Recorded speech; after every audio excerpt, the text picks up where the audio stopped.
Ini kelanggaan kita. Ini gaya kita.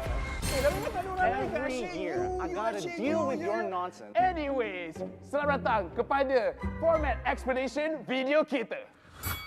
This season, a brand new game format has been introduced, and we are thrilled to be presenting it to you. The MPL MY has been waiting for this revolution. Format kali ini lebih dramatic, lebih hangat. So let's begin. 10 teams will be seeded into one group. Masa regular season, 10 pasukan akan main sesama sendiri satu kali saja. That's right, and these teams will score based on those games. Bila cerita pasal markah, kalau menang 2-0, 3 markah, 2-1, 2 markah saja. But if they lose 1-2, they will only earn 1 point. But if they lose 0-2, they won't score at all. Markah yang terakhir akan menentukan kedudukan terakhir mereka. And the lowest 2 scoring teams will be relegated at the end of the regular season. And the top 8 will then advance to the playoffs. Sekarang, mari kita tengok format untuk playoff. All games in the play-ins will be a best of 3. Kecuali upper bracket final dengan lower bracket final, kita akan main best of 5. Best of 5. And grand final, kita akan main best of 7. Teams ranked between the 5th as well as 8th place of the regular season will have to play in the play-ins. Team yang menang dekat play-in akan lawan dengan tempat ketiga dan keempat dekat upper bracket quarterfinals. The winners of the upper bracket quarterfinals will have to face off against the first as well as second seed of the upper bracket semifinals. Team yang kalah dekat play-in dan juga upper bracket quarterfinals akan disingkirkan.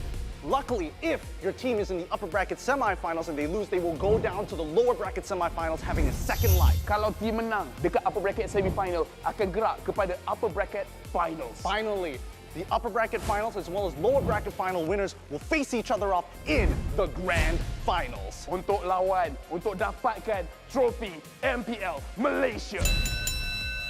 Inilah video format explanation kita. Siapakah akan jadi juara kali ini? The stage is set. Let the games begin. Ini gaya kita.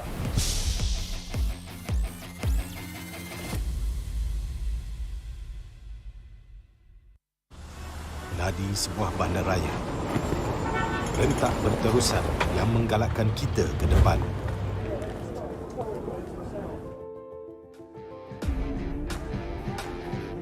Sesuatu yang mengapi-apikan hidup dan semangat kita. Setiap orang mempunyai gaya dan irama tersendiri. Tapi, apakah yang boleh menyatukan semua lapisan masyarakat?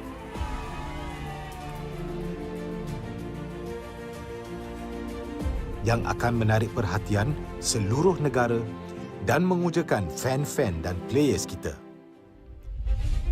MPL Malaysia ditubuh pada tahun 2017 dengan impian yang besar untuk menghimpunkan player-player Mobile Legends terbaik di atas satu pentas kompetitif yang terbesar di Malaysia. Musim-musim lepas menemui pelbagai cabaran dan halangan, tapi MPL Malaysia tidak pernah berundur. Sentiasa berdedikasi dan bertambah baik untuk meningkatkan pengalaman e-sukan yang bertaraf tinggi. Kini, MPL Malaysia adalah satu liga yang penting dan paling dinanti-nantikan di tanah air kita. Dengan fanbase yang setia dan pemain profesional dari pelbagai latar belakang yang berusaha menuju ke puncak MLBB Esports, persaingan dah semakin sengit, namun juara hanya satu. Inilah aksi kita, budaya kita yang unik. Inilah MPL kita yang dipenuhi dengan drama dan emosi. Marilah kita nyalakan pentas kita. Ini gaya kita.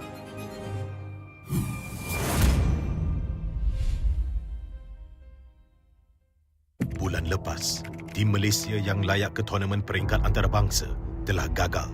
Tapi yang dah lalu, biarlah berlalu. Kita akan bangkit semula dengan semangat reformasi yang terus membara. Tahun ini, kita berbeza. Bermula dari 10 Mac hingga 16 April, jangan terlepas kejohanan yang akan berlangsung di Stadium Juara. Datang dan saksikan bermain terbaik bersaing dalam MPL season ke-11. Ini gaya kita.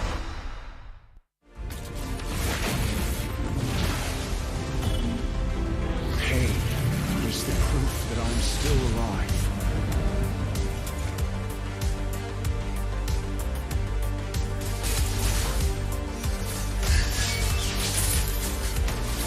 Mega kill! Legendary! Double kill! Stopping time.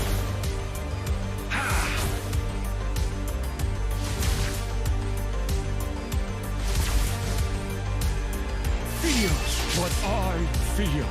Feel what I feel.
You destroyed a turret!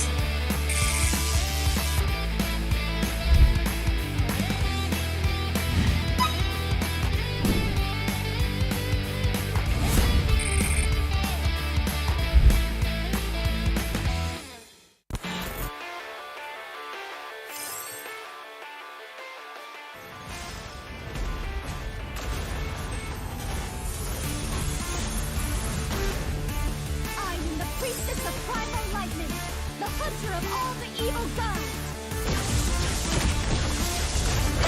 Legendary! Meet your end! Legendary! Double kill!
pelanggan kita.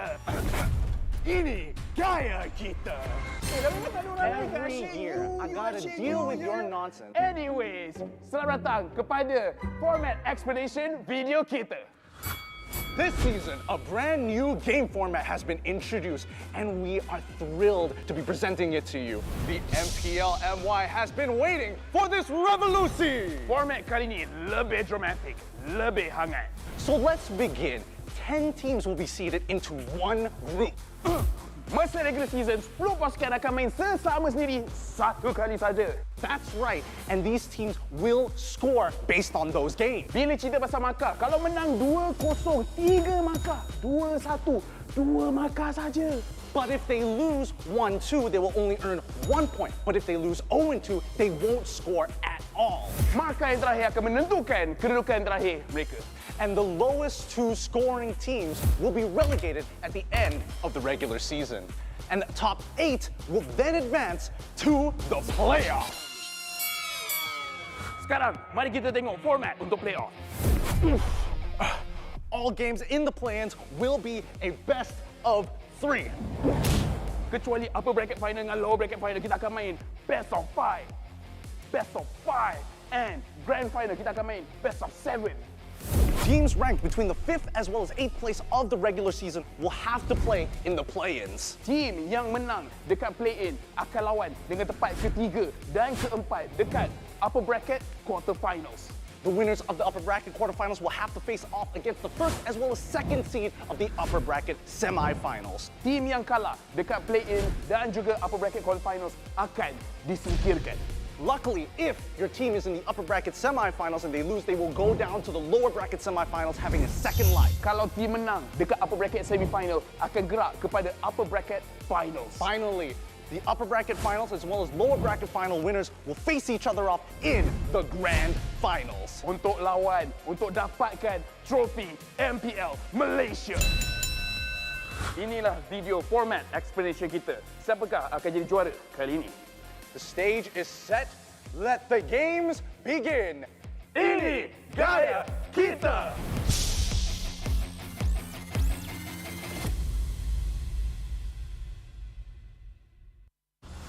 Nadi sebuah bandaraya. Rentak berterusan yang menggalakkan kita ke depan.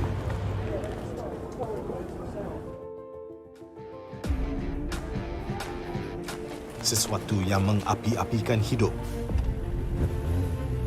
dan semangat kita. Setiap orang mempunyai gaya dan irama tersendiri. Tapi, apakah yang boleh menyatukan semua lapisan masyarakat?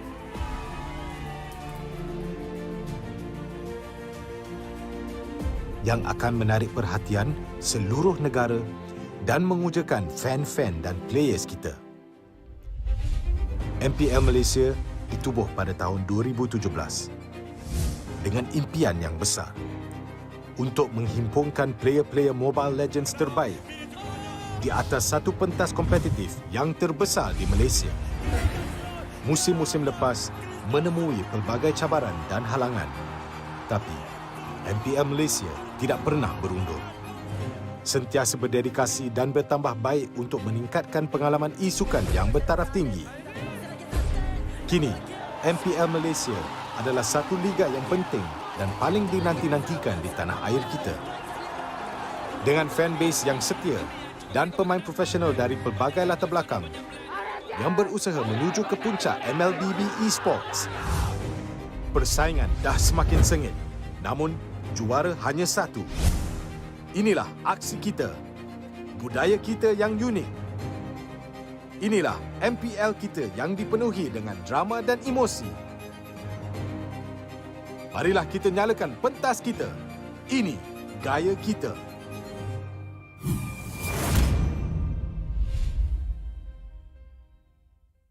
Bulan lepas, tim Malaysia yang layak ke tournament peringkat antarabangsa telah gagal. Tapi yang dah lalu, biarlah berlalu. Kita akan bangkit semula dengan semangat reformasi yang terus membara. Tahun ini, kita berbeza. Bermula dari 10 Mac hingga 16 April, jangan terlepas kejohanan yang akan berlangsung di Stadium Juara. Datang dan saksikan pemain terbaik bersaing dalam MPL season ke-11. Ini gaya kita.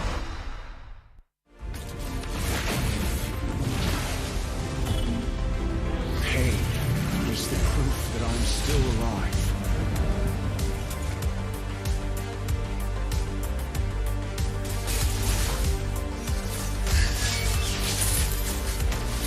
Mega kill! Legendary! Double kill! I'm stopping time.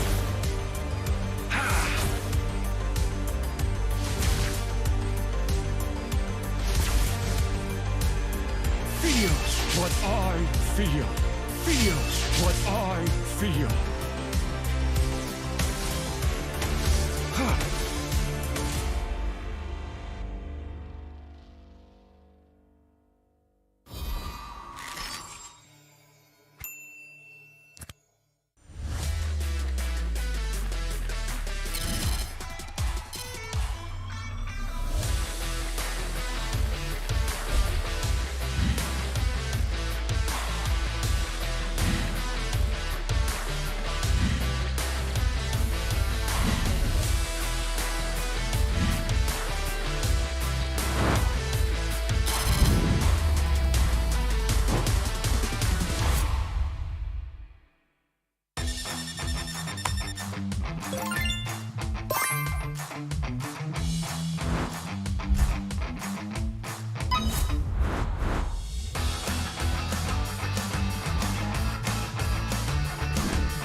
I'm a rock star.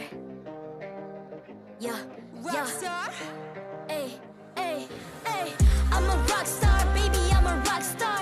I'm a rock star. I'm a rock star. I'm a rock star. Panggil aku rock star. Ini kejohanan kita semua orang rock star. Kita rockstar, kita buat saja gaya kita. Makin panas apinya sudah membara. Macam mana pun kau menempuh segala. Demi negara kau buat semua bangga. Step into my world, you know I'm always in my zone. You know I got my team, no I'm never alone. Bring out my best, buat yang terbaik. Jadi juara perlahan kita naik. Aku nak push, naik-naik jadi lebih bagus. Jadi hero, ku ada skill. Berapa banyak musuh aku dah kill. Ramai cuba mencapai, cause they envy me. Tiap game aku pasti jadi MVP. Easy. I'm a rockstar, baby, I'm a rockstar. I'm a rockstar, I'm a rockstar. I'm a rockstar, panggil aku rockstar. Ini kejohanan kita semua orang rockstar. I'm a rockstar, baby, I'm a rockstar. I'm a rockstar, I'm a rockstar. I'm a rockstar, panggil aku rockstar. Ini kejohanan kita semua orang rockstar. Tengok nanti siapa yang juara. Ni peluang kita bawa pulang piala. This is my game, this is my time. Menang semua, everything will be mine. Kalau jatuh kau pasti kembali. Bangun balik ku tegak berdiri. Kuatkanlah tenaga, ganjaran diperoleh. Ni kejohanan kita, Malaysia memang boleh. Rise up to the top, kita buat bersama. Semangat kita kuat di bawah satu bendera. Ay. I'ma go hard for the win. Win. On the battlefield till the end. I'm trying to beat the greatest anyone has ever seen. Stand by, I'm coming in for the win. I'm a rockstar, baby, I'm a rockstar.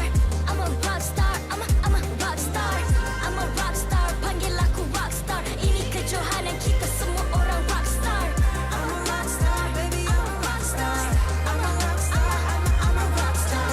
I'm a rockstar, panggil aku rockstar. Ini kejohanan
I'm a rock star.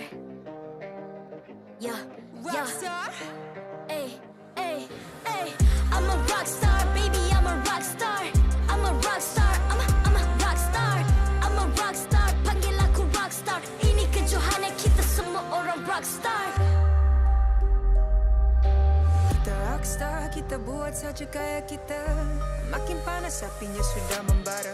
Macam mana pun kau menempuh segala. Demi negara kau buat semua bangga. Step into my world, you know I'm always in my zone. You know I got my team, no I'm never alone. Bring out my best, buat yang terbaik. Jadi juara perlahan kita Get on my way, naik. aku nak push. Naik-naik jadi lebih bagus. Jadi hero, ku ada skill. Berapa banyak musuh aku dah kill. Ramai cuba mencapai, cause they envy me. Tiap game aku pasti jadi MVP. Easy. I'm a rockstar, baby, I'm a rockstar. I'm a rockstar, I'm a rockstar. I'm a rockstar, panggil aku rockstar. Ini kejohanan kita semua orang rockstar. I'm a rock star, baby, I'm a rock star. I'm a rock star, I'm a rock star. I'm a rock star, panggil aku rock star. Ini kejohanan kita semua orang rock star. Tengok nanti siapa yang juara. Ni peluang kita bawa pulang piala. This is my game, this is my time. Menang semua, everything will be mine. Kalau jatuh kau pasti kembali. Bangun balik ku tegak berdiri. Kuatkanlah tenaga, ganjaran diperoleh. Ni kejohanan kita, Malaysia memang boleh. Rise up to the top. Kita Hello everybody, welcome back to another episode of the MPL Talk Show, a show where we membawang pasal pasukan kita. And today, I have with me Sid dan juga Syamilo. Hello. Hai. Minggu yang keempat dah. Pejam celik dah nak masuk minggu yang keenam. So maknanya kita ada lagi 2 minggu je lah baru baki. Betul. 6 tolong 4 2. Yes, But so Nak sampai dah playoff nanti. are you guys ready to talk about the first match untuk minggu ni? Kita dah Yes, ready. Kita dah ready. Okay, Game apa so kita ada? kita ada RED Esports dan juga RSG Slate MY. Wow. Okay, so Sid, I nak tanya, what do you think so far pasal performance RED Esports untuk musim ini? Okay, kalau kita tengok daripada untuk pasukan RED Esports, kalau based on dorang punya track record untuk season ni, 2 kekalahan dan 2 kemenangan yang direkodkan buat mereka, bagi saya mendapat satu persembahan ataupun satu prestasi yang cukup baik sebab mereka bangkit daripada 2 kekalahan. Jadi bagi saya mereka kena kekalkan je momentum ni. InsyaAllah diorang boleh pergi sampai playoff. Wow. Okay, speaking pasal momentum kan, like we know, kita dah baca that RED Esports ambil 3 player baru masa transfer window. Do you think it will affect the momentum like what you said tadi? Bercakap tentang momentum, biasanya kalau benda tu dah solid, kalau tambah lagi sedikit flavor, saya rasa tu satu benda yang bagus. Tapi dengan kemasukan Kim, kemasukan AJ, nampak macam mereka ada 3 orang mid lane, ataupun kemungkinan RED Esports nak gunakan bank dekat role lain, Miro? Oh, kalau sebut pasal role lain, saya rasa mungkin Kim akan dimasukkan sebabkan dia datang daripada semi-professional. Dia antara salah satu pemain yang konsisten dekat semi-pro. Tapi itulah masalah dia. Bila masuk dekat peringkat MPL professional, itu adalah sedikit sebanyak adalah taruhan. Dia akan menjadi ataupun tak akan menjadi nanti. Itu masalah. I see. So kita boleh nampak lah untuk match ni. So yang dorang punya opponent pula, RSG Slate MY, Milo, performance dorang, like what do you think pasal performance RSG? Bukan. Itu taunting yang dia buat. Itu taunting dia buat. Panas pula. Tapi apa pun boleh dikatakan yang satu risiko yang besar untuk mereka juga sebabkan mereka tak bawa masuk sebarang player dekat transfer window. Dalam masa yang sama, mereka punya track record 2 menang, lepas tu 2 kali kekalahan. Mereka datang ke minggu keempat di saat yang mana mereka dalam keadaan yang lose streak. Mereka perlu cari sesuatu, dan apa yang saya nampak dekat sini adalah masalah dia mungkin daripada segi shot calling. Shot caller mereka boleh dikatakan ketika mana Izanami dah shut down, mereka dah tak ada idea. So saya menjangkakan yang kemungkinan besar mereka perlu mencari seseorang pemain yang mampu untuk memberikan sebanyak mana info, sebanyak mana idea untuk player-player yang dalam tu bermain ketika mana mereka kalah sekalipun mereka mampu untuk menangkan game balik. Saya rasa antara pemain yang sesuai mungkin Lexia. Oh, I see. Will we be seeing Lexia coming down today? I tak tahu, tapi we can find out later kan. Okay, so final questions. Apa expectations korang untuk match up ini? Kalau saya sebagai caster, pendapat peribadi dan seorang peminat Mobile Legends yang tegar, Wow. saya tak pernah miss game-game dorang. Ada join group Facebook. Ada join group. Ada group. Ada group kat Telegram. Okay, jadi saya mengharapkan ini satu game yang sengit lah. Tapi sebab kita pun bulan puasa, biarlah 2-0. Saya akan menyangkal apa yang awak katakan tadi. Sebab kan untuk pasukan RED, mereka bawa pemain baru. Pasukan RSG Slate MY, mereka tak ada sebarang pemain yang, tapi mereka mungkin akan mengekalkan line up, mereka juga mungkin akan menukar line up mereka sebabkan mereka ada pemain-pemain sub yang sangat berkualiti. Kadang-kadang ni kita boleh katakan yang daripada segi expectation saya, game lepas ni mungkin akan jadi 2-1 kemenangan. Saya rasa Red lebih bersedia. Wow. You cakap 2-0 tapi siapa yang 2, siapa yang kosong? Itu tak tahu. Itu yang best. Safe. Itu yang best pasal game ni. Kita tak tahu siapa yang akan dapat 2-0 sebab apa yang penting game yang pertama. Kalau diorang dapat kekalkan momentum, dia secara tak langsung dia akan shutdownkan team yang kalah, menyebabkan mereka terus rasa macam aku kalah. Tak. awak saya tahu awak punya pattern. Kalau team mana menang satu, awak sokong yang menang tu dulu. Bukan. Itu yang dia play sekarang kan? Dia ada beza sokong dengan bagi motivasi. tak lalang dia situ. Alright. So thank you very much untuk Sid dengan Camilo. And thank you so much for watching the 6th episode of the MPL Talk Show. We will see you on the next one. Bye everybody.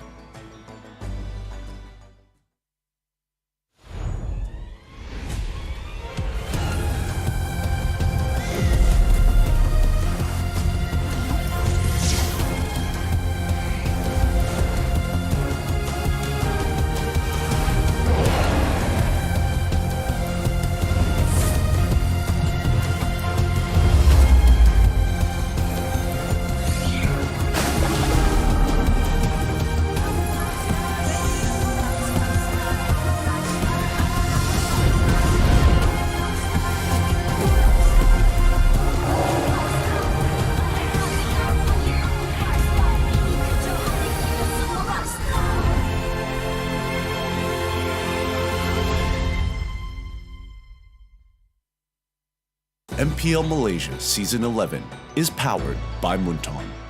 Official mobile internet, Hotlink. More internet, more speed, more Gaia with Hotlink. Game like a pro with ROG phone. Republic of Gamers, the #1 gaming brand in Malaysia. Champion Extra GG with Garnier Men. Fight 99.9% acne-causing bacteria in just 10 seconds. Official gaming chair, OSIM. Partners in esports, AirAsia Super App, ESI, PKL, EGG, and PSM.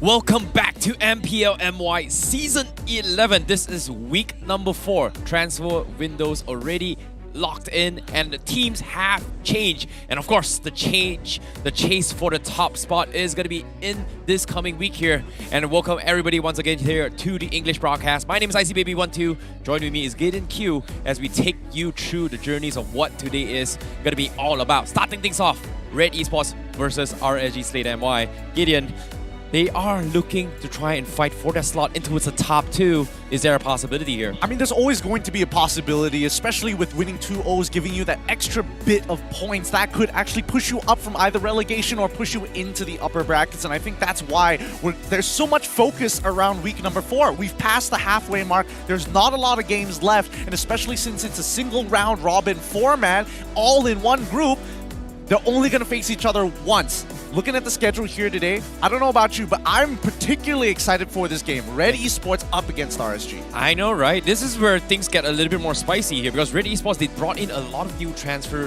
players for themselves. Don't exactly know who they're going to be starting things off. Hopefully, it's going to be the saving grace for them, right? If you think about it, they pretty much played 5 matches overall in the couple of weeks here. They only have a couple more to actually try and fight for the top 2 spot. Even then, the points are a little bit too far off. They've got 7 points, whereas RSG Slate MY, if you take a recap and look back to previous weeks, Kuja, during their mic check, was always aiming for the top 2 spot. However, based on their current performance, seems to be a little bit too far off. Well, I don't know. With RED Esports, their lineup could be anything, but I think even for RSG, they're also facing the same issues. Which lineup do they actually want to bring? Which jungler, in a matter of fact, do they want to bring? And I think that's going to be a big question here. I feel like Zayed might be the optimal choice. They're up against RED. He used to be part of RED. It kind of feels poetic even. Yeah, it seems like it might be a little bit of a ex-teammates rivalry going on here. I'm the better player, you know, kind of situation for them. But both teams currently, obviously, RED Esports is a little bit ahead in terms of standings here with 7 points. Very close to fight for the top 4 to try and solidify it so that they can skip the entire play-in stages. And obviously, making towards playoffs, you don't want to be in the play-ins here. You only have one chance. And even then, even in the top 8 spots, from 5th to 8th place, you still only have one chance as well. Yep, and once you qualify, that's even better. At least then you get into the double round robin eliminations. You have that second life. You can breathe a little bit. But most ideally, you want to be part of the top 2, where you get to skip a large majority of the competition, scout out your opponents, and get ready for your own games. But it's really tough here. I'm really curious to know the opinions and, more importantly, the walkouts for both RED Esports as well as RSG. You know her, you'll love her. Let's throw it over to Rose, our lovely host, up on the stage. Take it away, Rose. Terima kasih kepada caster-caster kita. Thank you, Sith. Hello semua, nama saya Rose, host anda sepanjang musim ini. And we are finally at the 4th week of MPL Malaysia. Stadium Juara, nak dengar sikit? Itu dia. Are you guys ready for the first match of the day? RSG? RED Esports? Okay, should we invite them up on stage, everybody? Yes? Semua dah ready? Okay, and with that, mari kita invite kedua-dua pasukan untuk hari pertama minggu keempat ke atas pentas MPL Malaysia. RED Esports. Kelihatan masih merah membara untuk mencipta kejutan hari ini. Ada sedikit perbezaan kali ini. Nampaknya Kim akan turun untuk bermain. Akan berdepan salah satu pasukan gegasi MPL MY. Apakah strategi yang akan dibawa untuk berdepan dengan RSG Slate MY? Segalanya bakal terjawab pada perlawanan ini.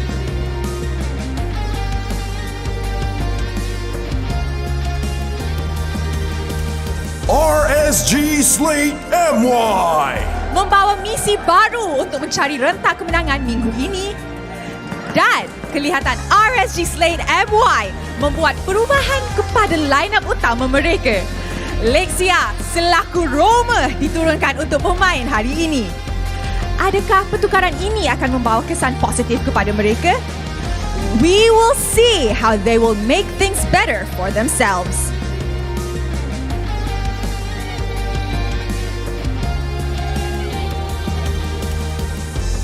Sekarang masa untuk memperkenalkan coach dan analis kedua-dua pasukan. From the side of RED Esports, Coach Sora Payung seorang sendiri seperti biasa.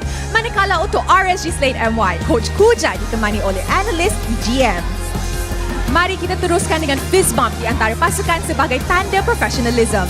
Inilah gaya kita. Inilah semangat kesukanan kita. Kawan di luar gelanggang, lawan di medan perang. Sementara player sedang mengambil tempat mereka, let's introduce the one who officiates the match and maintains MPL's integrity.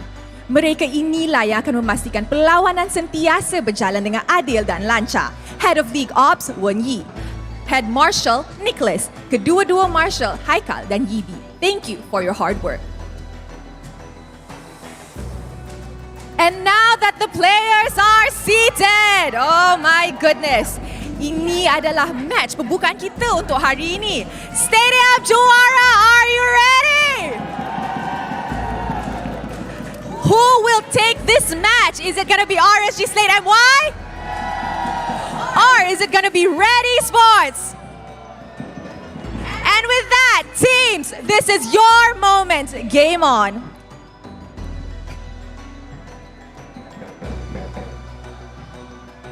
It's time for a very first best of 3 of today. RED Esports. They're going to have to work their hardest if they want to get their 2-0 victory over RSG. Both teams on the cusp of falling down to the lower brackets. Well, this is where things are a little bit interesting here. I was expecting RSG going to be bringing in bringing in Zai to actually compete against their former predecessors. But seems like that's not going to be the case here. We are going to see Lexia come and bring into the table. I like how Milo kind of brought it up as well. Lexia is going to be a very, very important factor for RSG Slate MY when it comes to roaming and setting up gangs. And he does bring a very, very unorthodox playstyle of a tank position. But before we get into that here, let's talk about the coach focus coming in from RED Esports. It's Sora Payung and his drafting capability stats so far. Yeah, but looking at the coach focus, it's 30% on teamfight strategy, objective, and map control. Also at 30% in 2020 for player mechanical skills and hero drafting composition. I do feel like Sora Byung is the type of guy who is looking to counter draft his opponent most of the times, but on second pick, only a 40% win rate. Yeah, this is where things get a little bit more interesting, right? When it comes to the drafts here, obviously RED Esports, they do have their comfort picks all the way through.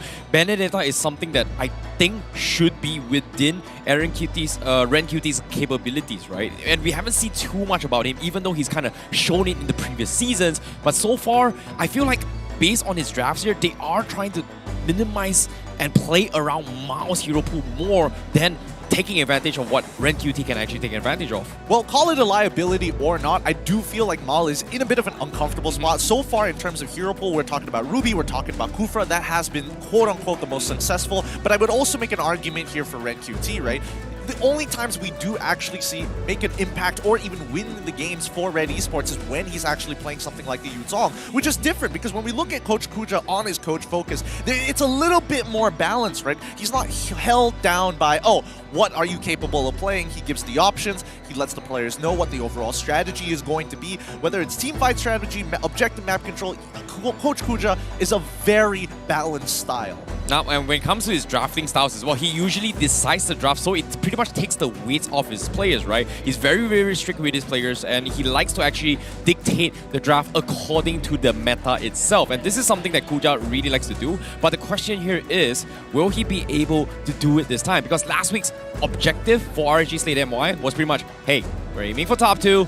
Didn't exactly go according to plan. Technically, based on the current point system, they're pretty much only gotten 5 points in the standings, but they've only played a total of 4 matches. So technically, it is still very, very possible for them to actually make it the top spot. So it all needs to start from here, right now. 2-0 all the way is the perfect way to make it top 2. Especially on the very first day of week number 4, it's a good Friday for them to actually just smash RED Esports, get their 2-0, and really set themselves up with a bunch of momentum for the rest of the week. RED Esports, however, I will say that switching out their mid laner is kind of interesting. Whether or not it's going to be worth it is a different story, but hey, transfer windows are here for a reason. They probably see something in this player that could help out RED Esports. Yeah, this is where things get a little bit more important, right? Especially when now Minsitar is still, in the gray area as of yet. We haven't seen too much of it, and I think week 5 is where things get a little bit interesting. But before you actually far-fetch it into week 5, you gotta survive the week 4 ordeal, try stabilizing your positions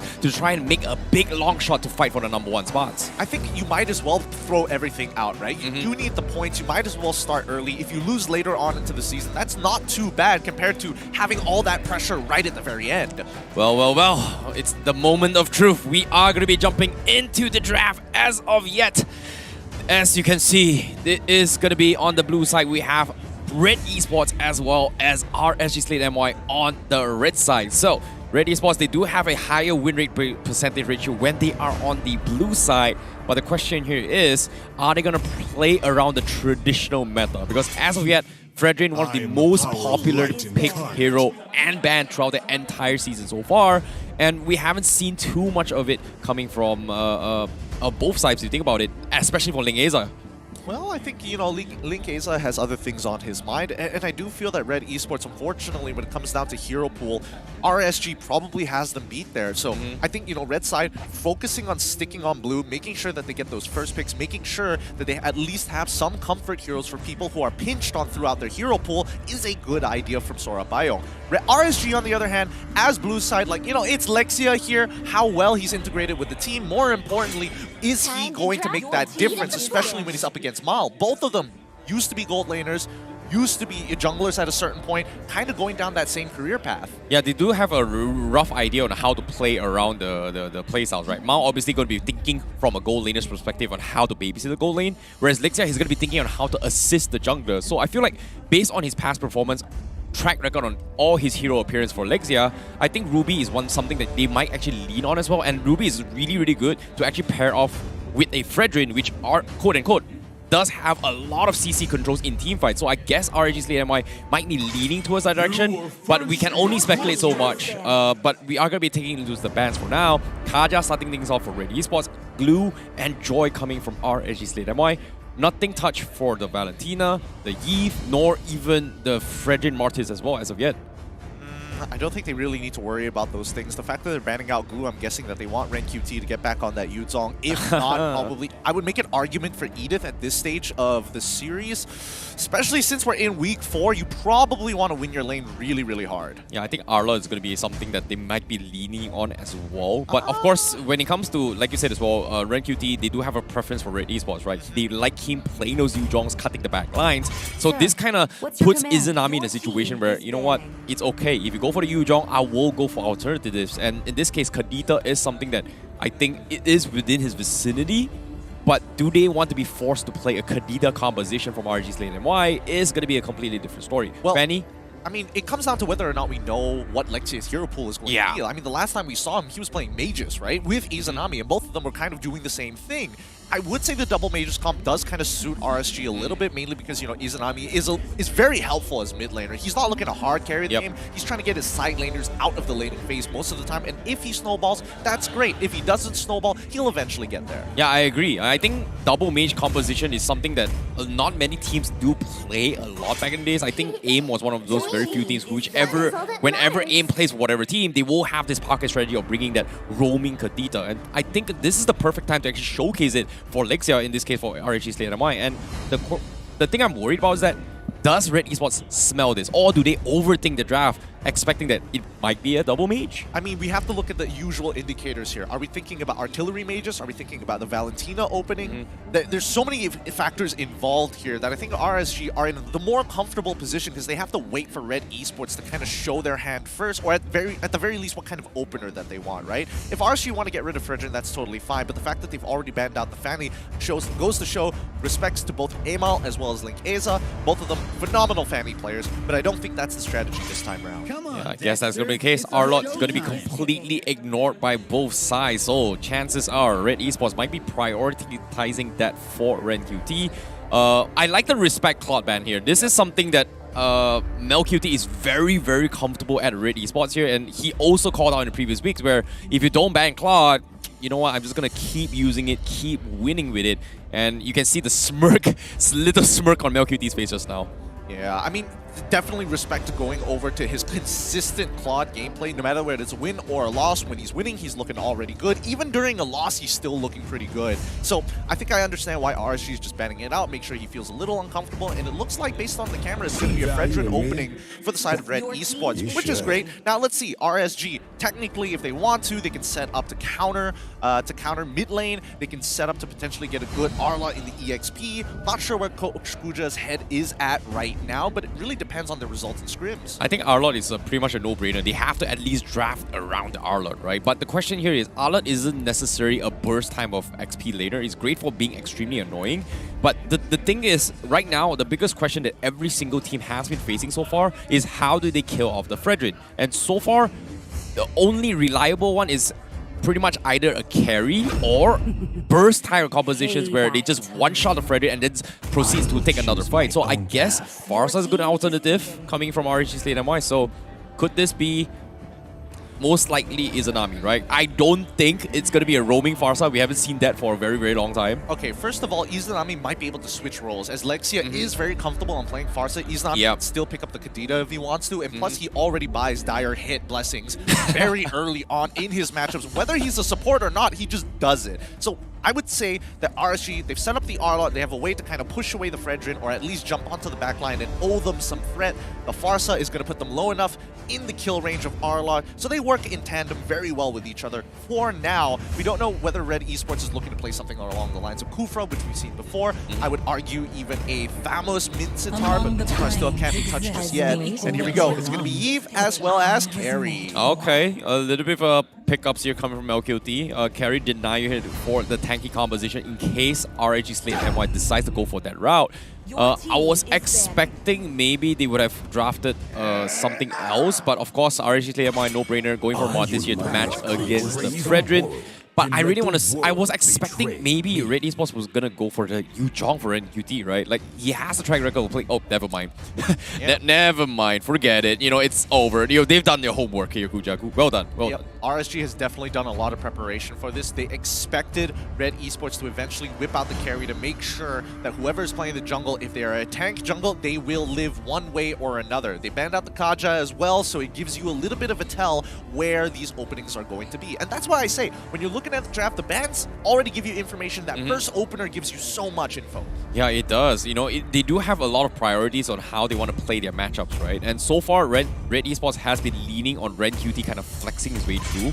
And over time, I think over the couple of weeks as well, they always final pick with a Yu Zhong for RED Esports. And now, eventually, they will be able to take the tail. But the question here is, besides the Yu Zhong, especially for this season, can RenQT deliver anything else? And what's a pretty decent matchup against both the Farsa as well as the Arlon? And the first thing that comes to my mind here, probably the Benedetta, but we haven't seen him play too much of it. Yeah, we haven't seen RenQ. I mean, he's played one game on it so far, and even then it wasn't the best showing. So I think that RenQT, if anything, Benedetta probably is going to be a bit of a 50-50 there. If he wants to play something a little bit more reliable or something to win his lane, Thamos is already a very good idea. We see Lapu Lapu get banned out for the side of RSG, and it looks like they're really pinching down on RenQT. Trying to make him, maybe they're trying to make him force Edith, possibly. At least Arlet has a decent matchup against Edith. Yeah, I think Edith is pretty okay in terms of 1v1s, right? But in terms of teamfight, Edith is, like, I'm personally a big fan of Edith, but the problem with Edith is that when it comes to a 5v5, it is very easily getting taken down, and it is susceptible to those kind of CC control heroes. Even though Mortis can disrupt him, and knowing Lexia, he does have the history to play a Ruby, it can be very detrimental to the hero itself. But now, personally, I think RenQT might be leaning on the Benedetta a little bit more, even though, like you said as well, he kind of didn't play too much this season. Back then, he played so many in the previous seasons, though. Yeah, I agree with you there.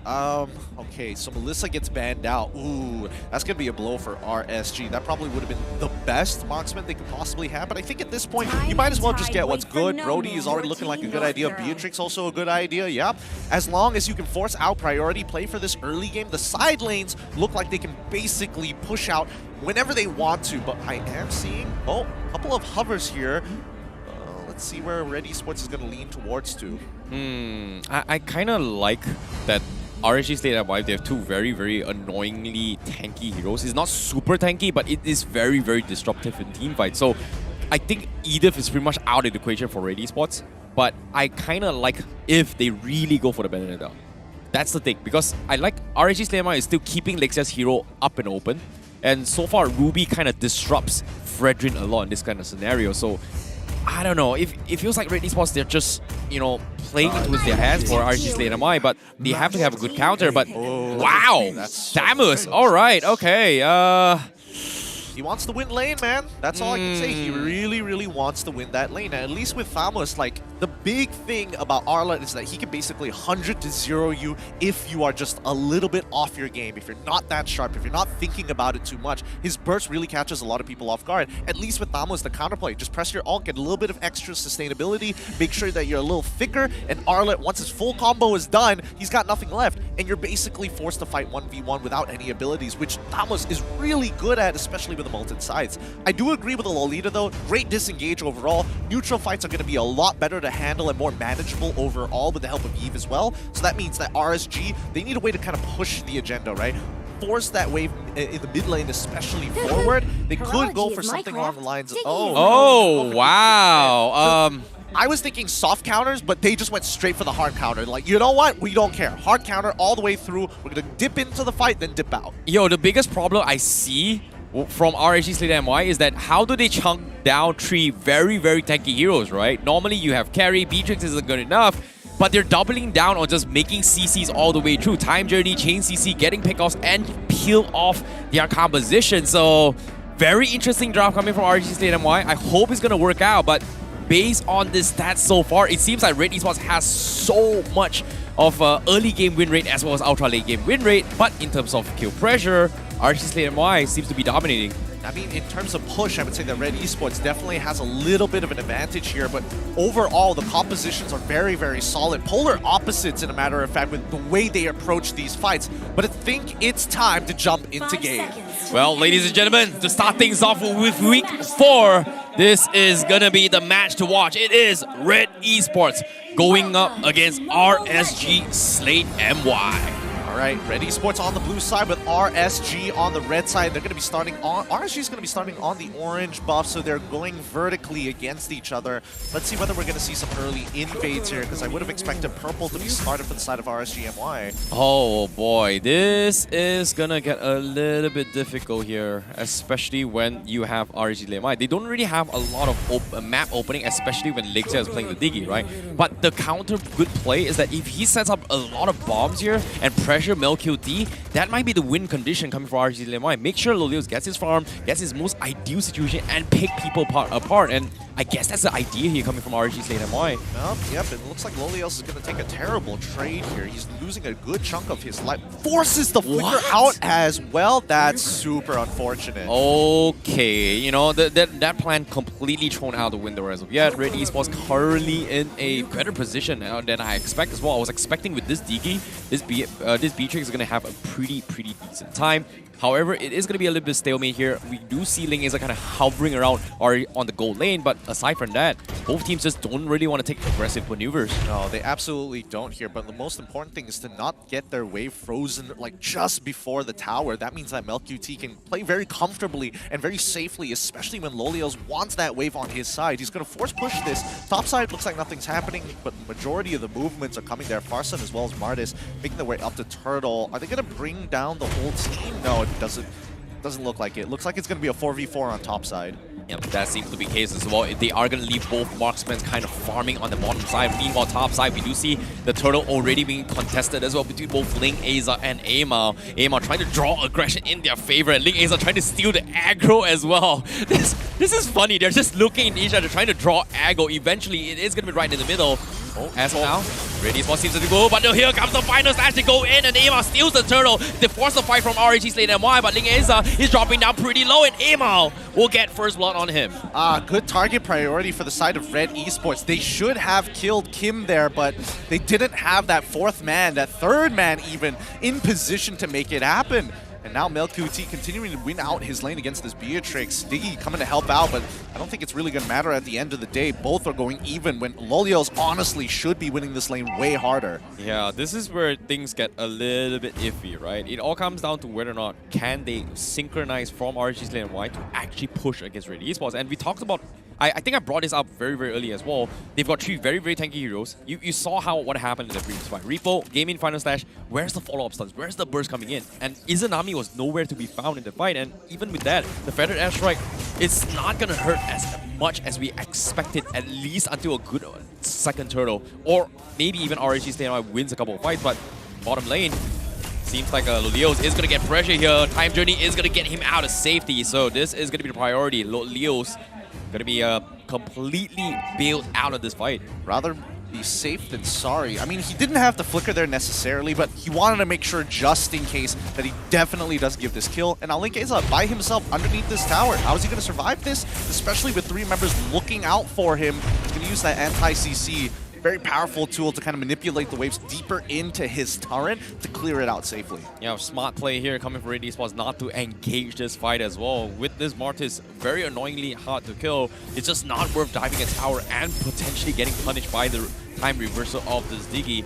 But as of yet, RSG Slate MY, they are going to be in a position where they need to play this a little bit slower. They need to buy time for Lolios, whereas RED Esports, they need to put up the pressure a little bit more. And now with the second turtle, I guess that's going to be the case.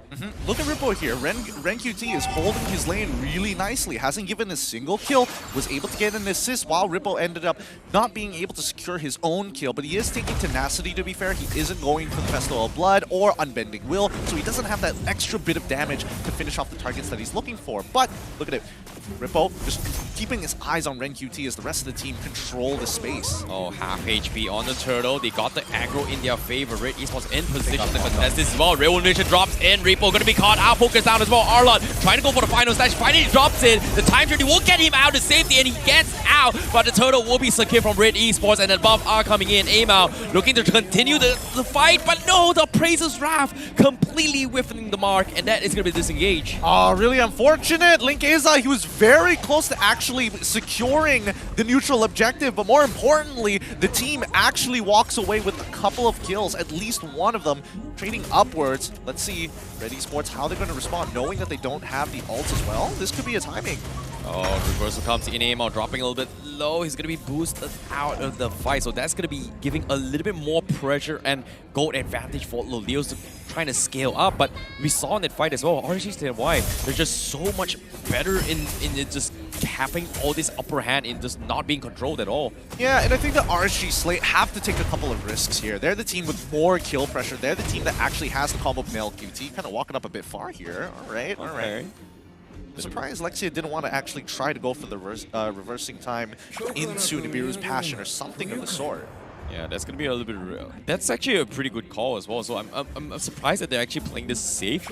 I guess that's the idea around that, having a DP composition that doesn't really open up the map, right? You kind of want to build up those like enchanted talismans, you know, get those second time journeys into the pre-A66 fight later on, and I guess they're preparing for the late game, and this is something that RSG Slate MY loves to do. They are very comfortable when the game goes towards the late game territory. I mean, that's the late game. The question is whether or not they've adapted to the early game. I would have liked to see some kind of evolution here from RSG to play more aggressively, especially in the early. Like Yves right now is barely moving out of the lane, which is great for Linkazia, and that means that Lexia gets to walk for free. He's been forcing this priority, and Mal is just trying to keep up with him half the time. Again, RSG Slate MY, they're just dodging their fights all the way through, but talking about Nibiru's, Mal is getting focused down, and Numenor's Blast comes in, and Lolios flickers away, but here comes Amal to interject. They get him off finally, and Lexia is going to be the next to fall. RED Esports finally punishes this aggression. That's a bit of a bad call there. I like the fact that RSG are willing to make it happen, but you have to remember, you want to trade up here, you don't want to trade down. Linkeza should be able to secure this no problem, but again, why was Mal the target here? They could have looked towards MelQT, they could have gotten a free Numenor Blast out of him anyways. Like, technically MelQT is far more important as a target overall. Yeah, very, very risky plays coming from them, but a little bit questionable as well, but that finally gives RED Esports that early pressure that we've been talking about so long. They need to be a little bit more aggressive. Finally getting this a little bit lead is going to help them a little bit more, but as of now, no objectives taken across yet here besides having the turtle stolen from RSG Slate MY. Both teams seems to be having a little bit shifty onto the XP lane, but bottom lane here, Red QT, he will get out to safety. Linkeza is there to grab him off, but can they finish him off? He's got the vengeance and he's got the sustains, and he's gonna be A-OK. No kill coming from RSG Slate MY. Yep, but they are able to get the first turn, especially on bot side, and now Rippo, he's stuck here. There's nothing he can do. Oh no, he went for the final slash to try and prolong the fight, but it's not gonna happen. RSG Slate MY a little bit late for the rotations. RED Esports immediately salvaging and punishing the rotations of RSG Slate MY. Are they going to cover topside here? Emal is first going to start aggro on the orange buff, while the rest of the team is looking to take the top tier 1. Well, top side, a lot of pressure. Tier 1 is going to fall in the hands of RED Esports, so that's going to be a little bit more space to be created from top side. However, the next Lord is on the bottom lane, so maybe, just maybe, they are going to try and go for a split push pressure, but I guess it's just not worth it. Personally, for me, I think that RED Esports is in a really good spot, right? They've got the lead. They can actually maintain their lead as long as they keep on mirroring RSG Slate and making sure that their timings are exactly the same as RSG Slate so that they can actually go for these re-engagements. And I think their re-engagement, especially with Lolita, is already super valuable. And with a real-world manipulation to almost guarantee the win, I think that RSG Slate has to start thinking about priority targets. Do they really want Kim? Do they want to take out Mal now? I would argue that Emal is an even bigger target, but at this stage of the game where he's level 12, he's got, 2 items in? No, just in the Tina Shield so far. Yeah, he's going to go progress for his Sky Guardian helmet, but seems like RSG Slate MY, they're going to force the Lord once again. They have the upper hand in that regards, but RED Esports, they've got a better chokehold on RSG Slate MY. Kim still in position to drop that real-world manipulation, and once that comes in, RSG is going to be happening a little bit of trouble. But as of now, Conceal plays, dodged by RED Esports once again, and they are still dancing around the Lord. They need to make space here. I feel like RSG Slate can initiate a fight with the final slash to push them out of position just to rush down this Lord. But I don't know. We'll see. Well, you see Ren QT diving the backlines as well. Ling is going to be bullied out. That's going to be the first Asrura, but here comes the Feather Ezra Izanami, but the Norman Knobblast from Mao catches him, but there's no follow-up. RED Esports, they're just ignoring the fight. They're focusing on the lot, and they will take it and secure it, while Ren QT zones the back line. The time journey drops by RSG Slate MY, and they're forced to fight this scuffle, to desperately fight this fight. Repo, he's going to get out, but Ling Aza in the back lines, he's able to kill Ren QT, he's able to get Mao, and at the same time, Mao also getting a triple for themselves, and Repo left alone, and they trade blood for blood, and we're down with only Repo left alive. And that's why Arlet is so good. Oh, you're a mage? No problem. I got my abilities. I'm looking for that one shot, but more importantly, Emal finding the kills of a lifetime, sweeping RSG Slate under the rug, creating a 4K lead for them. This is what RED Esports is all about. Living comfortably, living the life. You have to give props towards Ling Aza, because if he did not get the triple decimation early on, this Lord would have gotten even more value out of RED Esports. However, with this defense here, they stopped the bleeding a little bit, but as of now, RED Esports still in a far, far lead after getting 4 kills. I mean, look, Link Aza is a monster, but with so much CC for the side of RED Esports, and especially since RSG Slate blew their spells first, it definitely felt a lot more one-sided. I felt like Amal, it was kind of set up for him. Nobody had Flicker, nobody really had anything. Lexia already uses that time journey as well, and if we're looking at the items, he's only going to get stronger from here on out, right? He's got his two core items, he's got the Molten Essence, in comparison to Link Aza, who unfortunately is a level down, and these neutral objectives have been really hard for him to contest. Not because his team hasn't been trying to make space for him, but the fact that he's a full level down. Yep, and as of yet, you know, we saw how Ren QT was able to just completely zone everyone from RSG Slate MY, and with the Vengeance on this time was just ridiculous. And look at this, he's doing the exact same thing, and look at him, he's just bullying Izanami. He needs to get out. The rest of RED Esports, they're looking to interject, forces a Flicker out. It's okay, that's one battle go down, it's all good. We didn't spend too much. You hate to see it. You really, really hate to see it here. Izanami has not been able to utilize his Flicker very well this game. It gets blown so early on. And they miss out on that purple buff too. Oh boy, now with the ultimates dropped in for Lolios, that's not good. RSG Slate MY, they don't have the artillery to fight this. They have to back out, and that's going to be the reset coming in. RED Esports, they are going to disengage. Yep, RED Esports have no reason to fight. They just want to inhale the jungle at this point. Oh, MelQT losing 50% of his HP. All right, that's definitely RSG Slate's orange buff here. Not going to mess around, but speaking of fights, right? In the next 25 seconds, we'll see Lord spawn, and RED Esports is going to do this Lord dance all over again. And so far, it's been an 80% win rate for them for these neutral objectives against RSG Slate. Yeah, this is a problem as well. And based on the damage ranking, you can see Lolios is pretty much the main damage dealer coming from RSG Slate MY. He's very far off from his Demon Hunter sword, and once that happens as well, is this still going to be relevant to fight against RED Esports? Because as of yet, it still seems to be a little bit far-fetched. RED Esports, however, going to try and bait things out with the Lord. We do see a little bit greed here on top side for Repo to get some farm. He just got his Hunter Strike, but I don't think it's going to be a big factor for now. Well, not yet at the very least. 2 levels down. Link Aza is so far behind, but Lolios does get that win chant. And that's going to be really important, especially considering that the majority of the time of him dying is to MelQT or him. Oh, they have to do something here, right? Yep, dance is coming in. Amal still has the retribution. Ling Aza looking for the fight as well. The snipe's not going to be able to chip away. Ren QT doing a job zoning them out, but they've got to make a play.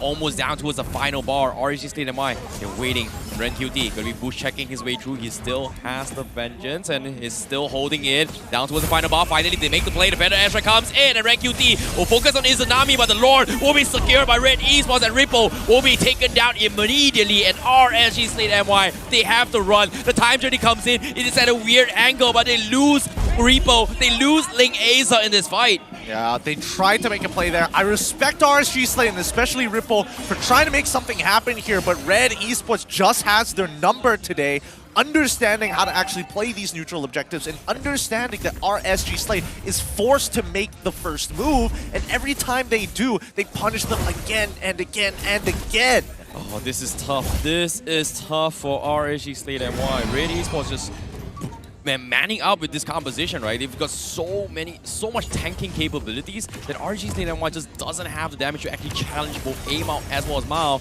And with the Lord coming in, it is going to be even harder here. Repo going to be a point of interest. Amao already starting to zone him off. He does have the Appraiser Rough. He got the taunt, and Repo might fall, and he will. And that is going to be RED Esports taking the inhibitor, and the Numenor Blast on top of it all. Connects on 3. They will clean up the members of RSG Slate MY. Lexia is an army left to defend. Nothing much they can do. Lord half HP and Red, they are going to man fight on the Crystal and take game 1 in this 4th week. That is a good, clean game coming out from RED Esports. Their neutral objective game is so very good, very patient indeed. And you can see the other members sitting in the front lines here, giving their support for RED Esports as they take the very first game here in this best of 3. A very dominating game coming from RED Esports here. Beautiful draft. The surprise timers coming in from Ren QT, just completely scaring off RSG Slate MY's composition. And what a game.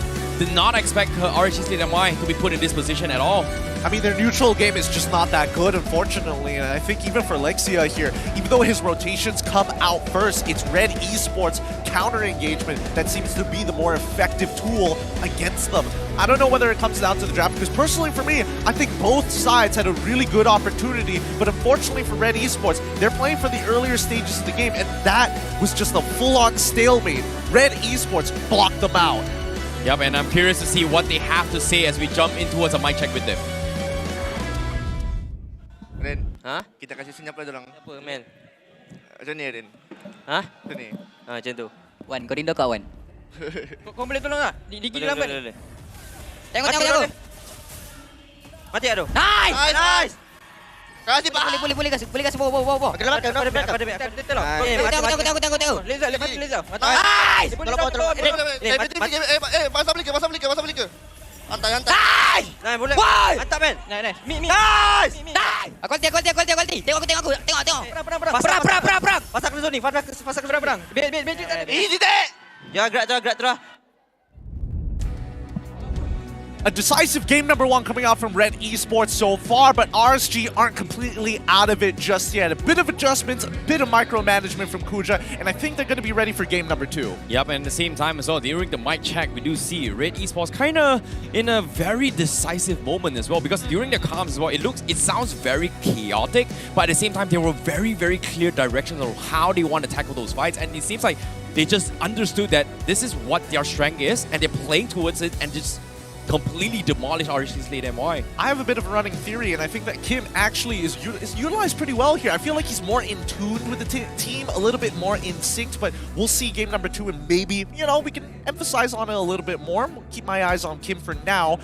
But overall, it has just been really fast games, really efficient, really clean coming in from RED Esports. And our other Red partner here is going to be Hotlink with more internet, more speed, and more Gaia. With Hotlink, you can enjoy 30 GB plus an extra 20 GB bonus high-speed internet for only 35 ringgit a month, only with Hotlink prepaid Pantas. So enjoy 50 extra GB and as well as a new device with only 0 down payment now with the Hotlink postpaid 60. Yep, and of course, speaking of this fast game so far, it seems like RED Esports, they've found their momentum here despite having new transfer players coming in. It seems like they are very, very stable. But whereas RSG Slate MY seems like bringing in Ling Aza as well as Lexia seems to be a little bit of a problem here. And let me tell you why here. The drafts coming in from the RSG Slate MY seems to be a little bit questionable just because of the fact that pay attention to items coming in from RSG Slate MY. Martis, very tanky. Arlot, very tanky. But if you compare in terms of tank peeling, who's the only one that can actually deal damage? Well, I mean, technically all of them. If we're talking about Beatrix, as soon as she gets the BOD, she already can deal damage. Arlot, as soon as he gets the Hunter Strike, he can basically take out both Eve and as well as Carry single-handedly. Martis is there to finish them up, but more importantly, the Farsa, by the time Izanami got to a point where he can actually participate in these fights, it was already too late. With 5 assists under his belt, he is basically playing a full-on support, and the reason why, dire hit once again. Every single time we see Izanami, check out his boots. He's one of the very few mid laners that is willing to sacrifice his lane to make sure the side lanes work out. Yeah, it makes a lot of sense why Lolios is getting some sort of farm for the team, right? He's always been rotating around Lolios' position to a certain degree, always prioritizing on helping Repo as well. So I think the job here from Izanami is very, very difficult because he's forced to play multi-roles and in terms of babysitting at the top and the XP lane, sorry, the gold and the XP lane at the same time. And it's just very difficult to actually do that, especially when you need to position yourself to be in this first fight of the fights. I don't know. Personally, for me, I think that Izanami needed to recognize that as good as Dire Hit is, give that up, fight for himself, because he is not rotating fast enough to catch up with people like Kim, who pushes out the waves, and he can only force priority when Lexia is around. So might as well not have the blessing, farm for yourself, and with the 6k, he got his 2 core items. Imagine if he didn't have those roam boots, he probably had 7k, where he gets his 3rd item and makes that difference in these team fights. Yeah, that's going to be the problem as well. And even here, the damage comparison between both Izanami and Kim, a very, very big one as well. Kim, 56,000 damage, and whereas Izanami's only got 26k, and eventually all this tanky composition from RED Esports is just unbearable. It's so hard to kill, and you can see multiple instances as well. They could barely even touch Red QT. And look at Red QT's damage taken here, 71,000, and most of the times in the team fights, he barely even dropped out below 50% health. And that's why I was saying that, you know, Thamos is actually a really good matchup into Arlet. Whether it be a 1v1, whether it be a team fight, he's always going to provide some sort of value. But I don't know, RSG, they had to outplay a lot of situations. Rippo still trying to make the play. I don't think it's his fault this game. I will say that unfortunately the team needed to coordinate a little bit better with Link Aza as well as Izanami, because they, with so much kill pressure, you should be playing for the early game. You should be getting these first bloods. Yep, and of course, let's take a look at the MVP for Game 1 from the side of RED Esports. It is gonna be none other than the man himself. It is MLQT for the carry. Yep, he was playing a solid game, and I would argue that he was playing a 2v1 lane with a couple of weird mistakes coming out from RSG's side. MLQT was able to accelerate way ahead, and not to mention, his items are just naturally cheaper than Beatrix's. So he's going to have more value for each and every one he gets. Yeah, he's getting so much value, and on top of it all, his positioning has been really spot on, just completely chunking down the back lines, right? And every single time we see Repo kind of diving up to the back lines, MLQT is just there to fight him head on and just destroy him before the fights even get into a later stage of the game. And this is something that I think RED Esports is taking advantage of this. And I'm looking forward to see how he's positioned himself during the entire game in his heat map. And this is going to be the minute mark. All right, between 9 minutes and 11 minutes, that's when you're seeing him during the mid game. He's got at least 3 to 4 items at this point of time. He starts off, it's interesting, right? Because he's starting off protecting these neutral objectives. He understands that showing himself in the lane is extremely detrimental, but only once they secure these neutral objectives, and more importantly, once they clear up these waves, that's when you start seeing him actually start popping off, pushing up into the enemy territory, but more so making sure that there is a very defined line on blue side, that the river is just not safe. Yeah, and this is where he positioned himself, where he understands that his team's composition does have a very, very strong wall to protect around him, right? He's going to be playing behind lines, making sure that if they force RSG Slate MY onto him, you've got 3 strong walls that can shield him from a lot of damage and him just poking up. So that's why he never crosses beyond that line, and you can see heavy emphasis on taking control of their map. Yep. Very big heavy emphasis, more so on neutral objectives, but let's look at the highlights here to explain it better, right? Because in this first engagement alone, we did see how close RSG Slate was to getting this first blood, but we're unable to kind of finish off their targets. But the neutral objective game, you got to give it to RED Esports. They played this perfectly, right? Every single time we see RSG Slate trading upwards, they still lose that turtle. They lose 2 members, but the counter engagement gets stronger. And then a lot of wonky decisions were being made by RSG Slate. Like this one, for an example, where they tried to get on top of Mal instead of trying to get on top of MLQT. Already a weird choice, and it gets even weirder. Isolating targets for free in the mid lane, Ripple shouldn't be there, and these neutral objectives basically impossible for Link Aza to actually contest. Yeah, and even here as well, RED Esports has very clear indications where do they choose a fight or do they focus on Lord, and even here they took the Lord. But this final moments here, it felt like a little bit of a saving grace from RSG Slate MY with with Ling Asa able to get like a double, triple kill at the back lines, but Bro, at the same time, the rest was pretty much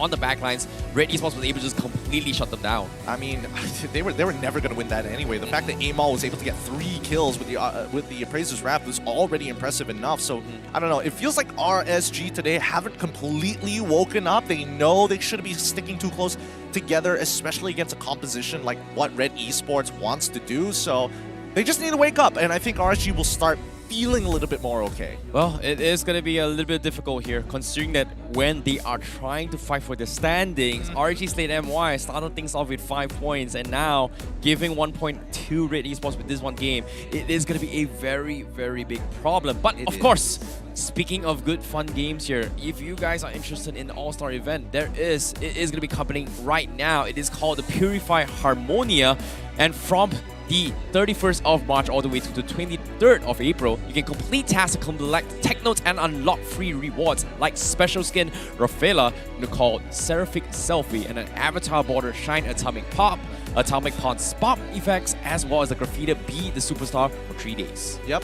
All-Star is now underway, so invite your friends and enjoy the gorgeous event together. I'm pretty sure, you know, K-pop fans are going to be very, very happy about this with upcoming collaborations. We haven't seen too much from it just yet, but there's so much more to come in the MLBB space. But coming back to this game, pulling it back, you know, back to reality, game number 2 is going to be really important for RSG.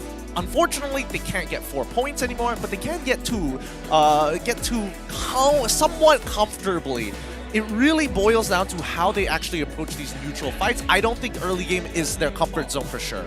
Yeah, and when it comes to the drafts as well, I feel like it is something that they need to fix a little bit more here, because it feels like this starting lineup coming for RSG Slate MY was something that they're not really used to. We haven't seen too much of Ling Asa, we haven't seen too much of Ling Asa, and over the weeks as well, they have been changing up their junglers, changing out the roamers as well. I think it feels like they're just not comfortable yet, just based off game 1. Well, not comfortable. I feel like they're still asleep, you know? They're still still not 100% awake. Obviously, you know, it's the month of Ramadan, so they don't have any coffee, they don't have any kind of energy drinks inside of them. They are just playing on empty stomachs and hoping to God that they do well. But it's really, really tough here, right? I mean, looking back at the drafts, I think that, you know, the bans were pretty telegraphed from both sides. They all had a very good and solid idea of what they wanted to do, but unfortunately, just could not pull it off. And of course, the comments here from Indonesia, Repo only thought, like, oh no, he's not too happy. This is not the usual Repo that we're used to seeing. Look, I think, you know, Repo is a bit disappointed with that game because when he was playing with Bigatron in Indo, that early game was such a big part of their branding. So coming over to RSG, it feels unfortunate that he's not imparting that same sort of level to the rest of the teammates. Like, it feels like everybody else is a little slow on the ball. Yep, and of course, hopefully it is going to be a little bit better this time, because they are still going to be sticking with this roster here for RSG Slate MY, as they are going to be playing on the blue side this time, whereas RED Esports going to be on the red side. And of course, statistic-wise as well, they have a lower win rate on the red side. Maybe, you know, just maybe RED Esports might be able to crumble and fumble. But of course, that is just all in theories here. Draft comes first. In this case, RSG Slate MY, game 1. They were focusing on respecting Mel QT's draft as well as Red QT. This time, do they switch it up? I think they still do. Oh, that means what else is open? They still can't pick Farmus, so they don't have to worry about that. I don't know whether they're going to actually get rid of the Fredrin here, but it looks like the fans are... I can respect that. Honestly, I can respect that. You know, a little bit of translation here for the comment section as well, as on what the fans were writing as well, is that you know, it's the month of Ramadan, and obviously we are gonna be very, very angry and hangry. Get to the translation, and the translation is, you know. Okay, you know what? We're all. It's the fasting month, you know, and all of us, we have the. I don't want to talk, dude. I know I'm the gang back blasting bro. I don't want to expose my secrets, okay? Okay.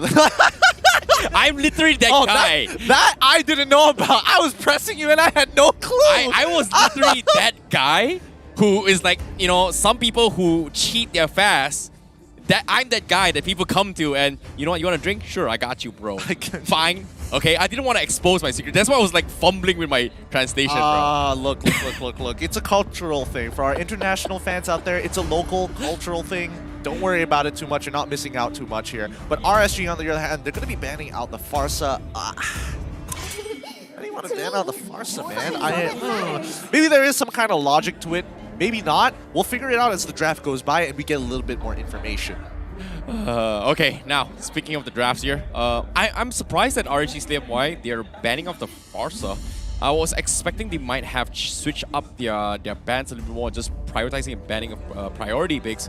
But I feel like Fredrin is something that they should respect a little bit more and just completely try a different composition, right? Arlott, first pick from their side in second place, didn't exactly hit well for Ripple.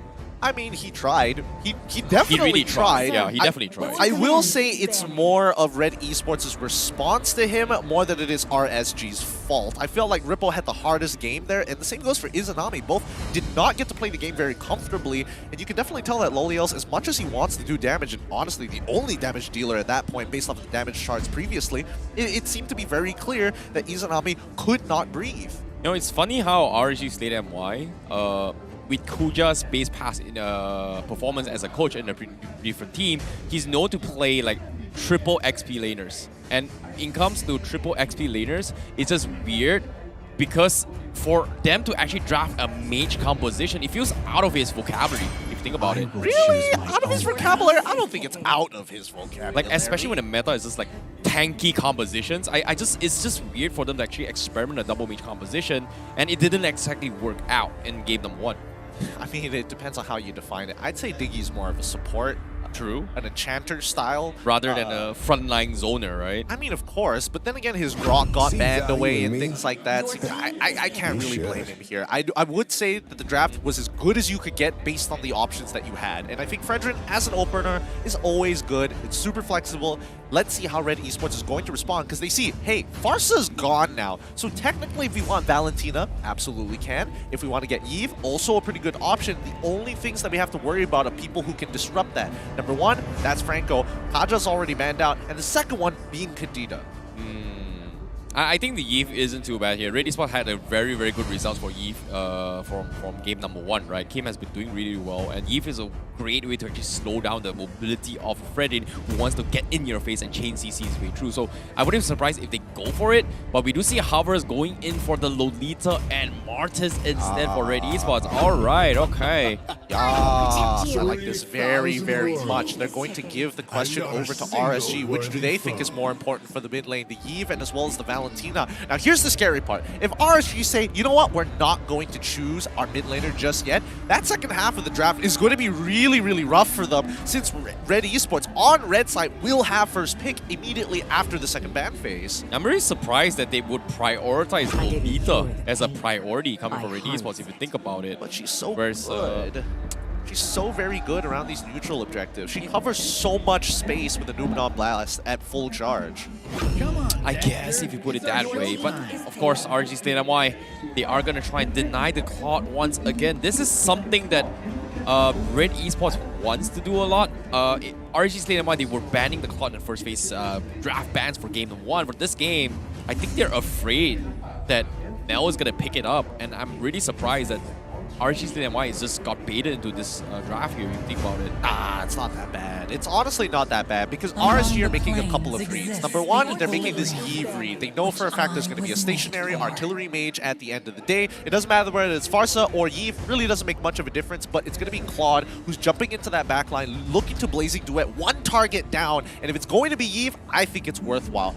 RED Esports, on the other hand, I think it's really smart of them to actually lock in the Lolita first and posing the question to RSG, hey, you want the Valentina or Eve? We'll take one or the other. Well, that's going to be the case, but now let's talk a little bit more on the bans here. RSG Slate MY, they need an XP leaner for Repo, and they also need a roamer coming from RSG Slate MY, especially for Lexia.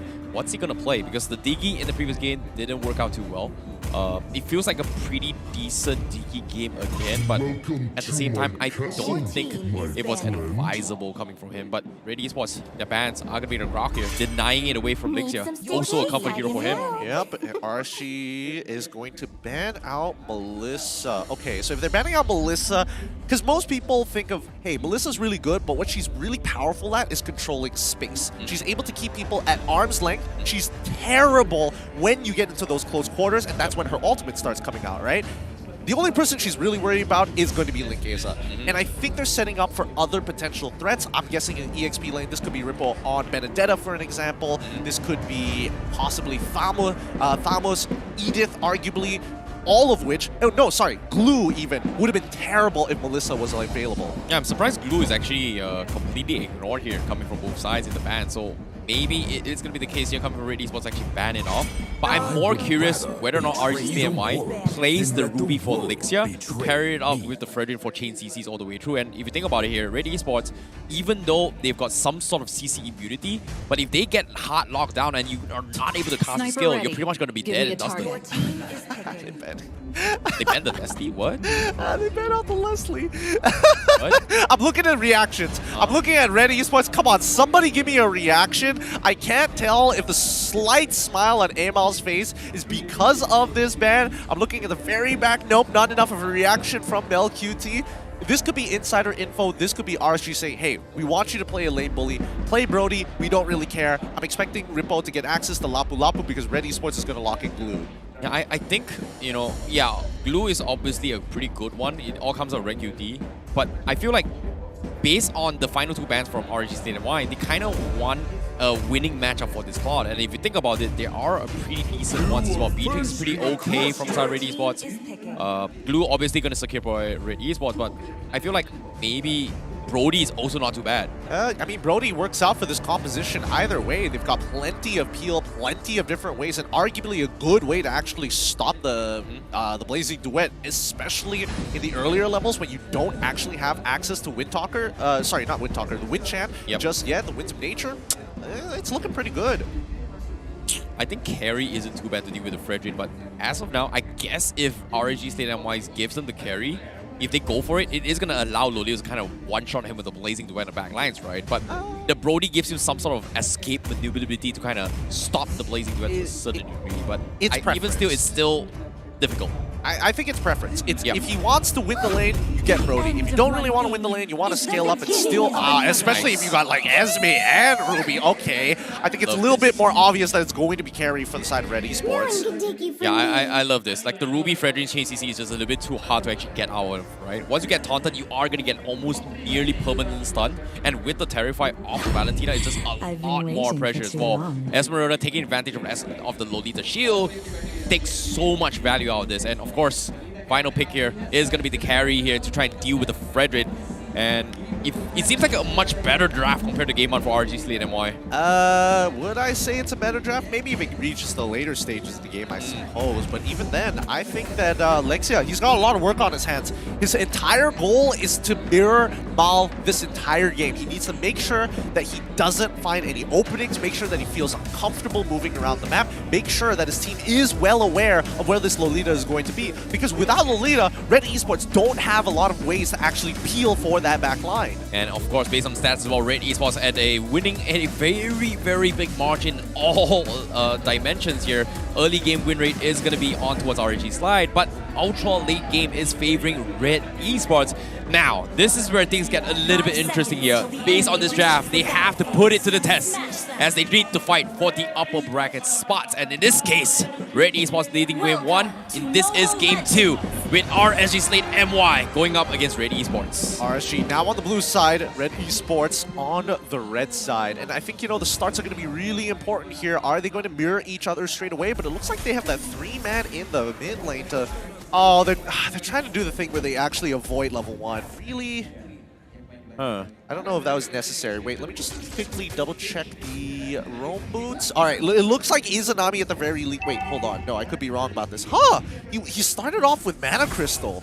Oh, I guess getting the Eternal Gem early is going to give him a little bit more value in terms of mana, but bottom lane, once again, MelQT getting harassed once again coming from RSG Slate MY. And you can see MelQT did go for a fact. He's just getting harassed his way through, and this is what RSG Slate MY intended for game 1, and finally they get a little bit of upper hand. Yep, and I think, you know, it's really good that Alexia recognizes that, hey, there's nowhere important for me to be. I know Lolita's hovering around that mid lane. Getting this good trade on that bottom side is going to put this Claude ahead and allow him to actually benefit from this Avarice. Yep, and now Ling is going to be going in. Oh, my, he manages to escape. Things would be a little bit sour, but even then, I don't think they would have gotten the kill for this fight. No, definitely not. Better not to put yourself in that sort of risky position. But for now, Lolios is having the time of his life. Top side, however, I will say that Rippo, it's interesting, right? When you're up against Glue as an Esmeralda, you expect nothing to really happen here, but Glue actually has a slight advantage in this matchup, and that's why Rippo is, purposefully just letting him push it in. Ren QT a level above already. Yeah, I guess when it comes to the wet noodle fight, right, as they say it, Glue just has so much damage in current match, and it feels like it's going to take a little bit more time for Repo to scale into the tanky Esmeralda we know of. And this is going to be a problem because as of now, he is forced to open up the map for RSG Slate MY. And currently, RED Esports having control of the turtle. I think he should just fully commit here. There's nothing he can do because Ling Aza, he's getting zoned out by the Glue, and now with the Numenor Blast completely whiffing the mark, RED Esports, they need to disengage, and a beautiful zone coming in, but stolen Numenor Blast connects on it, and now they get the pull with the I'm Offended to try and extend the fight, but where is the finish? And now Ling Aza going for the Appraiser's Ram now will finally get taken down. But eventually, they finally caught on. This is what I like to see from RSG Slate MY. Decisive fights, really good decision-making here, and a great call coming out from Izanami to turn that fight around, and just the layering just came very natural for RSG Slate MY. It looks like they're a little bit more awake this game. Yep, and of course now, losing the turtle here is going to put a little bit pressure for Ling Aza. He needed the kill so bad just now, but at the same time, it's even Stevens because they know for a fact that their early game is just so annoyingly hard to do, and you can see RED Esports is just dodging all the fights. Well, for now, and I think that RED Esports recognize that their first items are going to be by far more important compared to RSG Slate MY. It takes a bit of time before RSG can really get the gears going here, but looks like it's going to be vertical jungling on the side of RED Esports. Really good decision making here. Okay, that's going to be a little bit of a stolen jungle here. That's going to actually deny resources away from RSG Slate MY. They're not able to actually do this. So a nice steal coming from RED Esports if you think about it. Well, let's just look at it. No, the map is blocking. I can't see Link Aza's EXP bar, but I'm just going to assume that Amal actually has the advantage in terms of EXP for now. Yeah, Link Aza, yeah, they're pretty much mirrored each other right now for both 6-6. But at the same time, let's talk a little bit more on what's the win condition for RED Esports, because as we after the first couple, it feels like they just don't have a way to deal with all the CCs being brought up from RSG Slate MY.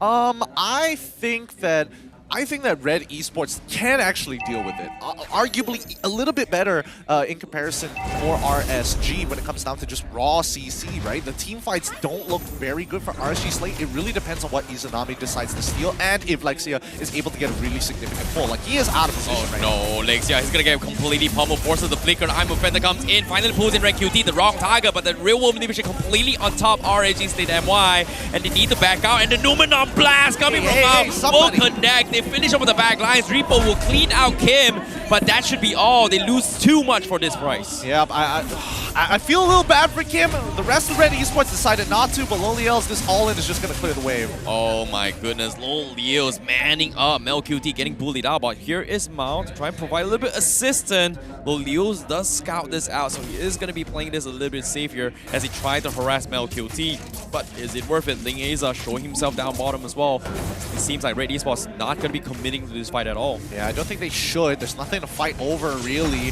Oh, hold that thought for now. They force Ling Aza's flicker. He's going to get out of there, so that is going to be... No, he doesn't force a flicker, so he does get out to safety for now. Yep, he's definitely learned from game number 1 where he's very trigger-happy on it, but at least now where he has some kind of movement options, he doesn't have to necessarily use it whenever on a whim, you know? So Lexia, I feel like by the time his flicker is up, the turtle should be up at the same time. His main goal is to either cancel that Numenor Blast coming in from Mao, but more importantly, if he can catch Mel QT in this upcoming fight, because it is going to spawn on top side, but the marksmen are hiding around, this could be a very big turnaround for RSG Slate. Yeah, RED Esports is zoning them out, shoving out the bushes here. It's just giving them a little bit more space to work with, but it's still relatively early into this game. They need to clear off the lanes, and as of yet, you can see they are sending down Ren QT to shove the bottom lane before engaging this fight. And RSG Slate MY, they're just one step behind, just mirroring in the wave department. And Mal is getting on top of Lexia here. It looks like the roles have changed slightly, where Mal is trying to keep up with where Lexia is going to go, realizing that the mid lane is basically done for, and Kim can basically take care of himself against Izanami. There should be no real kill threat. However, I will say that so far, Rippo's not doing that bad. 2 kills, he's on Esmeralda. He's already got that Dom Ice as well, building into Enchanted Talisman. He has the tankiness necessary to actually start peeling away people from important members of RSG. Now, this is going to be scary because it is going to be a 4v5 fight. Red Esports, they do have more numbers and disadvantage, and RSG Slate MY, they're going to force it as well. Rail Malaysia being dropped as well, tries to secure the turtle. Do they get it? Yes, they do, but RSG Slate MY, they're caught right in the middle of the Numenor Black comes in. It does connect. It connects on Link Aza, but he's got the sustainability. The Abrasive Wrap completely whiffing, and Red Esports gets the kill. Do they want to trade? They might be able to get something here. No, Lolios, he's got priority down on bot side. Okay, so I was thinking that maybe RSG could look for the counter engage. Would that have been a really good idea? I agree. I would have absolutely agreed with it. Like, Linkeza was tanking a good amount of damage, and Lexia had his I'm Offended up the entire time. But RSG Slate are prioritizing Lolios. He's getting ahead. He is 5k ahead, in a matter of fact. He's only continued to getting stronger. And now with the I'm Offended to start things off, they're trying to pull aggression, but at the same time, they're just not syncing up at all. And every single time they try to make a play, Red Esports is just there to respond, and it's just so very difficult. And currently, Lolios is getting bullied out by this Eve, so he's not going to be able to join this fight anytime soon. And now with the orange buff stolen in the hands of Amao, that is going to be resource denial coming in from Red Esports. Yeah, Imal is having the time of his life right now. He's a level ahead. He continues to dominate the overall jungle matchup against Link Aza, and unfortunately, RSG Slate have to play this slow. I think that Red Esports can just maintain their lead like they did in game number 1. Oh, this is going to be a very, very difficult task for them. Meanwhile, Amao continuing to steal resource away from Link Aza, applying so much pressure. Whereas RSG Slate MY, they haven't been able to find an opportunity to sync up a fight with Lolios, and that's a big problem for them. Yeah, and I don't know. I think that Lolios isn't ready just yet. I do see him having the DHS as well as the Golden Staff. It's a good amount of damage, but I don't think it's enough to completely dominate the matchup just yet. He's still pretty much dead even to Mel QT at this point in the game. And the only person who I'm keeping an eye out for scaling is going to be this Esmeralda, because eventually she's going to be pretty unkillable, except if Mel QT matches against Rippo. Well, that is going to be a little bit of a tough spot they're in right now. They're trying to get any kind of resources here. It's only 1k advantage for Red Esports, and now it's going to be a priority. You can see they are going to be juggling for aggro for now. Yep, and Red Esports usually wins out these dances. That's going to be the Winds of Nature coming in from LQT. This is a big advantage. Oh, Red QT, he jumps the fight, but Lexia, he pulls too, but where's the tally? Real Nation comes in from game to zone him out, and RSG Slate MY, they completely fumble. Repo still trying to hold on for the fight, and Lolios finally comes in with the blazing duet. He's doing a decent amount of damage, but he's gonna get chain CC. He could not back out, and that's gonna be the double kill for Amao as they continue the aggression. And now Red QT, they pull in back Izanami, and that's gonna be 3-0 for Red Esports. Unfortunate. Lexia tries to make the play, but it looks like Red Esports were the ones who benefited. They only lost 2 battle spells in that entire fight, and that's not ideal at all as the team takes the mid-tier 2 and will now start looking to invade the RSG jungle as well as starve them out of their resources. Those tier 2s won't be sitting up for very long. Yeah, this is, you know, a beautiful outplay coming from Red Esports, like able to punch the timing window of Lolios early on. Amao just timing his Azura very, very well, and look at the confidence as well. Once again, the invades coming in. Nixia gonna be forcing a fight, but he's getting chain CC'd. Eventually, even forcing the Numenor Blast, but he will pay with his price. He should have just ulted to cancel it, and now it's gonna be a 4v5 all over again. And unfortunately, Lolios can only do so much. Mal, especially with that Guardian's Bulwark, so hard to get through that shield.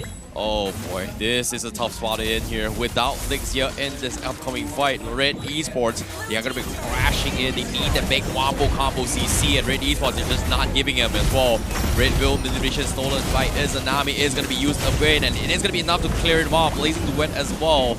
But Red Esports, they're taking their own sweet time. But here comes our Offended! They get a straggler, and that's going to be Ren QT. Easy pickings for RSG Slate MY. And that's what Lexia wanted to do earlier during the Lord fight. Like, he made a very good attempt, it just didn't work out, so we went for a target who doesn't have anti-CC. Unfortunately, Red QT has to be on the other end of the stick. Yep, it is going to be a little bit of a difficult climb coming from RSG Slate MY, but that is going to be a little bit of a saving grace. They do still barely hold on, but the problem here is, look at the damage ranking. Repo, Lolios, pretty much main damage dealer. Where does Izanami fit in all this situation? Izanami, well, I mean, yeah, I wish that Izanami would fit a little bit better, but it looks like, just gonna check his boots real quick. Yes, he's still playing for himself. He'll come online eventually, sooner rather than later. He has to sit in an awkward spot. And now with the fight coming in as well. Oh, no! But they got a two-man. Stolen Numenon Blast is going to be disengaged. And now the counter Real Liberation keeps him in place. They take down Lexia. Izanami trying his best to kill off Mao, but he cannot kill him off. And Amal will get the decimation off. He is going to give chase to Repo. And Lolios, he's stuck. He tried to recall his way through. But fortunately for him, it's going to be A-okay. But as soon as I say this, here comes Red QT. They're not going to try and let him off the hook. But Repo will be there to slow them down enough to get him out.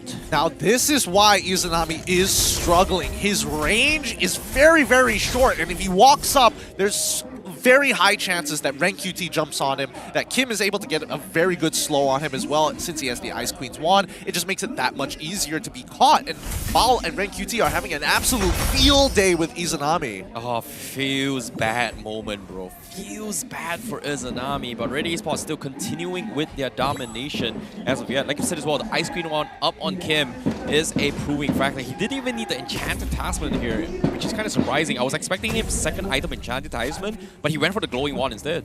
Yeah, he's trying to build utility. He knows that his team has more than enough damage, and he just needs to chunk them out just enough for Emal to start picking them off with the Decimate one by one. So utility is key for RED Esports. Since they have that 6k gold lead overall, right? This should be like, they cannot afford to lose this Lord. There should technically be no way for Link Aza to steal this unless Red messes up. Oh, it's going to be tough here. You can see the harassments. You talked about utility, right? The Glowing Wand just chipping away at Link Aza's health. It is barely doing a lot, but it is going to be enough to scare off little by little over time. And you can see he's constantly poking once again, but the Lord Dance begins, and it's all about who makes the first move. Yeah, Link Aza is just healing with the Sky Guardian's helmet. Like, Amal is trying his best to cancel it out.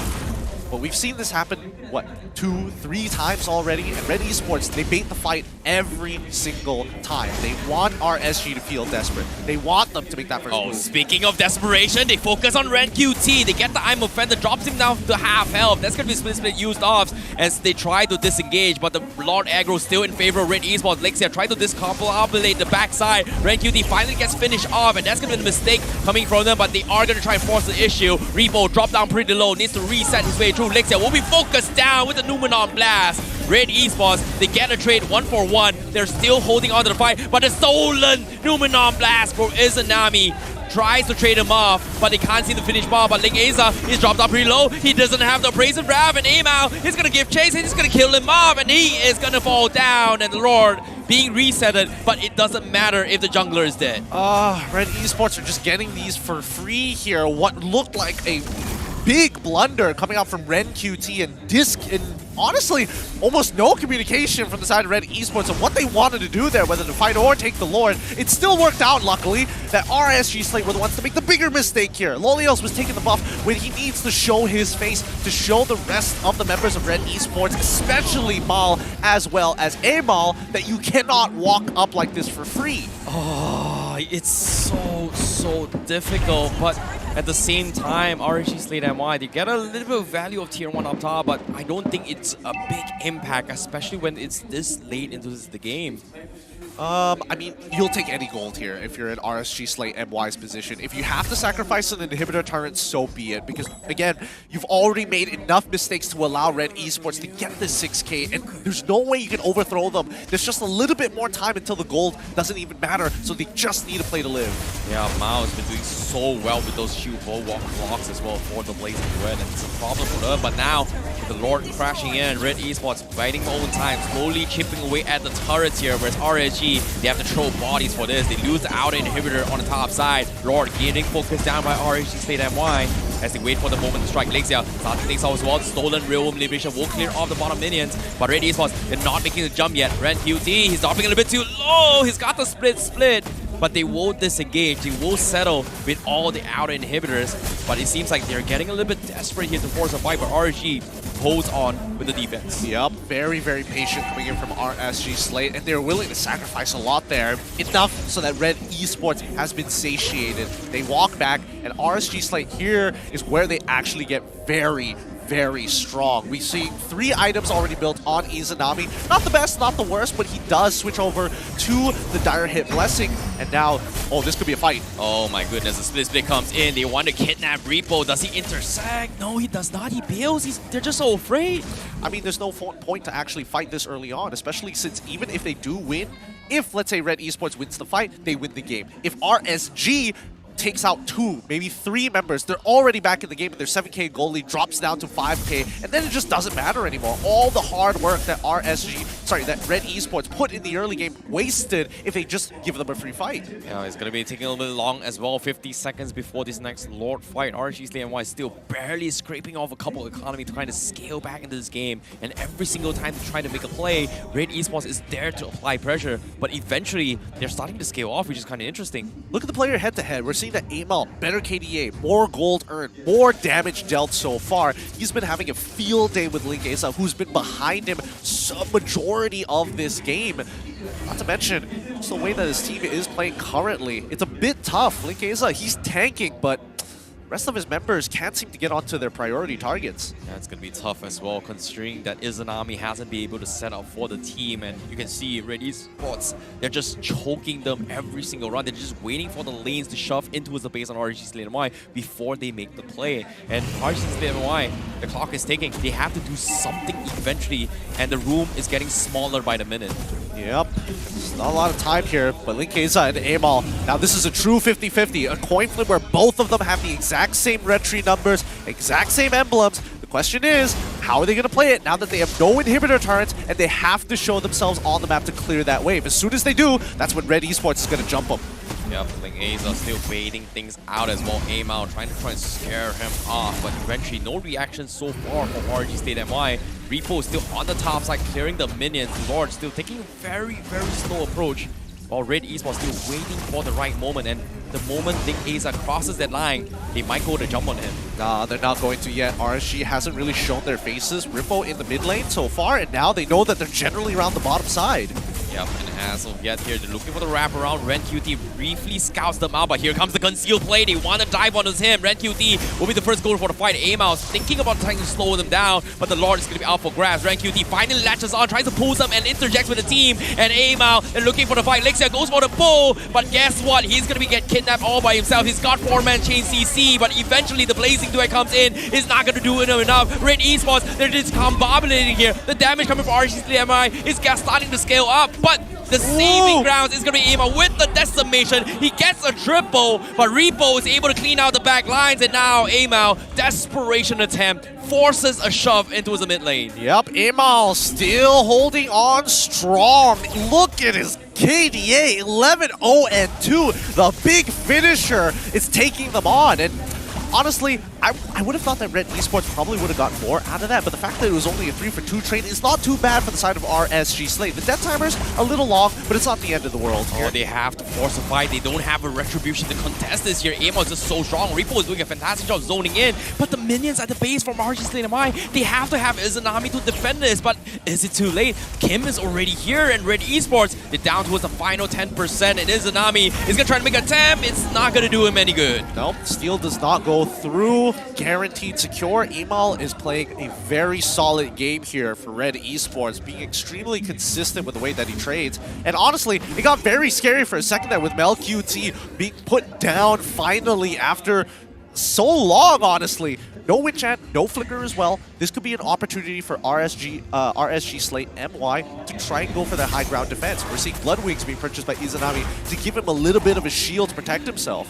Yeah, this is tough. Amal doing a fantastic job as well. His Guardian Immortality is so very difficult to kill, and it's extremely annoying to deal with. And currently, RSG Slate MY, they have no choice but to throw bodies for this, with the Lord knocking on the middle side. Lexia doing a I'm Offender, trying to zone out Mao. That's not going to do him any good. Meanwhile, Amal getting zoned out a little bit more. The Numenor blast comes in from Ma, will connect on 2, and the real manipulation on top of it all. RSG Slate MY, they're taking a big beating, but can they defend? They're doing a decent amount of damage. They finally take Amao once here, but the Razor's Wrath not gonna connect, and Amao is still somehow surviving. He gets the decimation, he gets the kill on Rico, but at the same time, Crystals is open, and they get the finish, and that's gonna be a 2-0 for RED Esports. That's what you want to see from RED Esports, calling out their opponents here, try and talk to us. We're coming back hard here, and this is a devastating defeat for RSG Slate MY, putting them even lower down as RED Esports looking to collect themselves. Oh, what a game coming from RED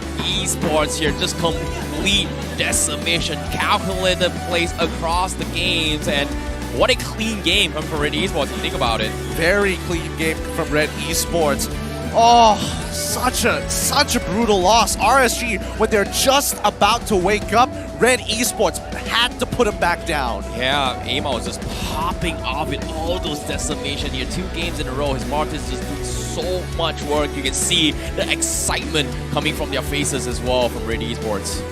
Oh, I mean, you definitely know that MelQT is only tapping his head just because, man, I died there. I should have lived. I was just a little slow on my buttons, but overall, RED Esports are in prime position to maybe even break into the upper brackets if they keep up this momentum. Yeah, they're extremely excited as well. We are going to be jumping in towards an interview with host Rose on stage here with the boys in red. Rose, please take it away. And the RED Esports win streak continues yet again. RED Esports? Okay, so everybody is happy. Oh, everybody's so happy. Okay, I can feel the happiness from the stage. Tapi kita nak cakap dulu dengan Kim. Debut player during the transfer window. Hi Kim. Ya saya. Oh, okay. Tadi nak dengar mic check untuk first game tu macam noise. Hype. Okay, so I nak tanya, since this is Kim's debut kan dekat MPL, yes, apa yang Kim tengah rasa dengan performance, first of all performance rate, very nice performance. Lepas tu Kim pula perform in your debut game. Apa perasaan Kim? Happy lah. Sebab ni first time kan kat MPL kan, terus perform bantai RSG. So, yeah, happy lah. Happy. Family pun support. Oh loh, comel. Kawan-kawan datang. Wow. Alright, thank you. Coach. Hi Coach. Hi. So, oi. Okay, so Coach, kita tahu dengan kemenangan ini, RED Esports will still be in the middle of the league, in the middle of the leaderboard kan? Do you think RED Esports boleh ke dapat the top 2 slot kat leaderboard? Tu memang original plan kita orang. Memang original plan kami. Kami memang target untuk upper bracket. So, harap dengan momentum kali ni kita dapatlah slot upper bracket tu. That's what we like to hear. Okay, thank you Coach. Mal? Okay, so kita go back to the first game. Okay, first game tu, I rasa most of the people dekat Stadium Juara dengan orang yang tengah tengok dekat rumah sangat-sangat surprised with your Luminous Blast dengan Amal pula dapat triple kill. Apa yang korang tengah fikir masa benda tu jadi? Sebenarnya benda tu, yang team fight tu kita orang dah rancang kan benda tu. Kita orang cari position enemy dulu. Lepas tu baru kita orang plan team fight tu macam mana. Dan RSG kena bait lah dengan kita orang. Oh, I see. Tapi it was really good. The triple kill, everybody was screaming. Alright, so are you guys ready for the MVP of the match? Okay, count with me. In 3, 2, 1. MVP of the match is Amal! Okay, Amal. So, how are you feeling sekarang? MVP of the match, dapat triple kill dengan Fredrin. Apa perasaan? Saya happy lah sebab dah lama tak dapat MVP. Oh, lama tak dapat MVP. Dah lama. So, sekarang apa ni? MelQT tak dapat, you dapat pula. Next game, next match dapat lagi. Game insya-Allah. Oh, okay. Apa Amal nak cakap untuk semua orang yang datang untuk sokong RED Esports hari ni? Thank you lah pada yang dah datang support. Lepas tu yang dari rumah. Tu je. Dia sangat-sangat happy guys, adrenaline rush. Okay, I would like to invite the lucky audience up on stage. Hanif.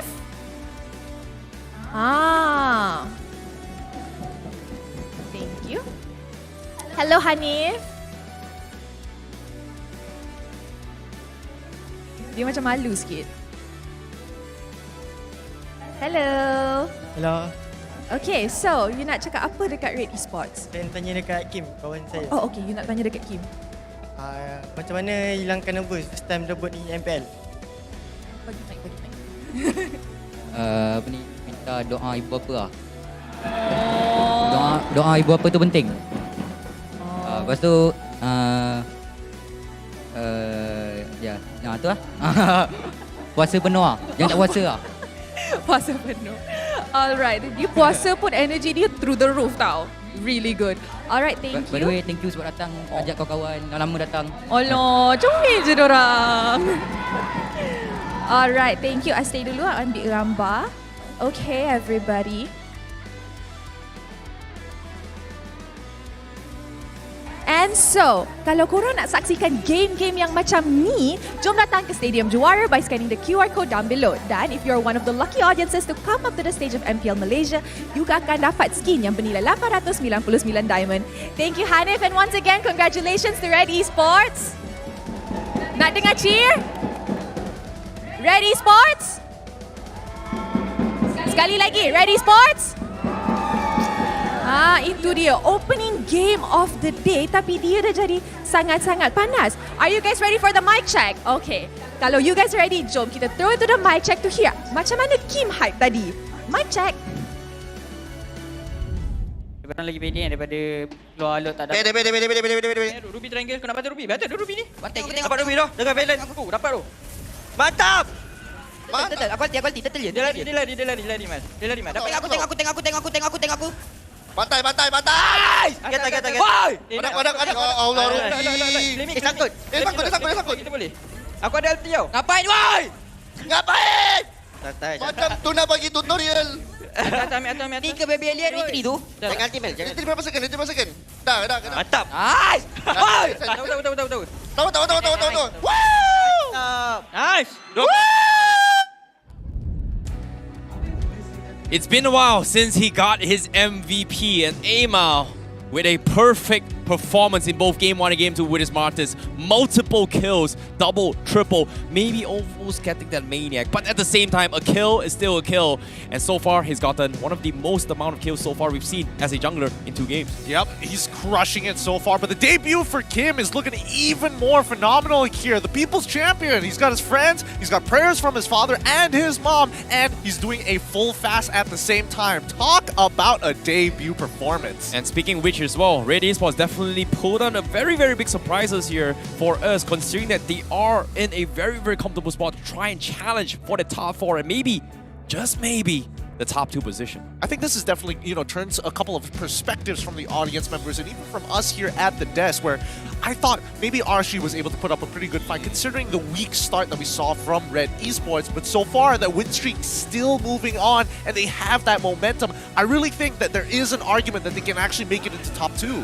Well, speaking of which as well, there is still more games to come, and they've pretty much played themselves 6 matches, 3 more to go. And of course, mathematically, if you're putting on the mats, if they get 3 more 2-0s, that is going to be a possible chance to make it towards the top 2. But of course, still pretty far-fetched here. But as of now, they pretty much try to further solidify their top 4 placements. Yep, hopefully they're able to do that. But so far, I think, that RSG, it's very clear that they have problems, major issues, I would argue, for the early game. The early game is really not their strong suit. Nobody really wants to be that risk taker. Nobody wants to actually go for that point flip. And their calls seem very inexperienced. I will say that, Alexia on game number 1 made a couple of weird positions, but game number 2, I think it becomes even more obvious. Now, when it comes to that as well, are they iffy? Seems like the match highlights here is late game still RSG's game. Repo did call it out in the earlier weeks of MPL MY, and so far almost every single late game coming in from RSG Slate MY didn't go according to plan. Well, RSG, I will give them the fact that towards the later stages, they were looking like they were coming back. It's just that they lost too much on the map.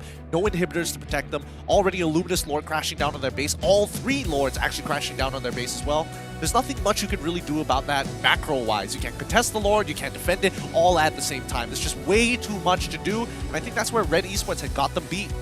Well, speaking of which here, to give you guys a little bit more info on how RED Esports were able to overcome RSG Slate MY's late game, let's talk about the items real quick as well, because this pretty much is considered a very, very late game. Game 1 obviously is a completely different story. Draft was a big issue, but this game, they've reached through this ultra later stage game. What went wrong? A couple of things went wrong. Number one, the earlier stages were very rough for RSG, and Link is trying to maintain his position and, more importantly, his level against Amal, just to make sure that there's something to contest for. But I think RED Esports had got them beat on these neutral objectives. I mean, looking at the items, nothing too out of the ordinary, and I think the most important thing is the fact that everyone decided to build MR just because they noticed, hey, Izanami is scaling fast. He's only taking that dire hit after he has secured himself 3 items. The other 2 items are supplementary to that, but that dire hit just to be able to finish off low target members from the side of RED Esports, in particular Mel QT,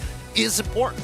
Yeah, it's just weird for him to actually still play his playstyle, right? And we were a little bit worried that maybe if he needed a little bit more damage, and multiple times he tried to go for this kind of aggressive dives, which didn't exactly go in their favor. So feels like late game seems to be a little bit of fumble if you do not win your smooth early game. In this case, let's talk about the overall damage output coming from both sides. Damage there obviously is going to be favoring RED Esports, but look at the damage taken coming from them.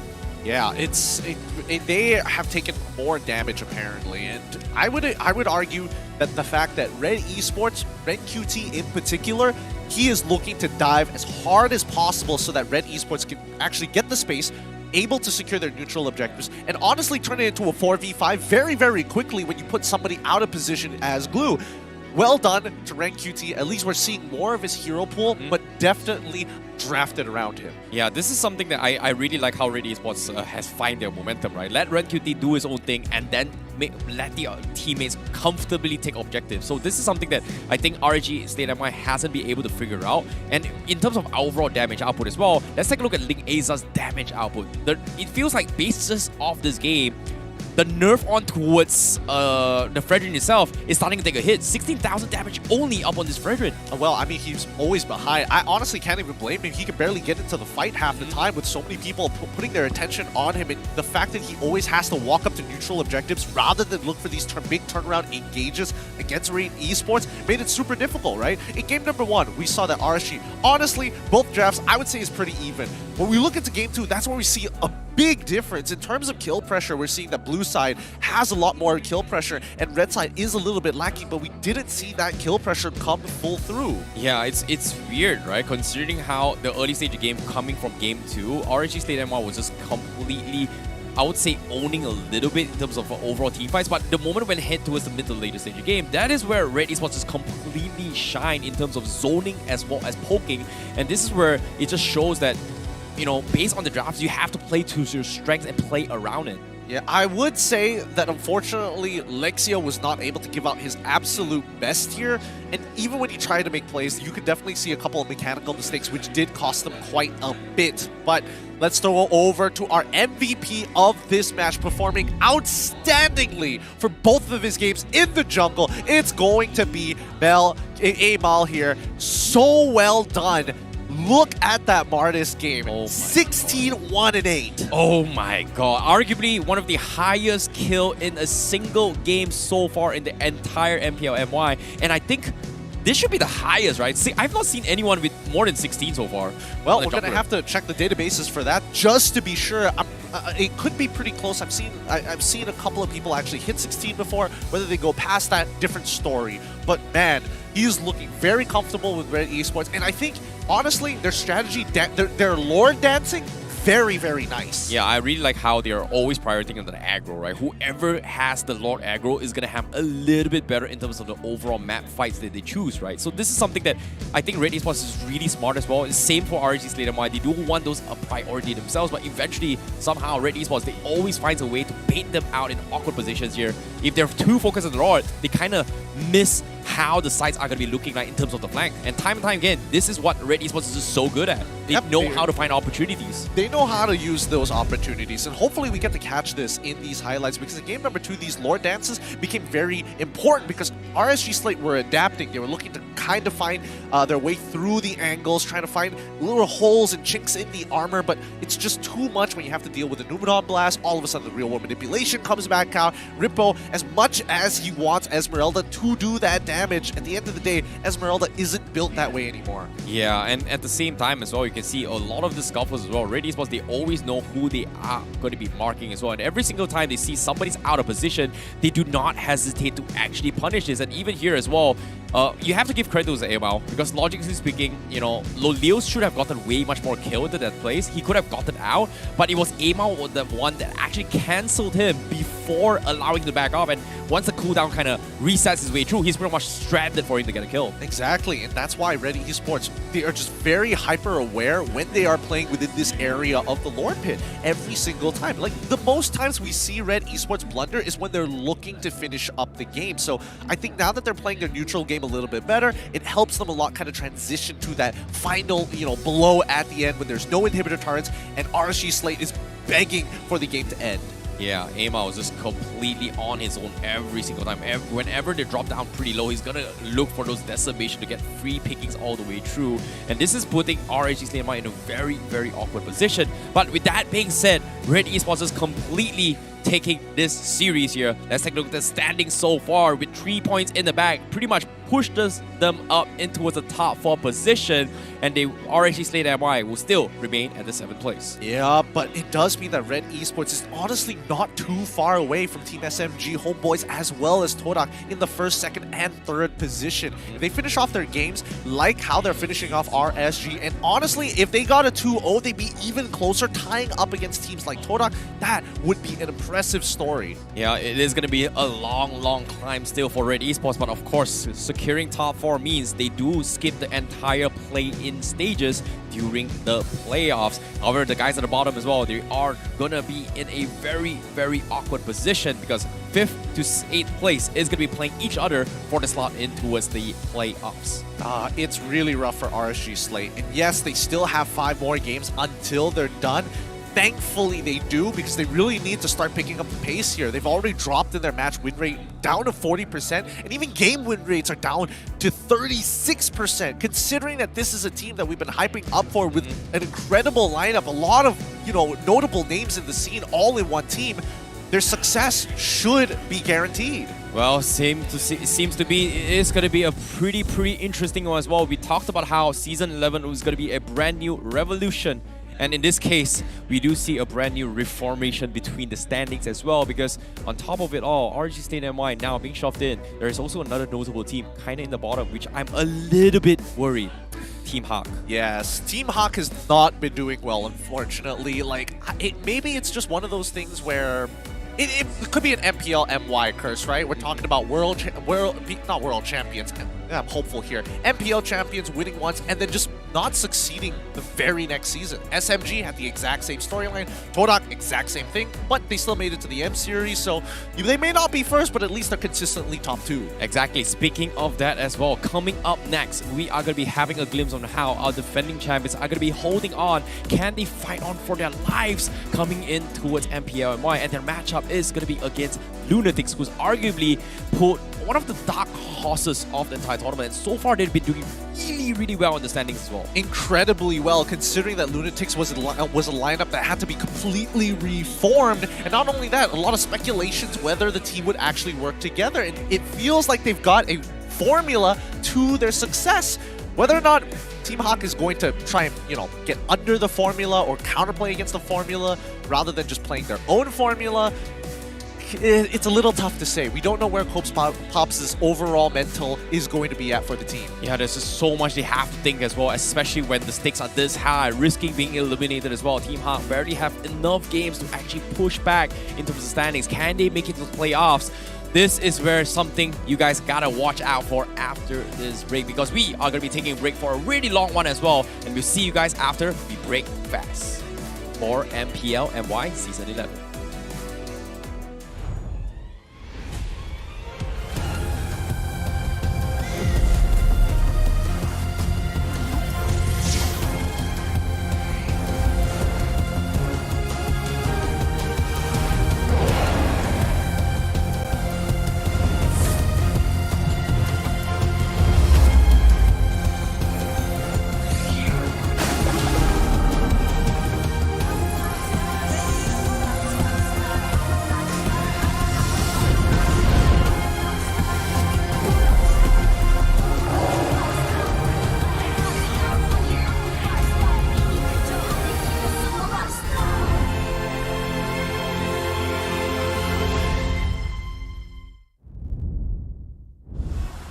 di sebuah bandaraya.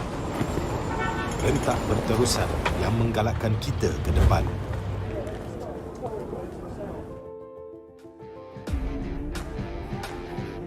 Sesuatu yang mengapi-apikan hidup dan semangat kita. Setiap orang mempunyai gaya dan irama tersendiri. Tapi, apakah yang boleh menyatukan semua lapisan masyarakat?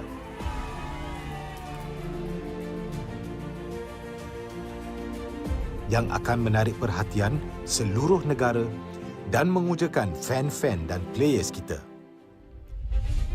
MPL Malaysia ditubuh pada tahun 2017 dengan impian yang besar untuk menghimpunkan player-player Mobile Legends terbaik di atas satu pentas kompetitif yang terbesar di Malaysia.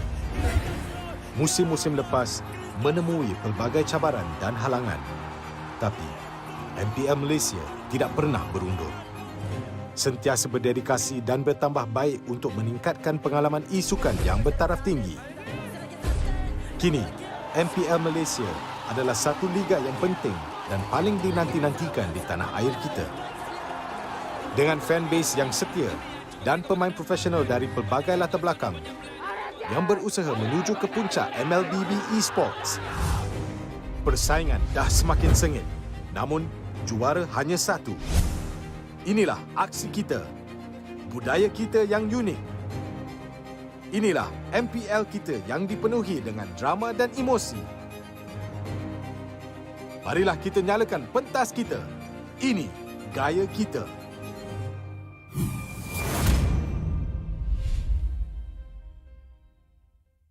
Bulan lepas, tim Malaysia yang layak ke tournament peringkat antarabangsa telah gagal.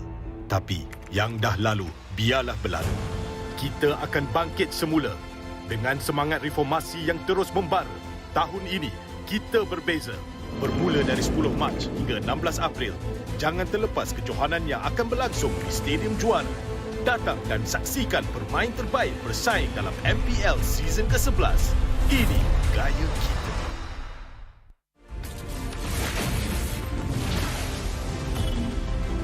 Pain is the proof that I'm still alive.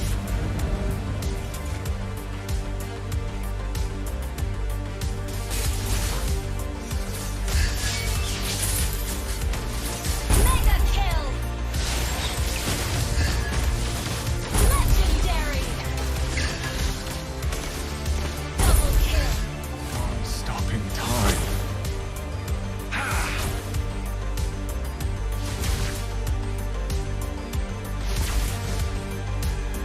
Feel what I feel. Feel what I feel.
master of all the evil gods.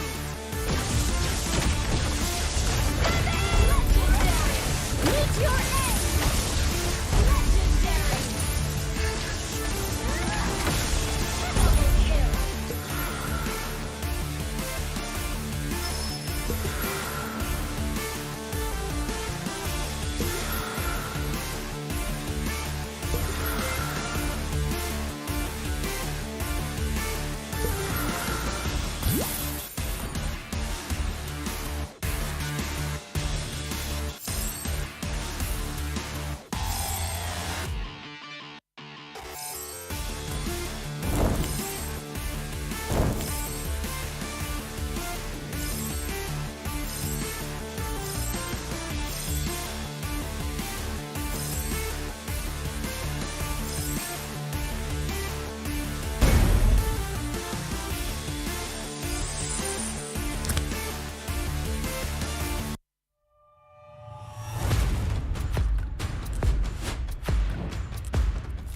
Ini kelanggaan kita.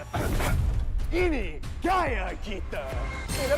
Every year, I gotta deal with your nonsense. Anyways, selamat datang kepada Format Expedition video kita. This season, a brand new game format has been introduced, and we are thrilled to be presenting it to you. The MPL MY has been waiting for this revolution. Format kali ini lebih dramatic, lebih hangat. So let's begin. 10 teams will be seeded into one group.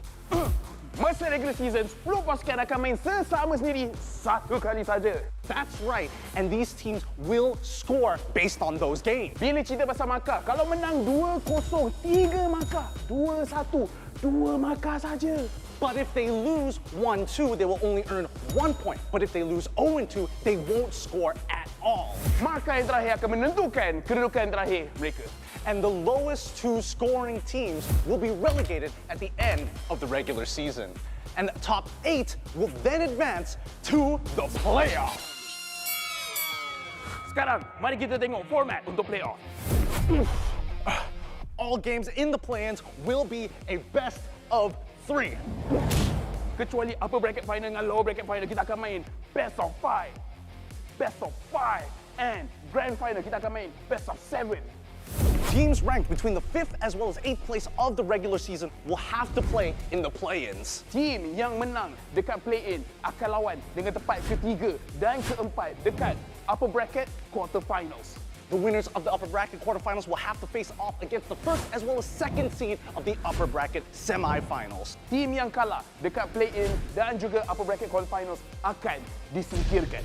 Luckily, if your team is in the upper bracket semifinals and they lose, they will go down to the lower bracket semifinals having a second life. Kalau team menang dekat upper bracket semifinal, akan gerak kepada upper bracket finals. Finally, the upper bracket finals as well as lower bracket final winners will face each other off in the grand finals. Untuk lawan, untuk dapatkan trofi MPL Malaysia.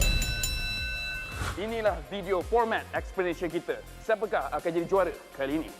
The stage is set. Let the games begin. Ini gaya kita.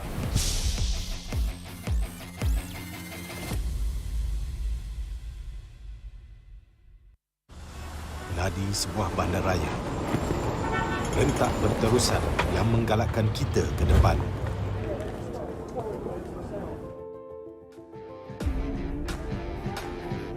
Sesuatu yang mengapi-apikan hidup dan semangat kita. Setiap orang mempunyai gaya dan irama tersendiri. Tapi, apakah yang boleh menyatukan semua lapisan masyarakat?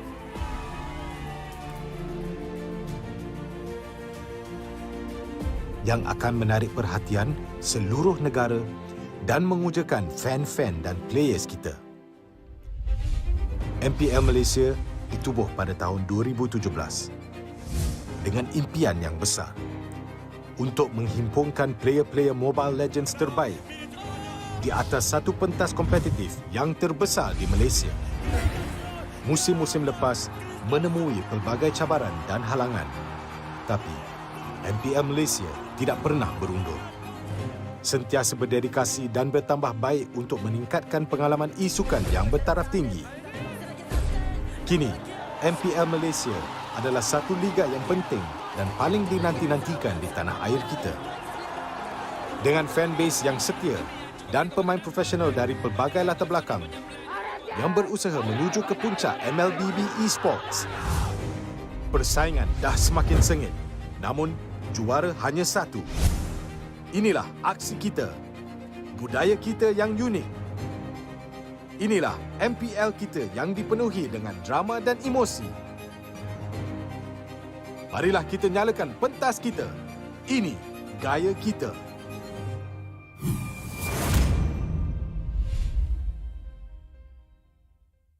Bulan lepas, tim Malaysia yang layak ke tournament peringkat antarabangsa telah gagal.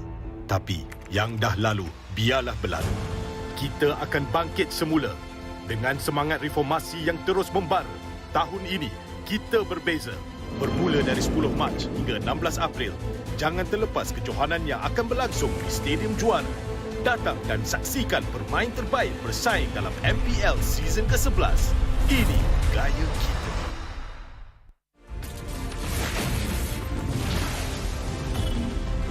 Pain is the proof that I'm still alive.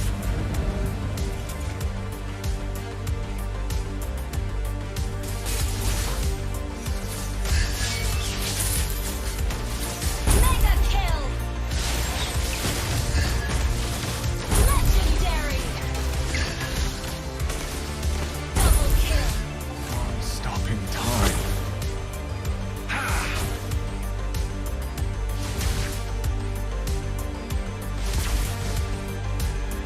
Feels what I feel. Feels what I feel.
You destroyed a turret!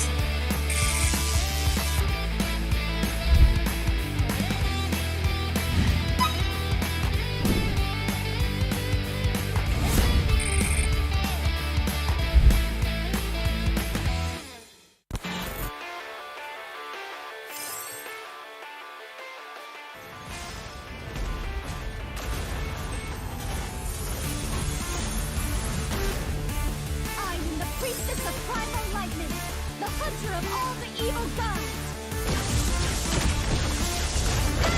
Legendary! Meet your end! Legendary! Double kill!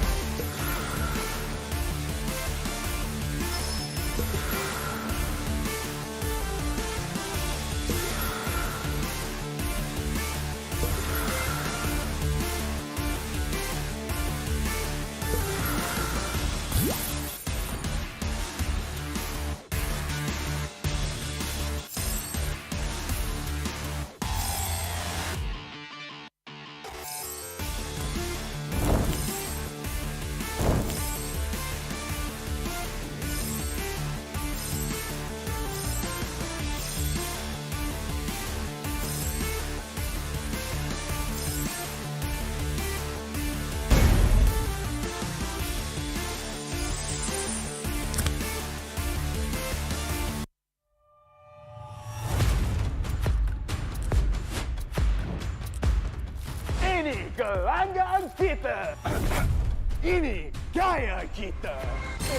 Every year, I gotta deal with your nonsense. Anyways, selamat datang kepada Format Expedition video kita. This season, a brand new game format has been introduced, and we are thrilled to be presenting it to you. The MPL MY has been waiting for this revolution. Format kali ini lebih dramatic, lebih hangat. So let's begin. 10 teams will be seeded into one group. Masa regular season, 10 pasukan akan main sesama sendiri satu kali saja. That's right, and these teams will score based on those games. Bila cerita pasal markah, kalau menang 2-0, 3 markah, 2-1, 2 markah saja. But if they lose 1-2, they will only earn 1 point. But if they lose 0-2, they won't score at all. Markah yang terakhir akan menentukan kedudukan terakhir mereka. And the lowest 2 scoring teams will be relegated at the end of the regular season. And the top 8 will then advance to the playoffs. Sekarang, mari kita tengok format untuk playoff. All games in the play-ins will be a best of 3. Kecuali upper bracket final dengan lower bracket final, kita akan main best of 5. Best of 5. And grand final, kita akan main best of 7. Teams ranked between the 5th as well as 8th place of the regular season will have to play in the play-ins. Team yang menang dekat play-in akan lawan dengan tempat ketiga dan keempat dekat upper bracket quarterfinals. The winners of the upper bracket quarterfinals will have to face off against the first as well as second seed of the upper bracket semifinals. Team yang kalah dekat play-in dan juga upper bracket quarterfinals akan disingkirkan. Luckily, if your team is in the upper bracket semifinals and they lose, they will go down to the lower bracket semifinals having a second life. Kalau team menang dekat upper bracket semifinal, akan gerak kepada upper bracket finals. Finally, the upper bracket finals as well as lower bracket final winners will face each other off in the grand finals. Untuk lawan, untuk dapatkan trofi MPL Malaysia. Inilah video format explanation kita. Siapakah akan jadi juara kali ini? The stage is set. Let the games begin. Ini gaya kita.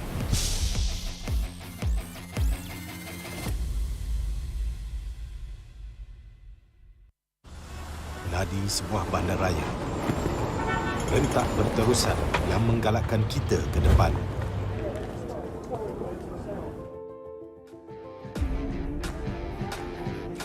Sesuatu yang mengapi-apikan hidup dan semangat kita. Setiap orang mempunyai gaya dan irama tersendiri. Tapi, apakah yang boleh menyatukan semua lapisan masyarakat?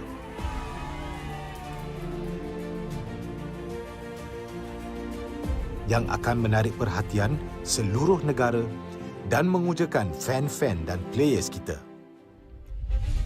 MPL Malaysia ditubuh pada tahun 2017 dengan impian yang besar untuk menghimpunkan player-player Mobile Legends terbaik di atas satu pentas kompetitif yang terbesar di Malaysia. Musim-musim lepas menemui pelbagai cabaran dan halangan, tapi MPL Malaysia tidak pernah berundur. Sentiasa berdedikasi dan bertambah baik untuk meningkatkan pengalaman e-sukan yang bertaraf tinggi. Kini, MPL Malaysia adalah satu liga yang penting dan paling dinanti-nantikan di tanah air kita. Dengan fanbase yang setia dan pemain profesional dari pelbagai latar belakang yang berusaha menuju ke puncak MLBB Esports. Persaingan dah semakin sengit, namun juara hanya satu. Inilah aksi kita, budaya kita yang unik. Inilah MPL kita yang dipenuhi dengan drama dan emosi.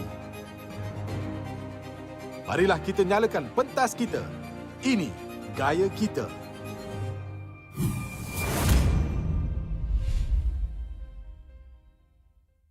Bulan lepas, tim Malaysia yang layak ke tournament peringkat antarabangsa telah gagal.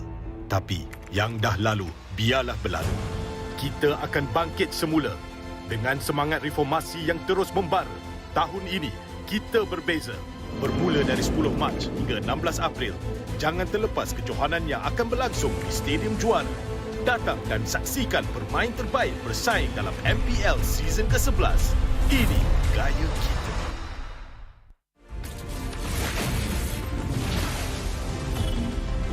Pain is the proof that I'm still alive.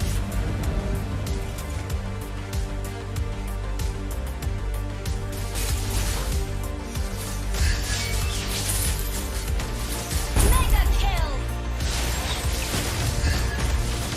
Legendary! Double kill! I'm stopping time.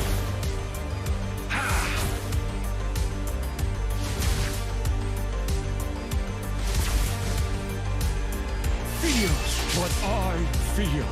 Feels what I feel.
You destroyed a turret!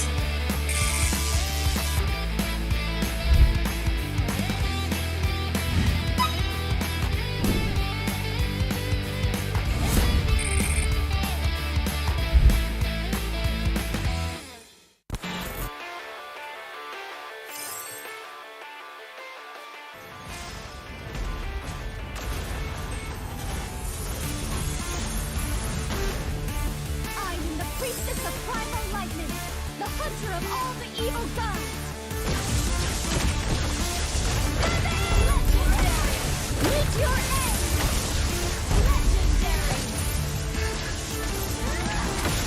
Double kill!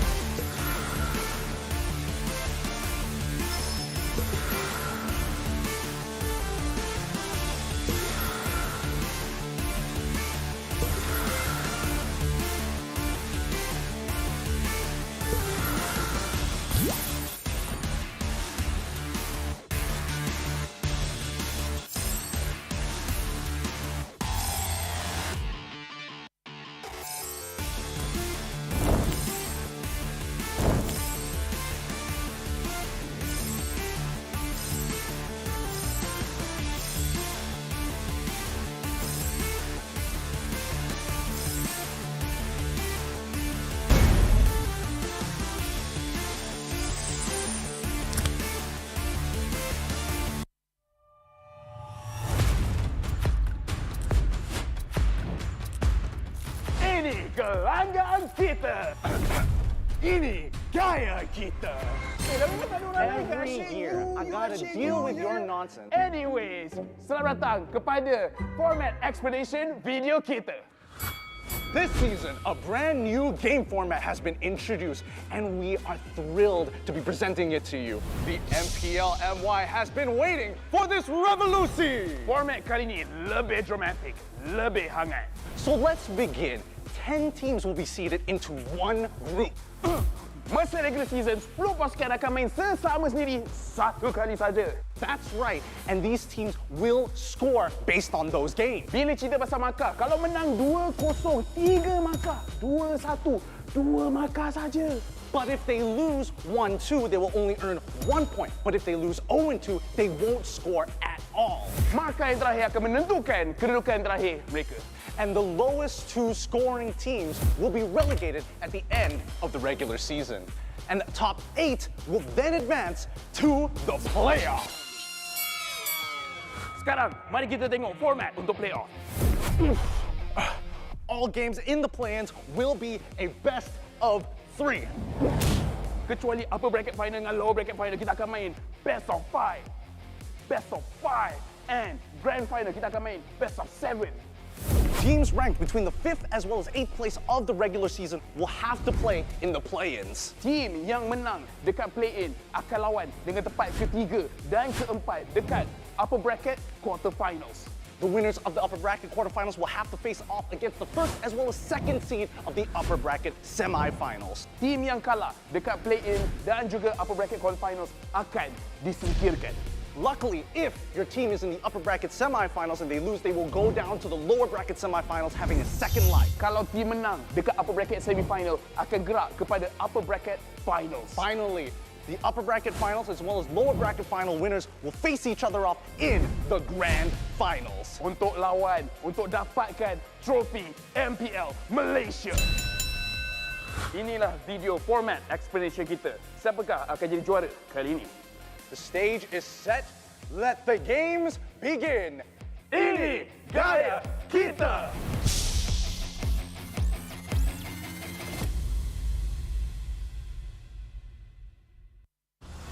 Nadi sebuah bandaraya.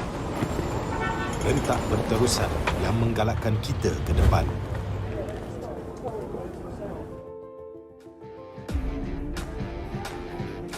Sesuatu yang mengapi-apikan hidup dan semangat kita. Setiap orang mempunyai gaya dan irama tersendiri. Tapi, apakah yang boleh menyatukan semua lapisan masyarakat?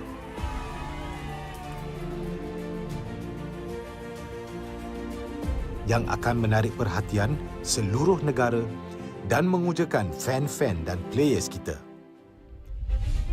MPL Malaysia ditubuh pada tahun 2017 dengan impian yang besar untuk menghimpunkan player-player Mobile Legends terbaik di atas satu pentas kompetitif yang terbesar di Malaysia. Musim-musim lepas menemui pelbagai cabaran dan halangan, tapi MPL Malaysia tidak pernah berundur. Sentiasa berdedikasi dan bertambah baik untuk meningkatkan pengalaman e-sukan yang bertaraf tinggi. Kini, MPL Malaysia adalah satu liga yang penting dan paling dinanti-nantikan di tanah air kita. Dengan fanbase yang setia dan pemain profesional dari pelbagai latar belakang yang berusaha menuju ke puncak MLBB Esports. Persaingan dah semakin sengit, namun juara hanya satu. Inilah aksi kita, budaya kita yang unik. Inilah MPL kita yang dipenuhi dengan drama dan emosi. Marilah kita nyalakan pentas kita. Ini gaya kita.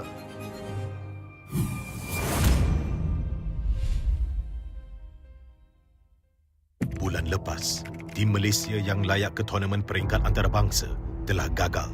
Tapi yang dah lalu, biarlah berlalu. Kita akan bangkit semula dengan semangat reformasi yang terus membara. Tahun ini, kita berbeza. Bermula dari 10 Mac hingga 16 April, jangan terlepas kejohanan yang akan berlangsung di Stadium Juara.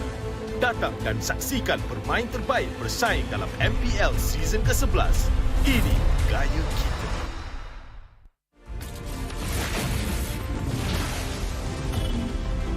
Pain is the proof that I'm still alive.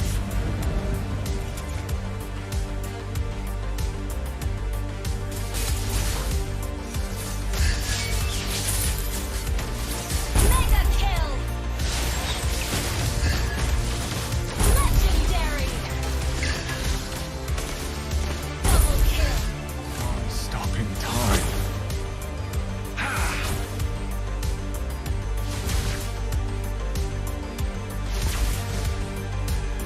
Feels what I feel. Feels what I feel.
master of all the evil gods.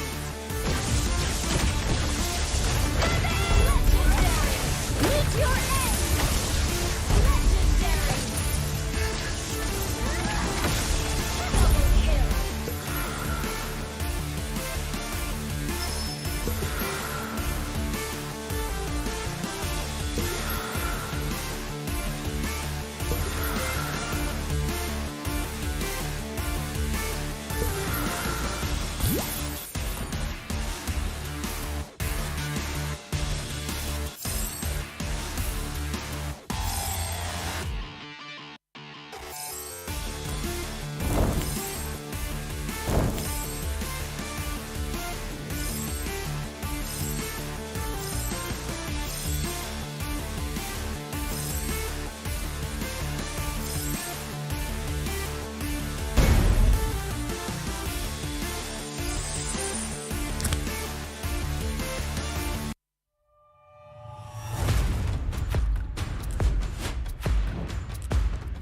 Ini kelanggaan kita.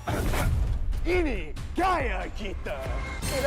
Every year, I gotta deal with your nonsense. Anyways, selamat datang kepada format explanation video kita. This season, a brand new game format has been introduced, and we are thrilled to be presenting it to you. The MPL MY has been waiting for this revolution. Format kali ini lebih dramatic, lebih hangat. So let's begin. 10 teams will be seated into one group. Masa regular season, 10 pasukan akan main sesama sendiri satu kali saja. That's right, and these teams will score based on those games. Bila cerita pasal markah, kalau menang 2-0, 3 markah, 2-1, 2 markah saja. But if they lose 1-2, they will only earn 1 point. But if they lose 0-2, they won't score at all. Markah yang terakhir akan menentukan kedudukan terakhir mereka. And the lowest 2 scoring teams will be relegated at the end of the regular season. And the top 8 will then advance to the playoffs. Sekarang, mari kita tengok format untuk playoff. All games in the play-ins will be a best of 3. Kecuali upper bracket final dengan lower bracket final, kita akan main best of 5. Best of 5. And grand final, kita akan main best of 7. Teams ranked between the 5th as well as 8th place of the regular season will have to play in the play-ins. Team yang menang dekat play-in akan lawan dengan tempat ketiga dan keempat dekat upper bracket quarterfinals. The winners of the upper bracket quarterfinals will have to face off against the first as well as second seed of the upper bracket semifinals. Team yang kalah dekat play-in dan juga upper bracket quarterfinals akan disingkirkan.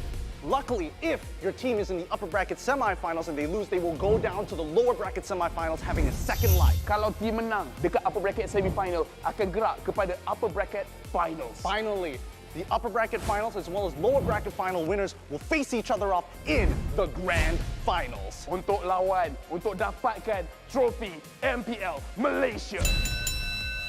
Inilah video format explanation kita. Siapakah akan jadi juara kali ini? The stage is set. Let the games begin. Ini gaya kita.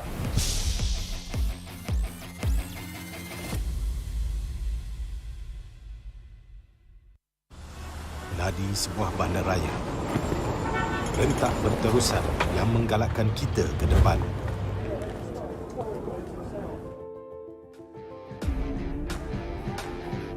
Sesuatu yang mengapi-apikan hidup dan semangat kita. Setiap orang mempunyai gaya dan irama tersendiri. Tapi, apakah yang boleh menyatukan semua lapisan masyarakat?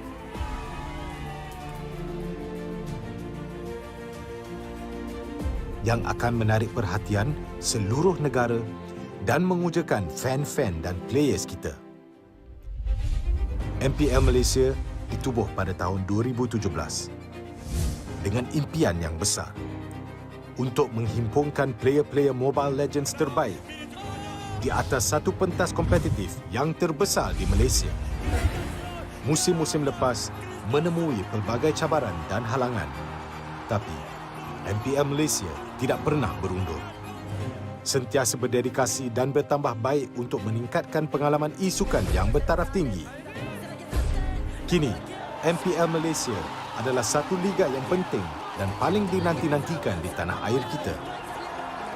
Dengan fanbase yang setia dan pemain profesional dari pelbagai latar belakang yang berusaha menuju ke puncak MLBB Esports, persaingan dah semakin sengit, namun juara hanya satu. Inilah aksi kita, budaya kita yang unik. Inilah MPL kita yang dipenuhi dengan drama dan emosi. Marilah kita nyalakan pentas kita. Ini gaya kita.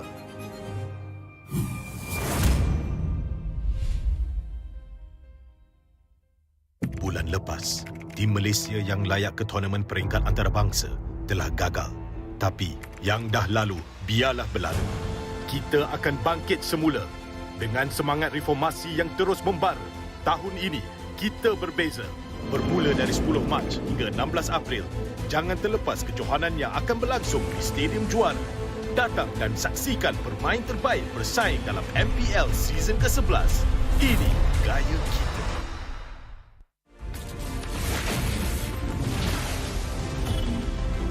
Pain is the proof that I'm still alive.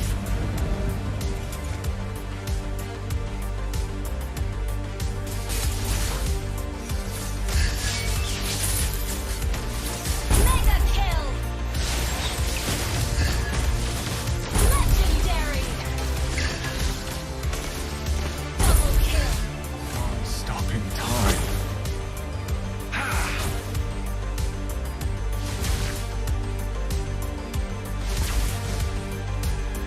Feel what I feel. Feel what I feel.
You destroyed a turret!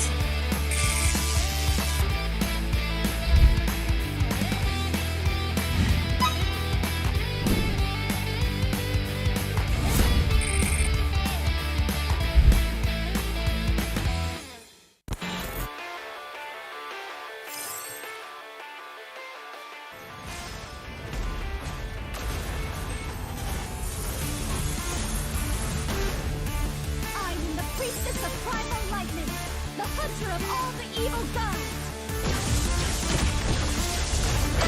Legendary! Meet your end! Legendary!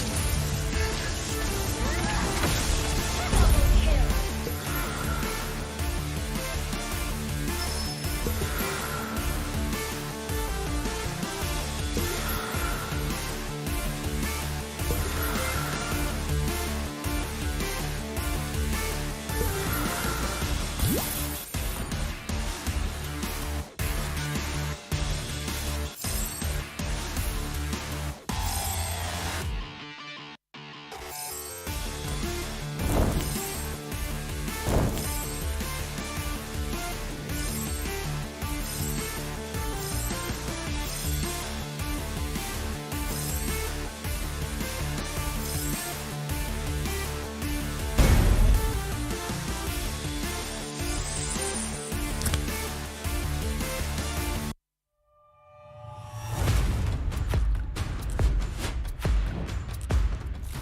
Ini kelanggaan kita.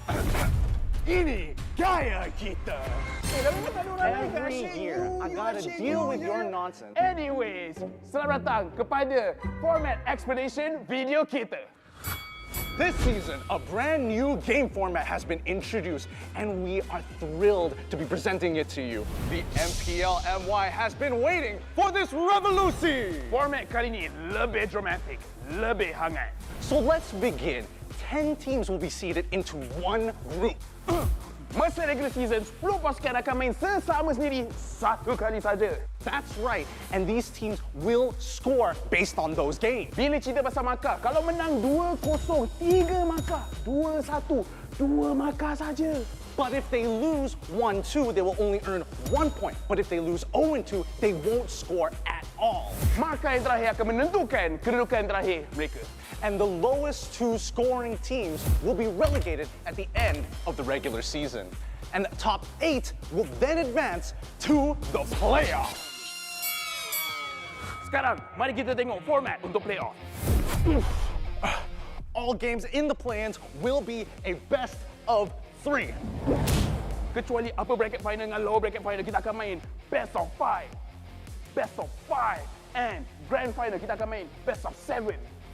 Teams ranked between the 5th as well as 8th place of the regular season will have to play in the play-ins. Team yang menang dekat play-in akan lawan dengan tempat ketiga dan keempat dekat upper bracket quarterfinals. The winners of the upper bracket quarterfinals will have to face off against the first as well as second seed of the upper bracket semifinals. Team yang kalah dekat play-in dan juga upper bracket quarterfinals akan disingkirkan. Luckily, if your team is in the upper bracket semifinals and they lose, they will go down to the lower bracket semifinals having a second life. Kalau team menang dekat upper bracket semifinal, akan gerak kepada upper bracket finals. Finally, the upper bracket finals as well as lower bracket final winners will face each other off in the grand finals. Untuk lawan, untuk dapatkan trofi MPL Malaysia. Inilah video format explanation kita. Siapakah akan jadi juara kali ini? The stage is set. Let the games begin. Ini gaya kita.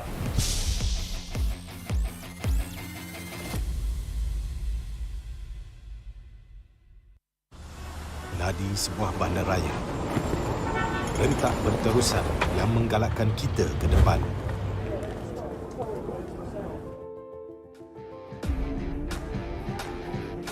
Sesuatu yang mengapi-apikan hidup. Dan semangat kita. Setiap orang mempunyai gaya dan irama tersendiri. Tapi, apakah yang boleh menyatukan semua lapisan masyarakat?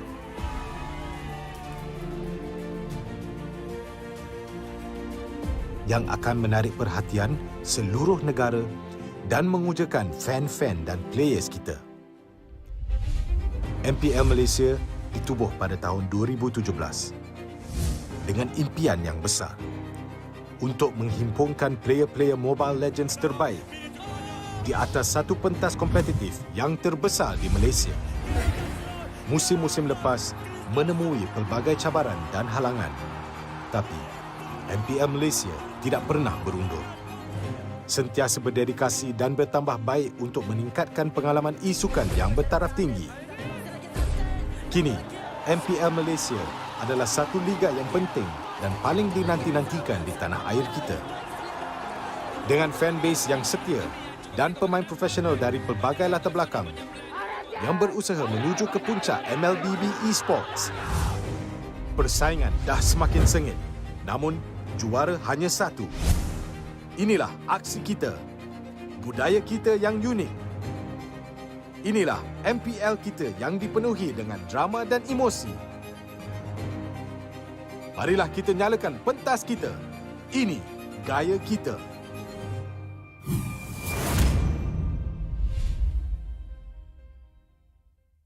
Bulan lepas, tim Malaysia yang layak ke tournament peringkat antarabangsa telah gagal. Tapi yang dah lalu, biarlah berlalu. Kita akan bangkit semula dengan semangat reformasi yang terus membara. Tahun ini, kita berbeza. Bermula dari 10 Mac hingga 16 April, jangan terlepas kejohanan yang akan berlangsung di Stadium Juara. Datang dan saksikan bermain terbaik bersaing dalam MPL season ke-11. Ini gaya kita.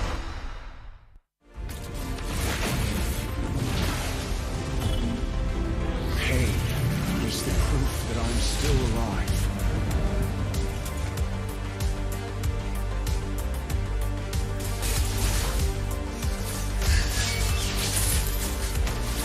Mega kill! Legendary! Double kill! Stopping time.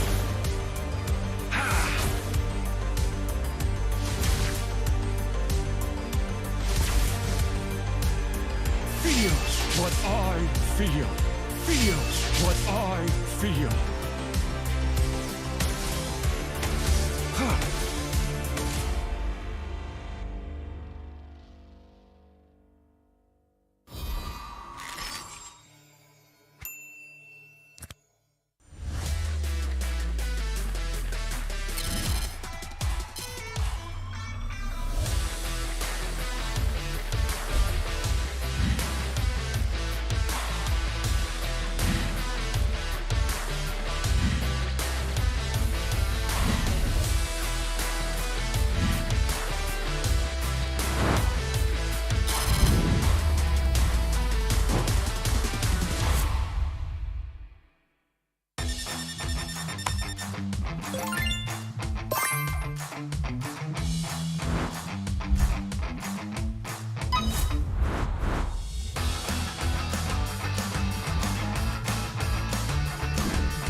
You destroyed a turret!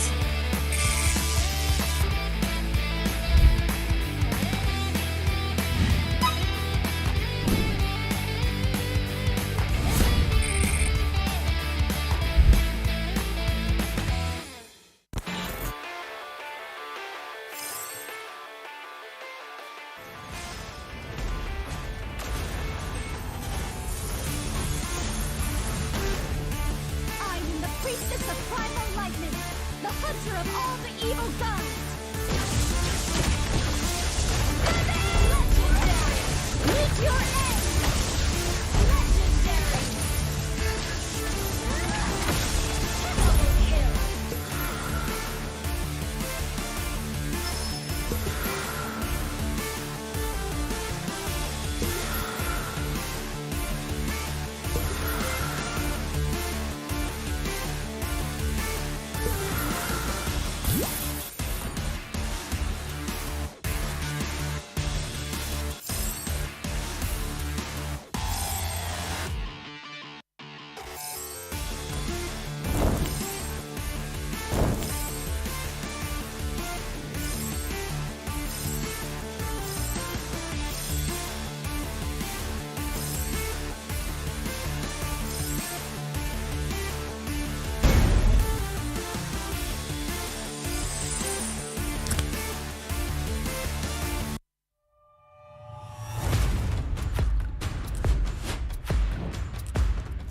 Ini kelanggaan kita.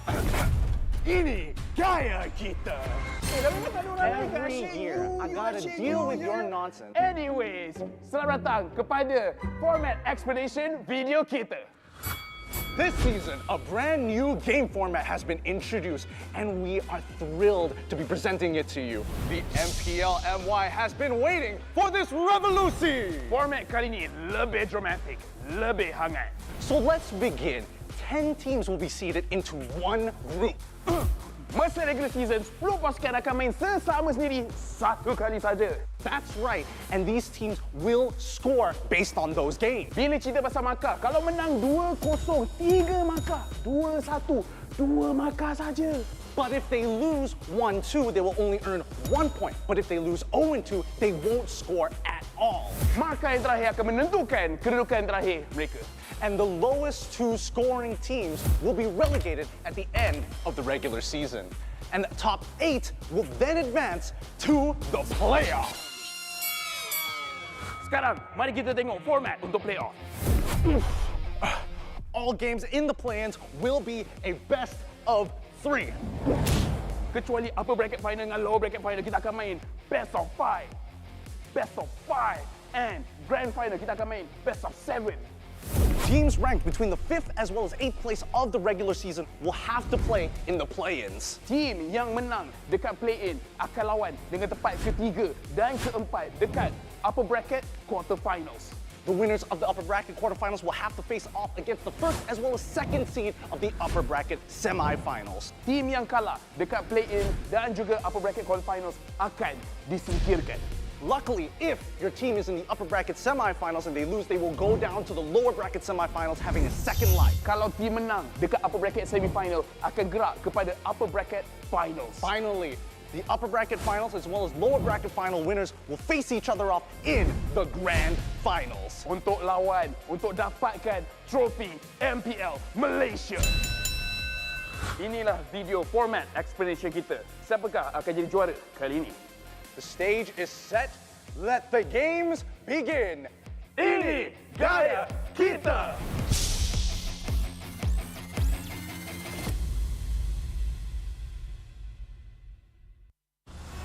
Nadi sebuah bandaraya. Rentak berterusan yang menggalakkan kita ke depan.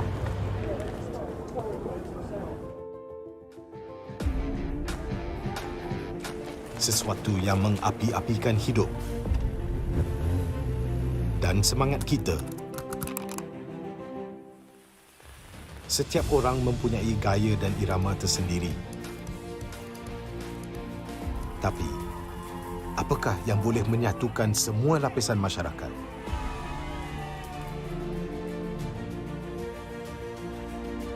Yang akan menarik perhatian seluruh negara dan mengujakan fan-fan dan players kita. MPL Malaysia ditubuh pada tahun 2017 dengan impian yang besar untuk menghimpunkan player-player Mobile Legends terbaik di atas satu pentas kompetitif yang terbesar di Malaysia. Musim-musim lepas menemui pelbagai cabaran dan halangan, tapi MPL Malaysia tidak pernah berundur. Sentiasa berdedikasi dan bertambah baik untuk meningkatkan pengalaman e-sukan yang bertaraf tinggi. Kini, MPL Malaysia adalah satu liga yang penting dan paling dinanti-nantikan di tanah air kita. Dengan fanbase yang setia dan pemain profesional dari pelbagai latar belakang yang berusaha menuju ke puncak MLBB Esports. Persaingan dah semakin sengit, namun juara hanya satu. Inilah aksi kita, budaya kita yang unik. Inilah MPL kita yang dipenuhi dengan drama dan emosi. Marilah kita nyalakan pentas kita. Ini gaya kita.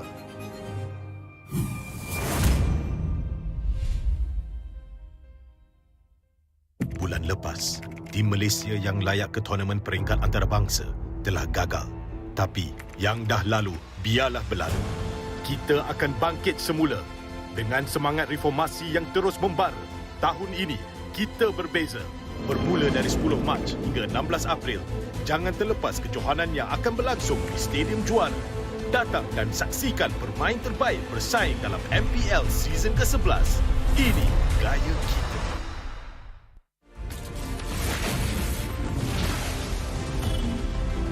Pain is the proof that I'm still alive.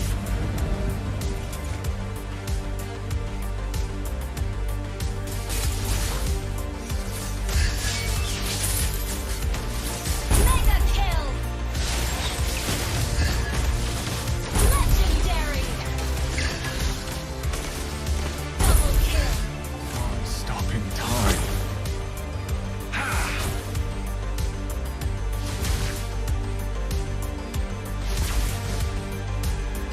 Feel what I feel. Feel what I feel.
center of all the evil gods.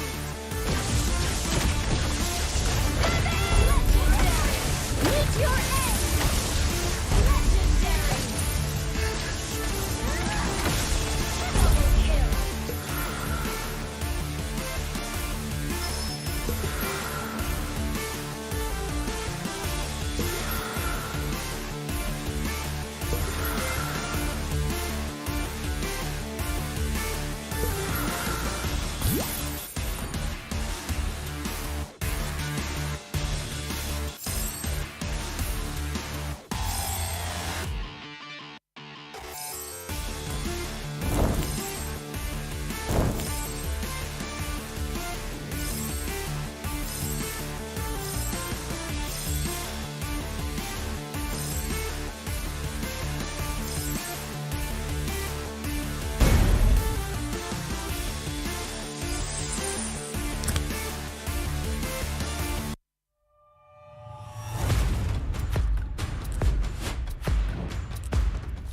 Ini kelanggaan kita.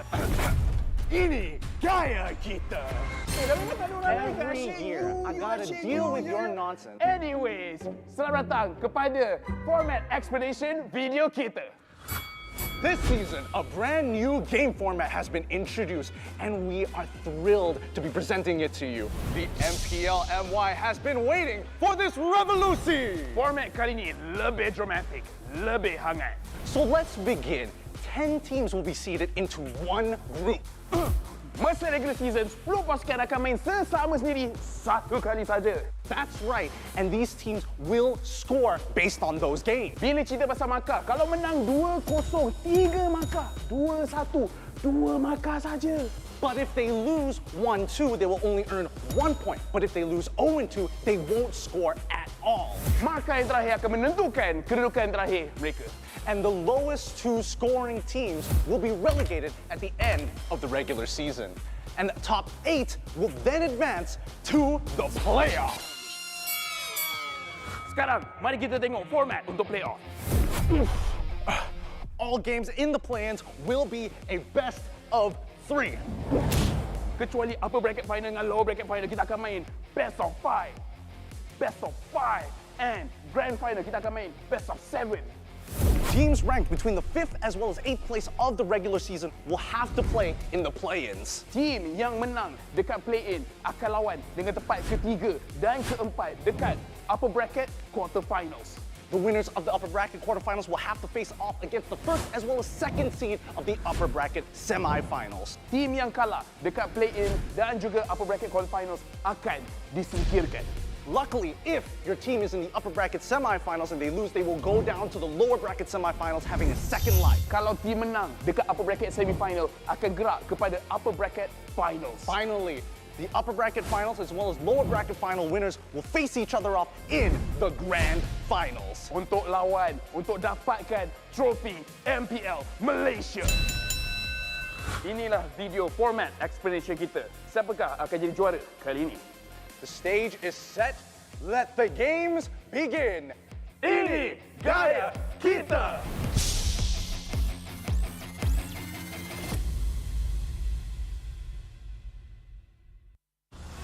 Nadi sebuah bandaraya.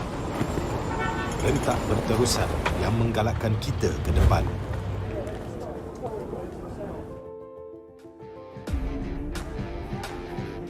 Sesuatu yang mengapi-apikan hidup dan semangat kita. Setiap orang mempunyai gaya dan irama tersendiri. Tapi, apakah yang boleh menyatukan semua lapisan masyarakat?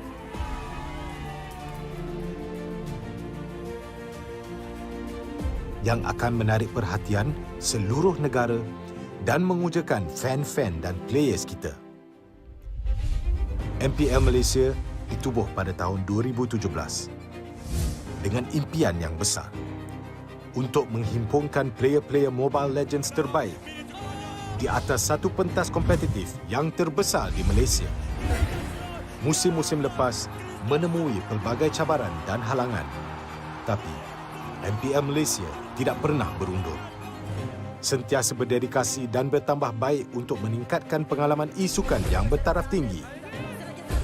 Kini, MPL Malaysia adalah satu liga yang penting dan paling dinanti-nantikan di tanah air kita. Dengan fanbase yang setia dan pemain profesional dari pelbagai latar belakang yang berusaha menuju ke puncak MLBB Esports, persaingan dah semakin sengit, namun juara hanya satu. Inilah aksi kita, budaya kita yang unik. Inilah MPL kita yang dipenuhi dengan drama dan emosi. Marilah kita nyalakan pentas kita. Ini gaya kita.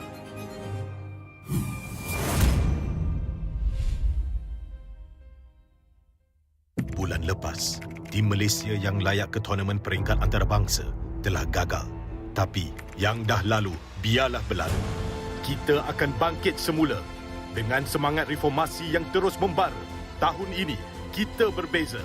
Bermula dari 10 Mac hingga 16 April, jangan terlepas kejohanan yang akan berlangsung di Stadium Juara. Datang dan saksikan pemain terbaik bersaing dalam MPL Season ke-11.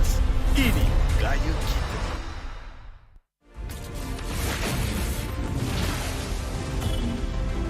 Pain is the proof that I'm still alive.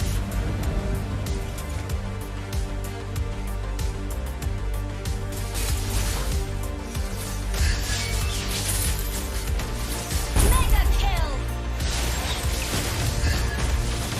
Legendary! Double kill! Stopping time.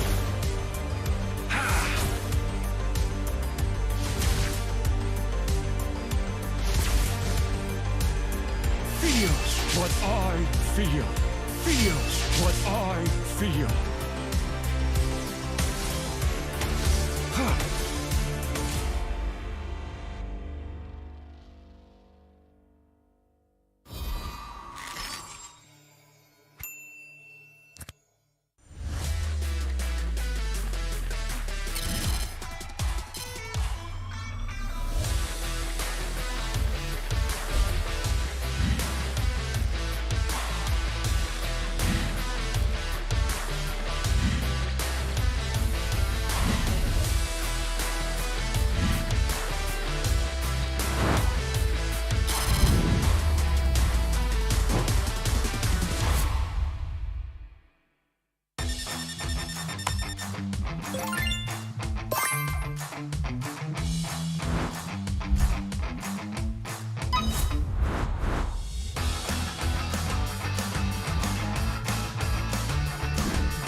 You destroyed a turret!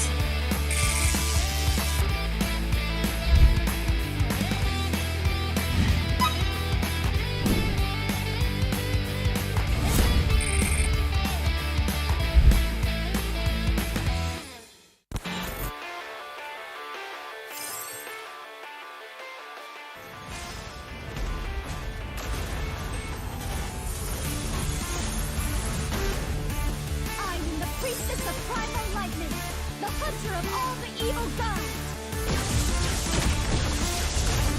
Legendary! Meet your end! Legendary!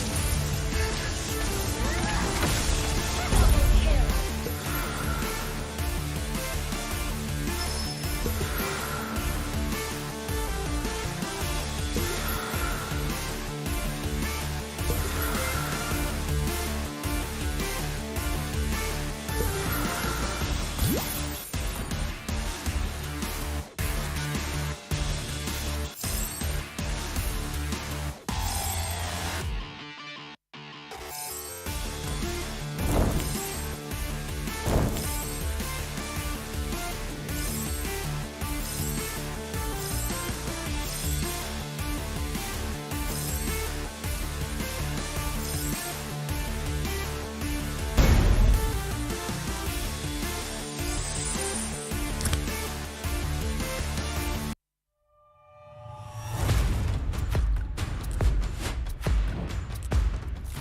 Ini kelanggaan kita. Ini gaya kita. Every year, I gotta deal with your nonsense. Anyways, selamat datang kepada format explanation video kita. This season, a brand new game format has been introduced, and we are thrilled to be presenting it to you. The MPL MY has been waiting for this revolution. Format kali ini lebih dramatic, lebih hangat. So let's begin. 10 teams will be seeded into one group. Masa regular season, 10 pasukan akan main sesama sendiri satu kali saja. That's right, and these teams will score based on those games. Bila cerita pasal markah, kalau menang 2-0, 3 markah. 2-1, 2 markah saja. But if they lose 1-2, they will only earn 1 point. But if they lose 0-2, they won't score at all. Markah yang terakhir akan menentukan kedudukan terakhir mereka. And the lowest 2 scoring teams will be relegated at the end of the regular season. And the top 8 will then advance to the playoffs. Sekarang, mari kita tengok format untuk playoff.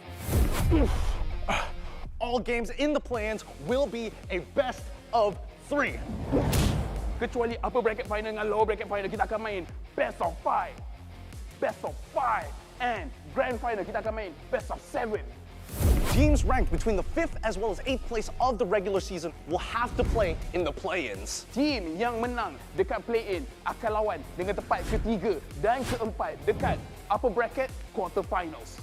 The winners of the upper bracket quarterfinals will have to face off against the first as well as second seed of the upper bracket semifinals. Team yang kalah dekat play-in dan juga upper bracket quarterfinals akan disingkirkan. Luckily, if your team is in the upper bracket semifinals and they lose, they will go down to the lower bracket semifinals having a second life. Kalau team menang dekat upper bracket semifinal, akan gerak kepada upper bracket finals. Finally, the upper bracket finals as well as lower bracket final winners will face each other off in the grand finals. Untuk lawan, untuk dapatkan trofi MPL Malaysia. Inilah video format explanation kita. Siapakah akan jadi juara kali ini? The stage is set. Let the games begin. Ini gaya kita.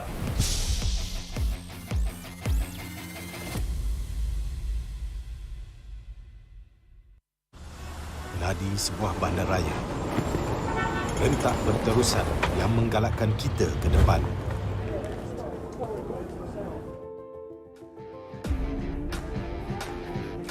Sesuatu yang mengapi-apikan hidup dan semangat kita. Setiap orang mempunyai gaya dan irama tersendiri. Tapi, apakah yang boleh menyatukan semua lapisan masyarakat?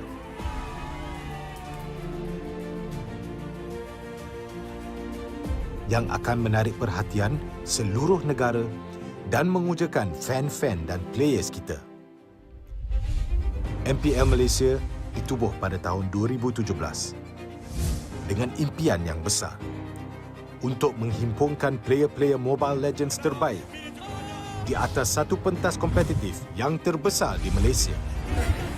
Musim-musim lepas menemui pelbagai cabaran dan halangan, tapi MPL Malaysia tidak pernah berundur. Sentiasa berdedikasi dan bertambah baik untuk meningkatkan pengalaman e-sukan yang bertaraf tinggi. Kini, MPL Malaysia adalah satu liga yang penting dan paling dinanti-nantikan di tanah air kita. Dengan fanbase yang setia dan pemain profesional dari pelbagai latar belakang yang berusaha menuju ke puncak MLBB Esports. Persaingan dah semakin sengit, namun juara hanya satu. Inilah aksi kita, budaya kita yang unik. Inilah MPL kita yang dipenuhi dengan drama dan emosi. Marilah kita nyalakan pentas kita.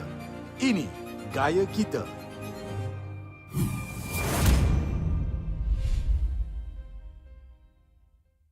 Bulan lepas, tim Malaysia yang layak ke tournament peringkat antarabangsa telah gagal. Tapi yang dah lalu, biarlah berlalu. Kita akan bangkit semula dengan semangat reformasi yang terus membara. Tahun ini, kita berbeza. Bermula dari 10 Mac hingga 16 April, jangan terlepas kejohanan yang akan berlangsung di Stadium Juara. Datang dan saksikan pemain terbaik bersaing dalam MPL season ke-11. Ini gaya kita.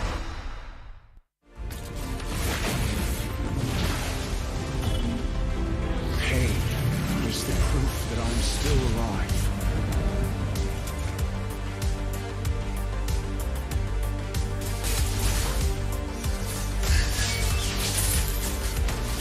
Mega kill! Legendary! Double kill! Stopping time.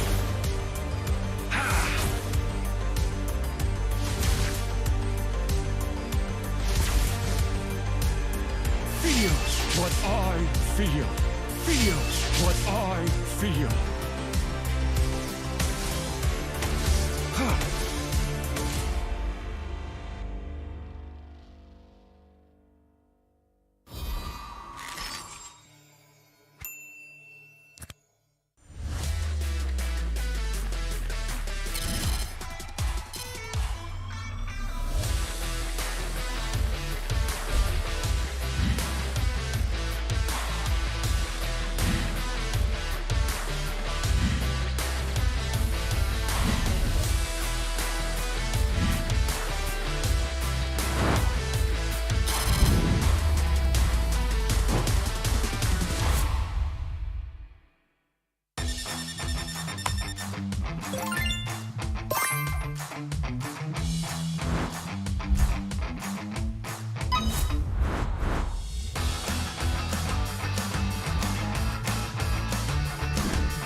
You destroyed a turret!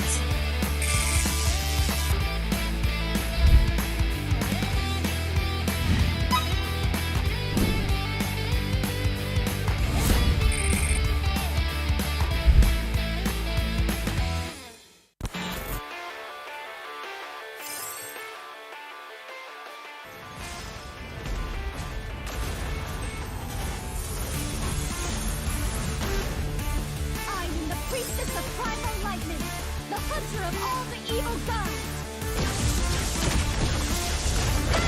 Legendary! Meet your end!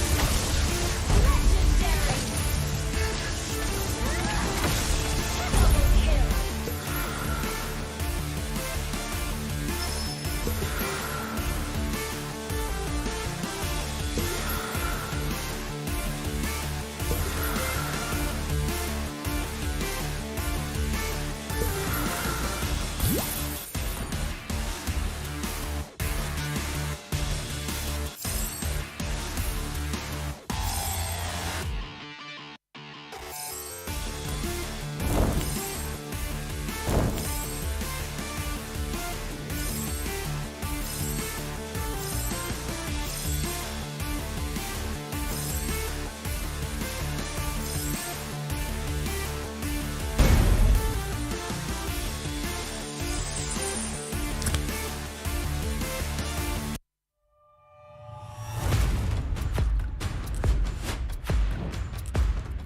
Ini kelanggaan kita. Ini gaya kita. Every year, I gotta deal with your nonsense. Anyways, selamat datang kepada format expedition video kita. This season, a brand new game format has been introduced, and we are thrilled to be presenting it to you. The MPL MY has been waiting for this revolution! Format kali ini lebih dramatic, lebih hangat. So let's begin. 10 teams will be seated into one group. Masa regular season, 10 pasukan akan main sesama sendiri satu kali saja. That's right, and these teams will score based on those games. Bila cerita pasal markah, kalau menang 2-0, 3 markah, 2-1, 2 markah saja. But if they lose 1-2, they will only earn 1 point. But if they lose 0-2, they won't score at all. Markah yang terakhir akan menentukan kedudukan terakhir mereka. And the lowest 2 scoring teams will be relegated at the end of the regular season. and the top 8 will then advance to the playoffs. Sekarang, mari kita tengok format untuk playoff. All games in the play-ins will be a best of 3. Kecuali upper bracket final dengan lower bracket final, kita akan main best of 5. Best of 5. And grand final, kita akan main best of 7. Teams ranked between the 5th as well as 8th place of the regular season will have to play in the play-ins. Team yang menang dekat play-in akan lawan dengan tempat ketiga dan keempat dekat upper bracket quarterfinals. The winners of the upper bracket quarterfinals will have to face off against the first as well as second seed of the upper bracket semifinals. Team yang kalah dekat play-in dan juga upper bracket quarterfinals akan disingkirkan. Luckily, if your team is in the upper bracket semifinals and they lose, they will go down to the lower bracket semifinals having a second life. Kalau team menang dekat upper bracket semifinal, akan gerak kepada upper bracket finals. Finally, the upper bracket finals as well as lower bracket final winners will face each other off in the grand finals. Untuk lawan, untuk dapatkan trofi MPL Malaysia. Inilah video format explanation kita. Siapakah akan jadi juara kali ini? The stage is set. Let the games begin. Ini gaya kita.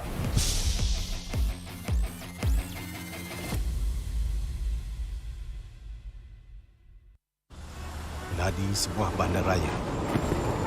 Rentak berterusan yang menggalakkan kita ke depan.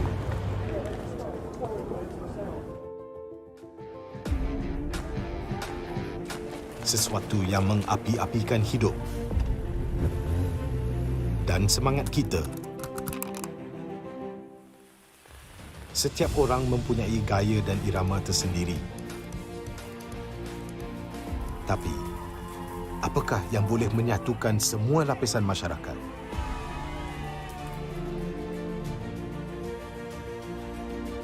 Yang akan menarik perhatian seluruh negara dan mengujakan fan-fan dan players kita.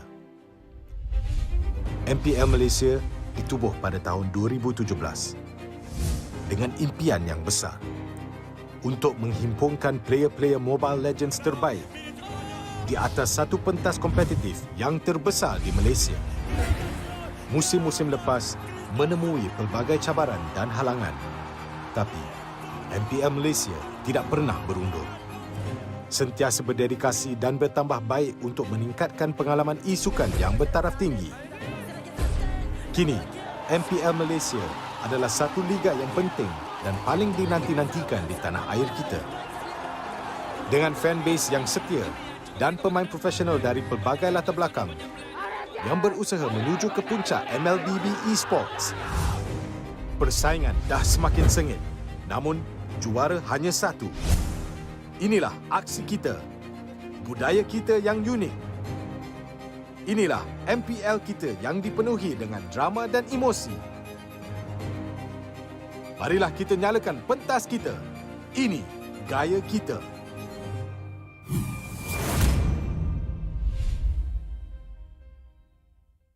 Bulan lepas, tim Malaysia yang layak ke tournament peringkat antarabangsa telah gagal. Tapi yang dah lalu, biarlah berlalu. Kita akan bangkit semula dengan semangat reformasi yang terus membara. Tahun ini, kita berbeza. Bermula dari 10 Mac hingga 16 April, jangan terlepas kejohanan yang akan berlangsung di Stadium Juara. Datang dan saksikan permain terbaik bersaing dalam MPL Season ke-11. Ini gaya kita.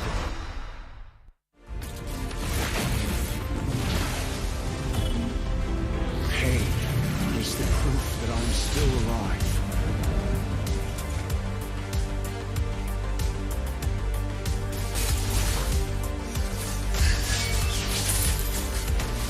Mega kill! Legendary! Double kill!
turret.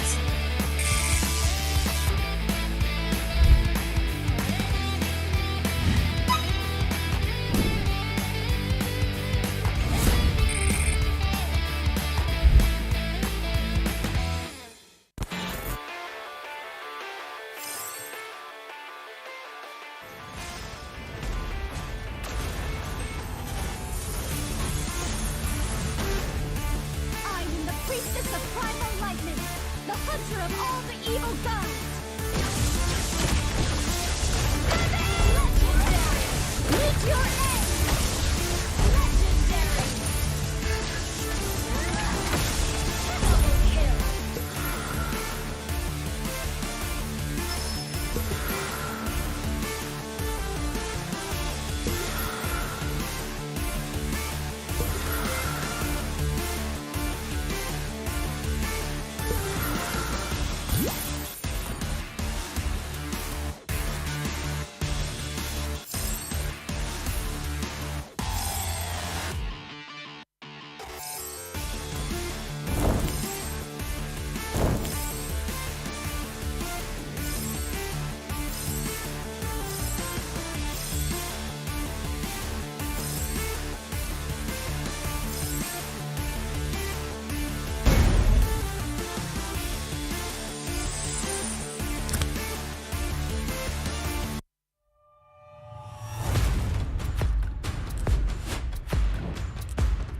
Ini kelanggaan kita. Ini gaya kita. Every year, I gotta deal with your nonsense. Anyways, selamat datang kepada format explanation video kita. This season, a brand new game format has been introduced, and we are thrilled to be presenting it to you. The MPL MY has been waiting for this revolution. Format kali ini lebih dramatic, lebih hangat. So let's begin. 10 teams will be seeded into one group. Masa regular season, 10 pasukan akan main sesama sendiri satu kali saja.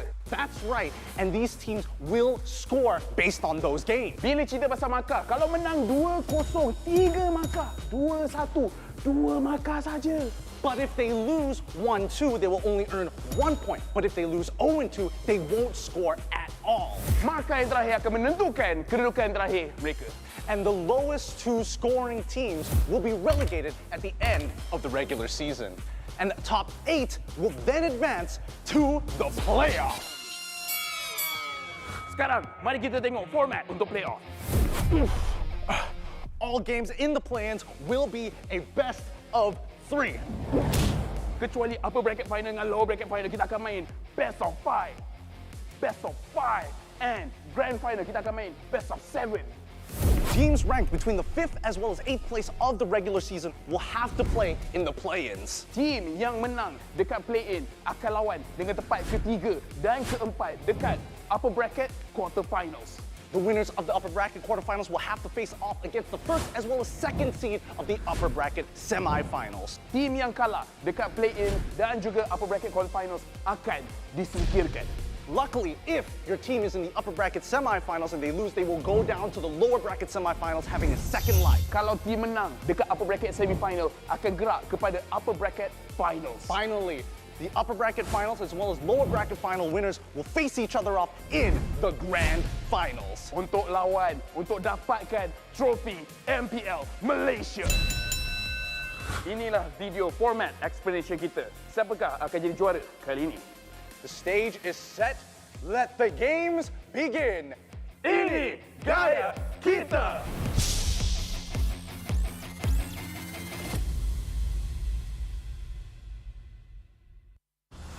Nadi sebuah bandaraya. Rentak berterusan yang menggalakkan kita ke depan.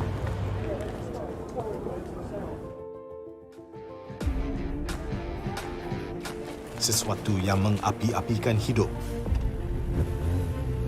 dan semangat kita. Setiap orang mempunyai gaya dan irama tersendiri. Tapi, apakah yang boleh menyatukan semua lapisan masyarakat?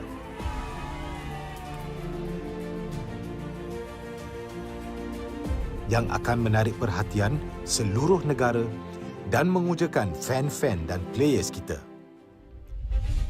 MPL Malaysia ditubuh pada tahun 2017 dengan impian yang besar untuk menghimpunkan player-player Mobile Legends terbaik di atas satu pentas kompetitif yang terbesar di Malaysia.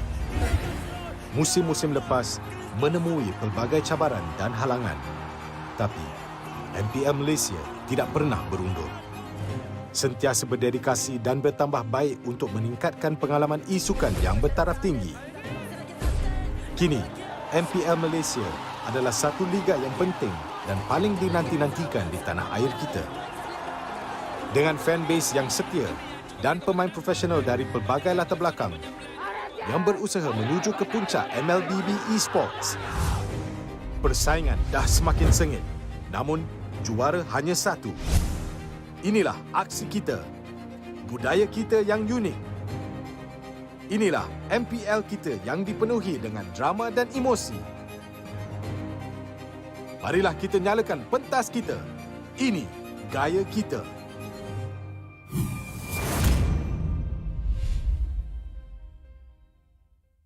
Bulan lepas, tim Malaysia yang layak ke tournament peringkat antarabangsa telah gagal.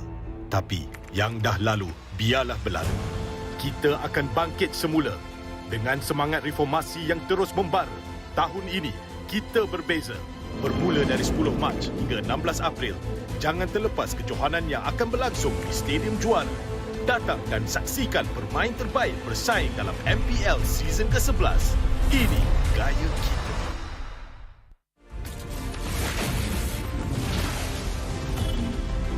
Pain is the proof that I'm still alive.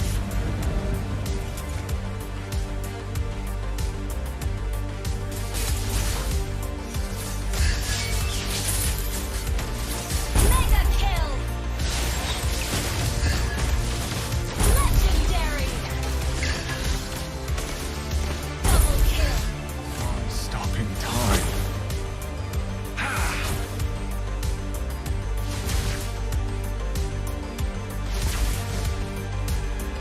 Feel what I feel. Feel what I feel.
You destroyed a turret.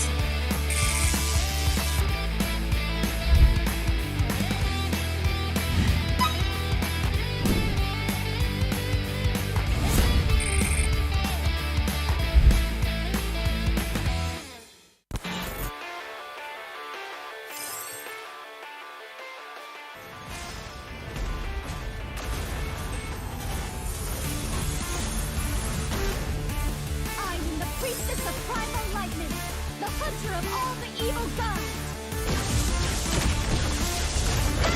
Legendary!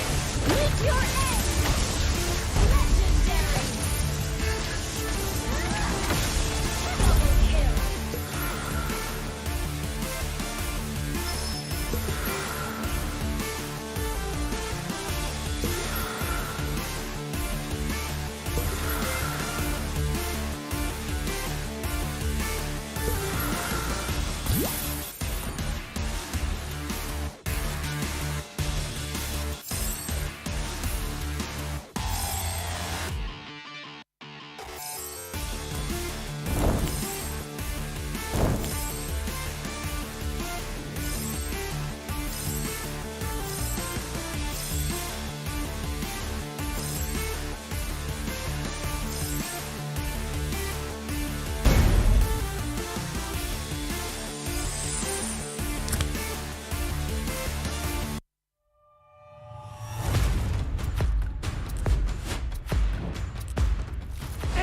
Kebanggaan kita.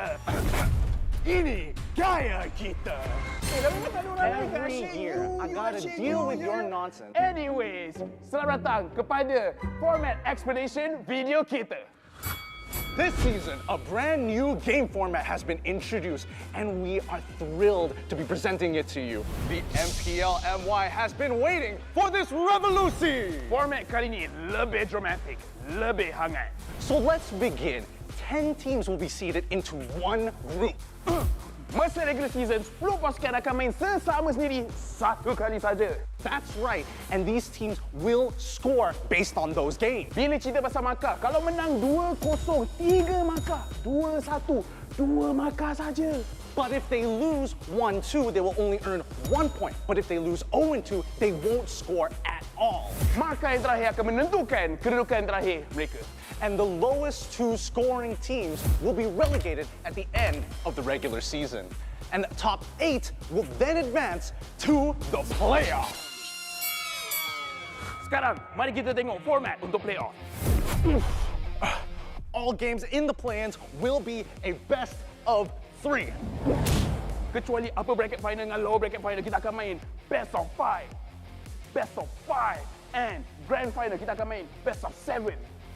Teams ranked between the 5th as well as 8th place of the regular season will have to play in the play-ins. Team yang menang dekat play-in akan lawan dengan tempat ketiga dan keempat dekat upper bracket quarterfinals. The winners of the upper bracket quarterfinals will have to face off against the first as well as second seed of the upper bracket semifinals. Team yang kalah dekat play-in dan juga upper bracket quarterfinals akan disingkirkan. Luckily, if your team is in the upper bracket semifinals and they lose, they will go down to the lower bracket semifinals having a second life. Kalau team menang dekat upper bracket semifinal, akan gerak kepada upper bracket finals. Finally, the upper bracket finals as well as lower bracket final winners will face each other off in the grand finals. Untuk lawan, untuk dapatkan trofi MPL Malaysia.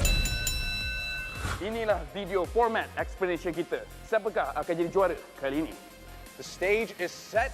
Let the games begin. Ini gaya kita.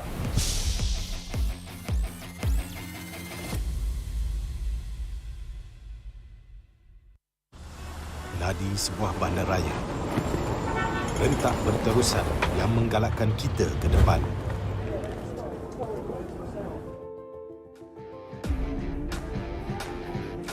Sesuatu yang mengapi-apikan hidup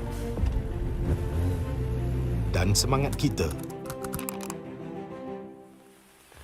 Setiap orang mempunyai gaya dan irama tersendiri.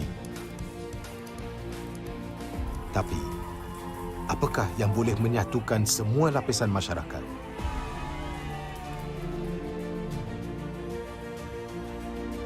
Yang akan menarik perhatian seluruh negara dan mengujakan fan-fan dan players kita. MPL Malaysia ditubuh pada tahun 2017 dengan impian yang besar untuk menghimpunkan player-player Mobile Legends terbaik di atas satu pentas kompetitif yang terbesar di Malaysia.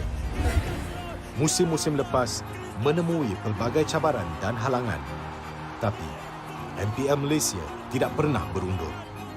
Sentiasa berdedikasi dan bertambah baik untuk meningkatkan pengalaman e-sukan yang bertaraf tinggi. Kini, MPL Malaysia adalah satu liga yang penting dan paling dinanti-nantikan di tanah air kita.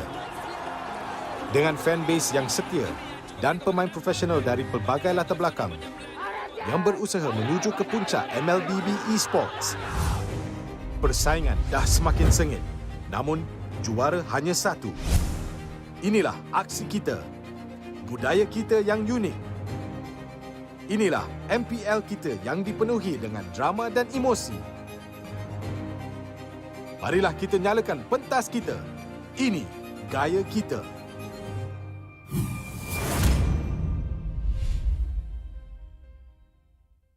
Bulan lepas, tim Malaysia yang layak ke tournament peringkat antarabangsa telah gagal. Tapi yang dah lalu, biarlah berlalu. Kita akan bangkit semula dengan semangat reformasi yang terus membara. Tahun ini, kita berbeza. Bermula dari 10 Mac hingga 16 April, jangan terlepas kejohanan yang akan berlangsung di Stadium Juara. Datang dan saksikan pemain terbaik bersaing dalam MPL season ke-11. Ini gaya kita.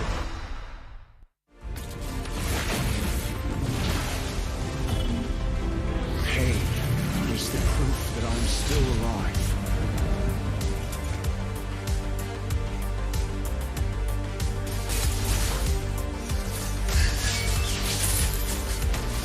Mega kill! Legendary! Double kill! Stopping time.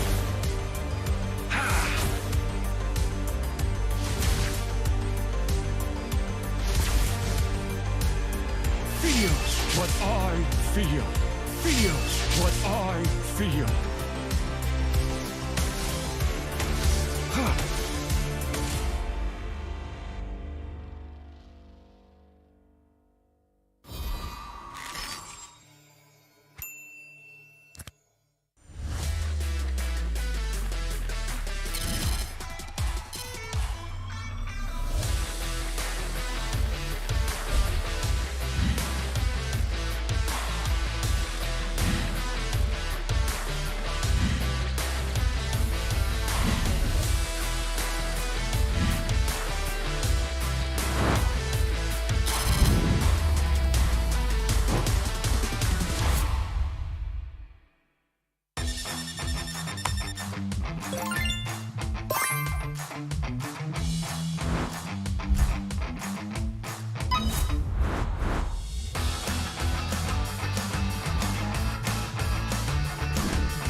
You destroyed a turret!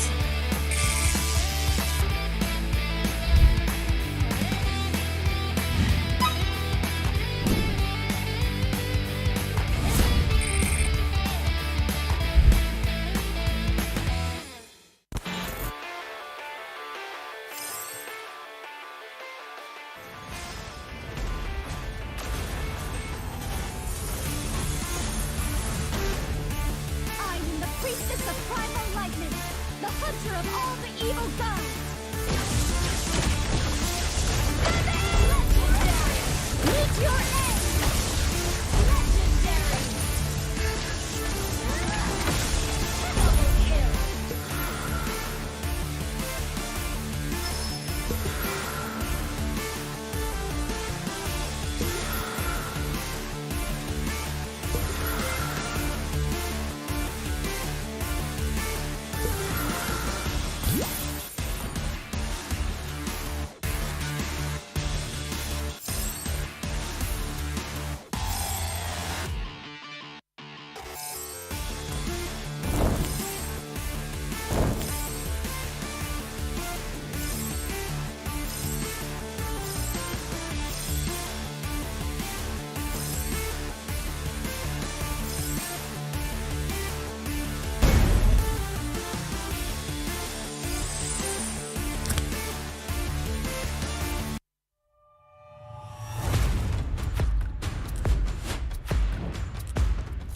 Ini kelanggaan kita.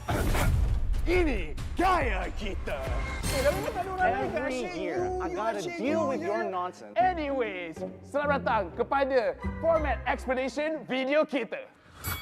This season, a brand new game format has been introduced, and we are thrilled to be presenting it to you. The MPL MY has been waiting for this revolution! Format kali ini lebih dramatic, lebih hangat. So let's begin. 10 teams will be seated into one group. Masa regular season, 10 pasukan akan main sesama sendiri satu kali saja. That's right, and these teams will score based on those games. Bila cerita pasal markah, kalau menang 2-0, 3 markah, 2-1, 2 markah saja. But if they lose 1-2, they will only earn 1 point. But if they lose 0-2, they won't score at all. Markah yang terakhir akan menentukan kedudukan terakhir mereka. And the lowest two scoring teams will be relegated at the end of the regular season. And the top 8 will then advance to the playoffs. Sekarang, mari kita tengok format untuk playoff. All games in the play-ins will be a best of 3. Kecuali upper bracket final dengan lower bracket final, kita akan main best of 5. Best of 5. And grand final, kita akan main best of 7. Teams ranked between the 5th as well as 8th place of the regular season will have to play in the play-ins. Team yang menang dekat play-in akan lawan dengan tempat ketiga dan keempat dekat upper bracket quarterfinals. The winners of the upper bracket quarterfinals will have to face off against the first as well as second seed of the upper bracket semifinals. Team yang kalah dekat play-in dan juga upper bracket quarterfinals akan disingkirkan. Luckily, if your team is in the upper bracket semifinals and they lose, they will go down to the lower bracket semifinals having a second life. Kalau team menang dekat upper bracket semifinal, akan gerak kepada upper bracket finals. Finally, the upper bracket finals as well as lower bracket final winners will face each other off in the grand finals. Untuk lawan, untuk dapatkan trofi MPL Malaysia. Inilah video format explanation kita. Siapakah akan jadi juara kali ini? The stage is set. Let the games begin. Ini gaya kita.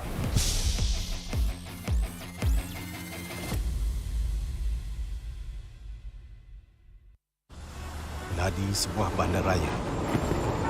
Rentak berterusan yang menggalakkan kita ke depan.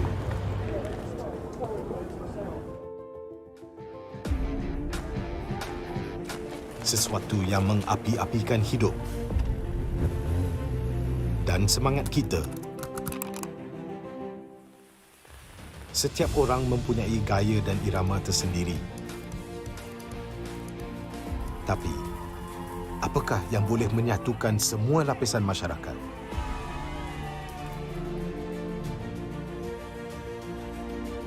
Yang akan menarik perhatian seluruh negara dan mengujakan fan-fan dan players kita. MPL Malaysia ditubuh pada tahun 2017 dengan impian yang besar untuk menghimpunkan player-player Mobile Legends terbaik di atas satu pentas kompetitif yang terbesar di Malaysia. Musim-musim lepas menemui pelbagai cabaran dan halangan, tapi MPL Malaysia tidak pernah berundur. Sentiasa berdedikasi dan bertambah baik untuk meningkatkan pengalaman e-sukan yang bertaraf tinggi. Kini, MPL Malaysia adalah satu liga yang penting dan paling dinanti-nantikan di tanah air kita. Dengan fanbase yang setia dan pemain profesional dari pelbagai latar belakang yang berusaha menuju ke puncak MLBB Esports. Persaingan dah semakin sengit, namun juara hanya satu. Inilah aksi kita, budaya kita yang unik. Inilah MPL kita yang dipenuhi dengan drama dan emosi. Marilah kita nyalakan pentas kita. Ini gaya kita.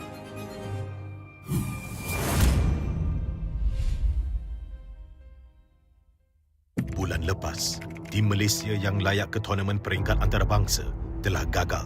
Tapi yang dah lalu, biarlah berlalu. Kita akan bangkit semula dengan semangat reformasi yang terus membara. Tahun ini, kita berbeza. Bermula dari 10 Mac hingga 16 April, jangan terlepas kejohanan yang akan berlangsung di Stadium Juara. Datang dan saksikan permain terbaik bersaing dalam MPL Season ke-11. Ini gaya kita.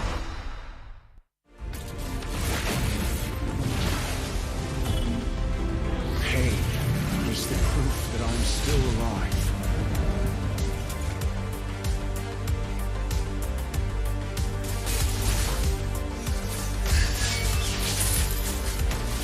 Mega kill!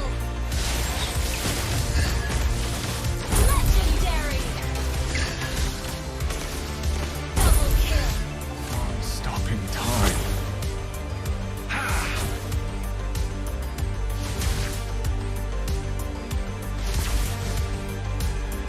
Feel what I feel. Feel what I feel.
hunter of all the evil gods.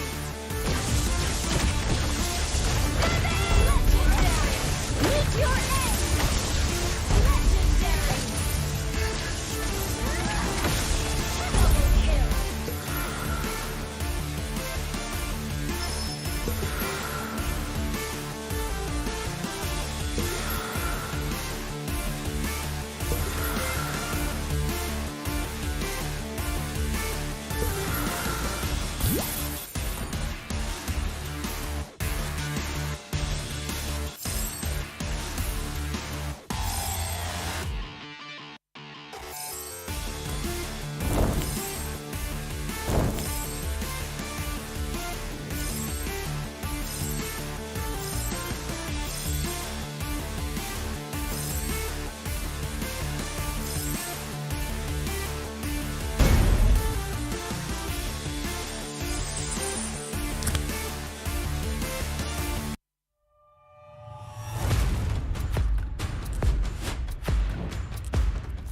Ini kelanggaan kita. Ini gaya kita. Every year, I gotta deal with your nonsense. Anyways, selamat datang kepada format explanation video kita. This season, a brand new game format has been introduced, and we are thrilled to be presenting it to you. The MPL MY has been waiting for this revolution. Format kali ini lebih dramatic, lebih hangat. So let's begin. 10 teams will be seeded into one group. Masa regular season, 10 pasukan akan main sesama sendiri satu kali saja. That's right, and these teams will score based on those games. Bila cerita pasal markah, kalau menang 2-0, 3 markah. 2-1, 2 markah saja. But if they lose 1-2, they will only earn 1 point. But if they lose 0-2, they won't score at all. Markah yang terakhir akan menentukan kedudukan terakhir mereka. And the lowest 2 scoring teams will be relegated at the end of the regular season. And the top 8 will then advance to the playoffs. Sekarang, mari kita tengok format untuk playoff. All games in the play-ins will be a best of 3.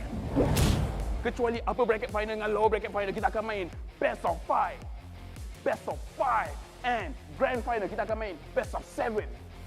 Teams ranked between the 5th as well as 8th place of the regular season will have to play in the play-ins. Team yang menang dekat play-in akan lawan dengan tempat ketiga dan keempat dekat upper bracket quarterfinals.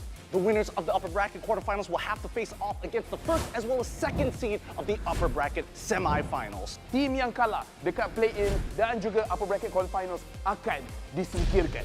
Luckily, if your team is in the upper bracket semifinals and they lose, they will go down to the lower bracket semifinals having a second life. Kalau team menang dekat upper bracket semifinal, akan gerak kepada upper bracket finals. Finally, the upper bracket finals as well as lower bracket final winners will face each other off in the grand finals. Untuk lawan, untuk dapatkan trofi MPL Malaysia. Inilah video format explanation kita. Siapakah akan jadi juara kali ini? The stage is set. Let the games begin. Ini gaya kita.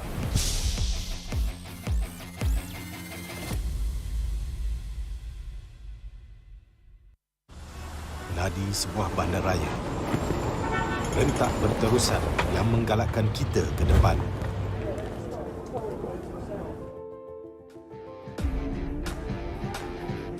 Sesuatu yang mengapi-apikan hidup dan semangat kita. Setiap orang mempunyai gaya dan irama tersendiri. Tapi, apakah yang boleh menyatukan semua lapisan masyarakat?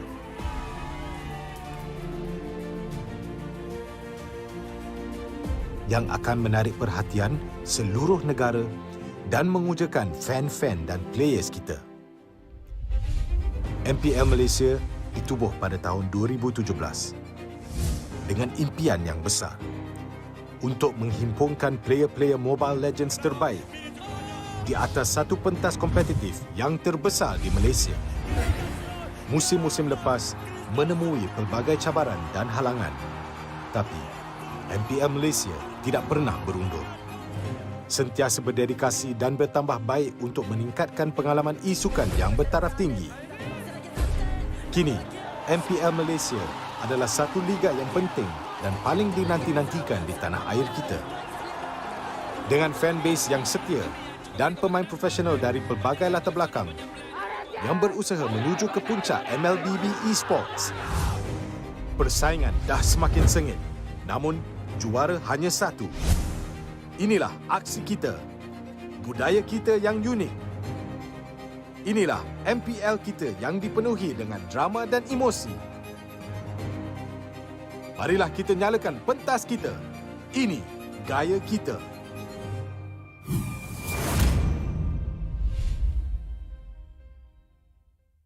Bulan lepas, tim Malaysia yang layak ke tournament peringkat antarabangsa telah gagal. Tapi yang dah lalu, biarlah berlalu. Kita akan bangkit semula dengan semangat reformasi yang terus membara. Tahun ini, kita berbeza. Bermula dari 10 Mac hingga 16 April, jangan terlepas kejohanan yang akan berlangsung di Stadium Juara. Datang dan saksikan pemain terbaik bersaing dalam MPL Season ke-11. Ini gaya kita.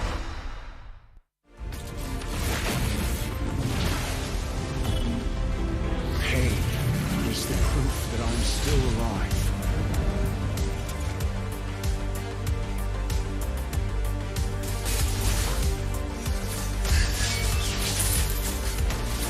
Mega kill! Legendary! Double kill! Stopping time.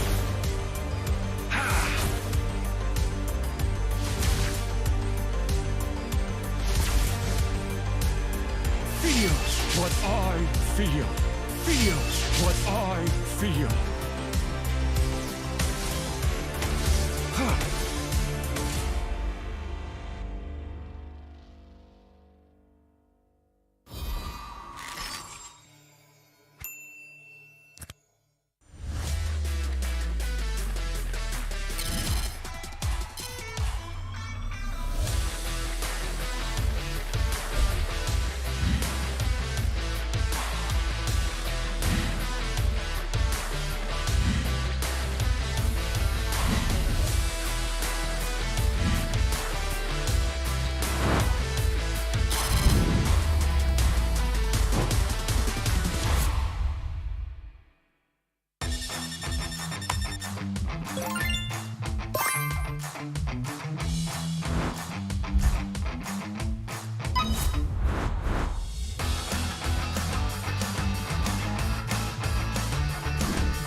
You destroyed a turret!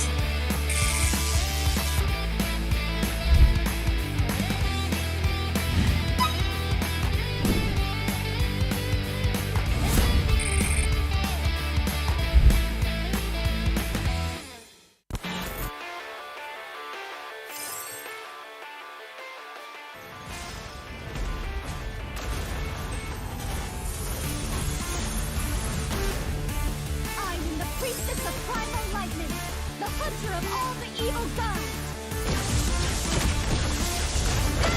Legendary! Meet your end! Legendary! Double kill!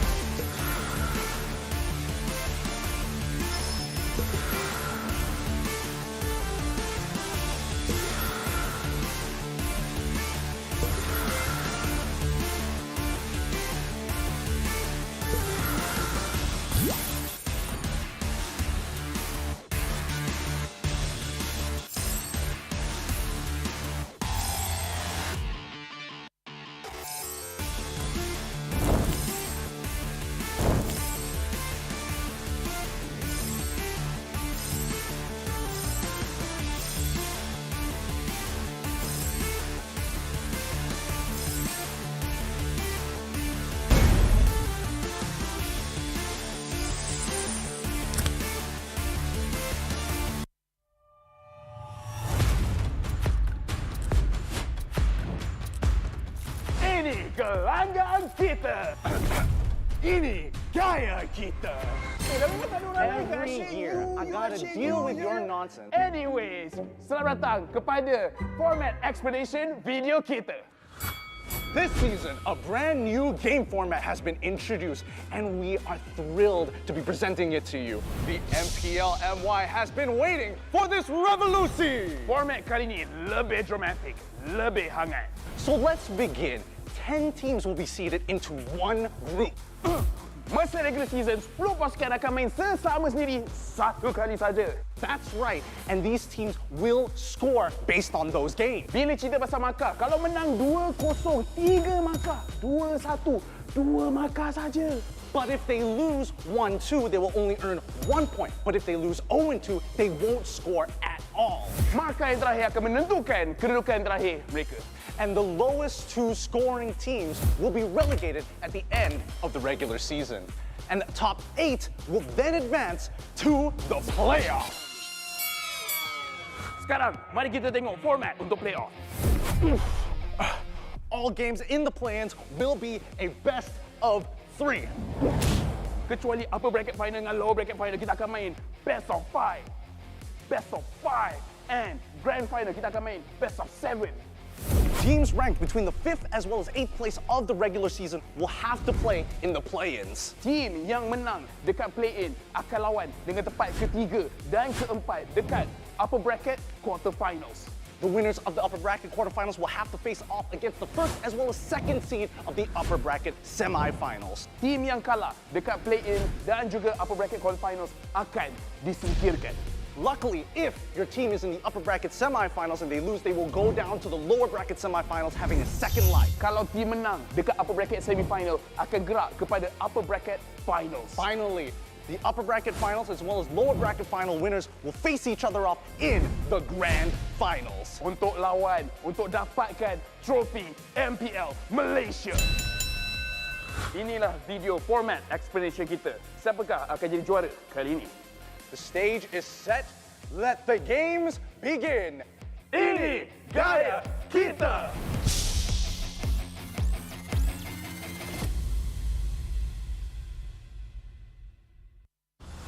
Nadi sebuah bandaraya. Rentak berterusan yang menggalakkan kita ke depan.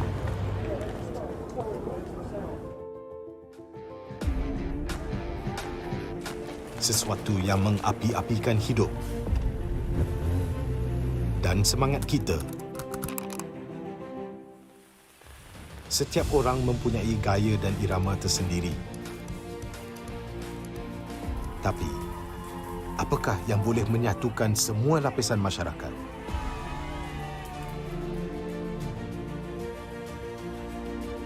Yang akan menarik perhatian seluruh negara dan mengujakan fan-fan dan players kita. MPL Malaysia ditubuh pada tahun 2017 dengan impian yang besar untuk menghimpunkan player-player Mobile Legends terbaik di atas satu pentas kompetitif yang terbesar di Malaysia. Musim-musim lepas menemui pelbagai cabaran dan halangan, tapi MPL Malaysia tidak pernah berundur. Sentiasa berdedikasi dan bertambah baik untuk meningkatkan pengalaman e-sukan yang bertaraf tinggi. Kini, MPL Malaysia adalah satu liga yang penting dan paling dinanti-nantikan di tanah air kita. Dengan fanbase yang setia dan pemain profesional dari pelbagai latar belakang yang berusaha menuju ke puncak MLBB Esports. Persaingan dah semakin sengit, namun juara hanya satu. Inilah aksi kita, budaya kita yang unik. Inilah MPL kita yang dipenuhi dengan drama dan emosi. Marilah kita nyalakan pentas kita. Ini gaya kita.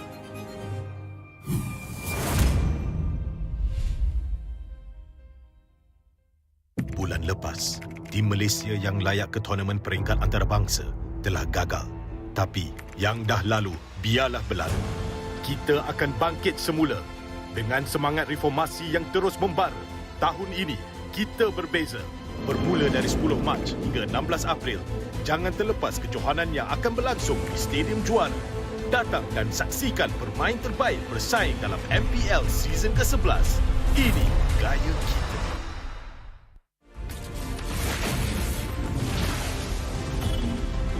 Pain is the proof that I'm still alive.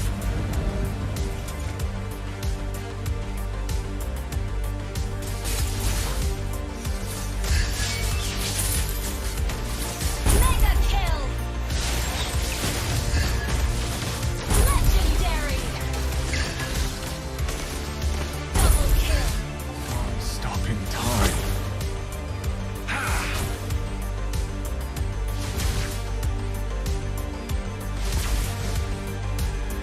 Feels what I feel. Feels what I feel.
You destroyed a turret.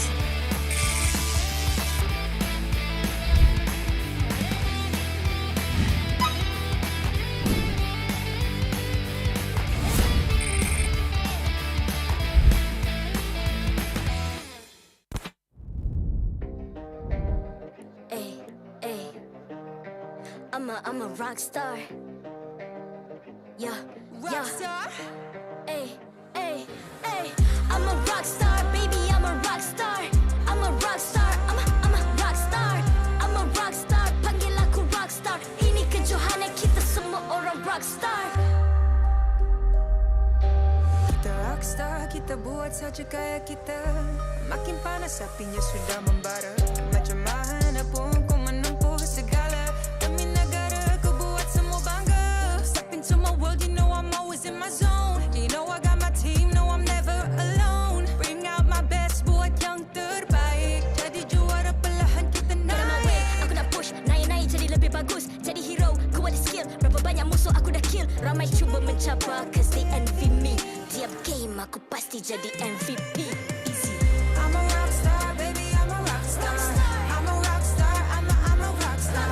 I'm a rockstar, panggil aku rockstar. Ini kejohanan kita semua orang rockstar. I'm a rockstar, baby, I'm a rockstar. I'm a rockstar, I'm a rockstar. I'm a rockstar, panggil aku rockstar. Ini kejohanan kita semua orang rockstar. Tengok nanti siapa yang juara. Ni peluang kita bawa pulang piala. This is my game, this is my time. Menang semua, everything will be mine. Kalau jatuh kau pasti kembali. Bangun balik ku tegak berdiri. Kuatkanlah tenaga, ganjaran diperoleh. Ni kejohanan kita, Malaysia memang boleh. Rise up to the top, kita buat bersama. Semangat kita kuat di bawah satu bendera. Ay. I'ma go hard for the win. Win. On the battlefield till the end. I'm trying to beat the greatest anyone has ever seen. Stand by, I'm coming in for the win. I'm a rock star, baby, I'm a rock star. I'm a rock star, I'm a rock star. I'm a rock star, panggil aku rock star. Ini kejohanan kita semua orang rock star. I'm a rockstar, baby, I'm a rockstar. I'm a rockstar, I'm a rockstar.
everybody, welcome back to another episode of the MPL Talk Show, a show where we membawang pasal pasukan kita.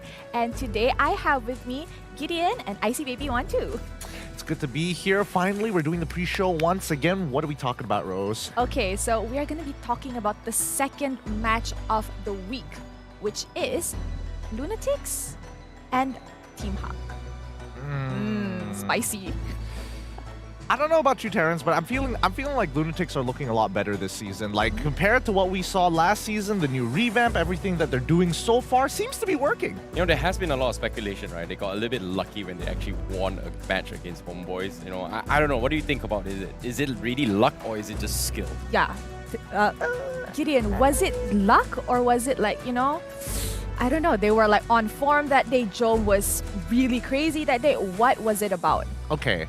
Obviously, we have to, address the elephant in the room here. Okay. Solos wasn't exactly in his most comfortable position based off of, the little press conference he had afterwards. And I think more importantly, he didn't want to, make the team clash with each other.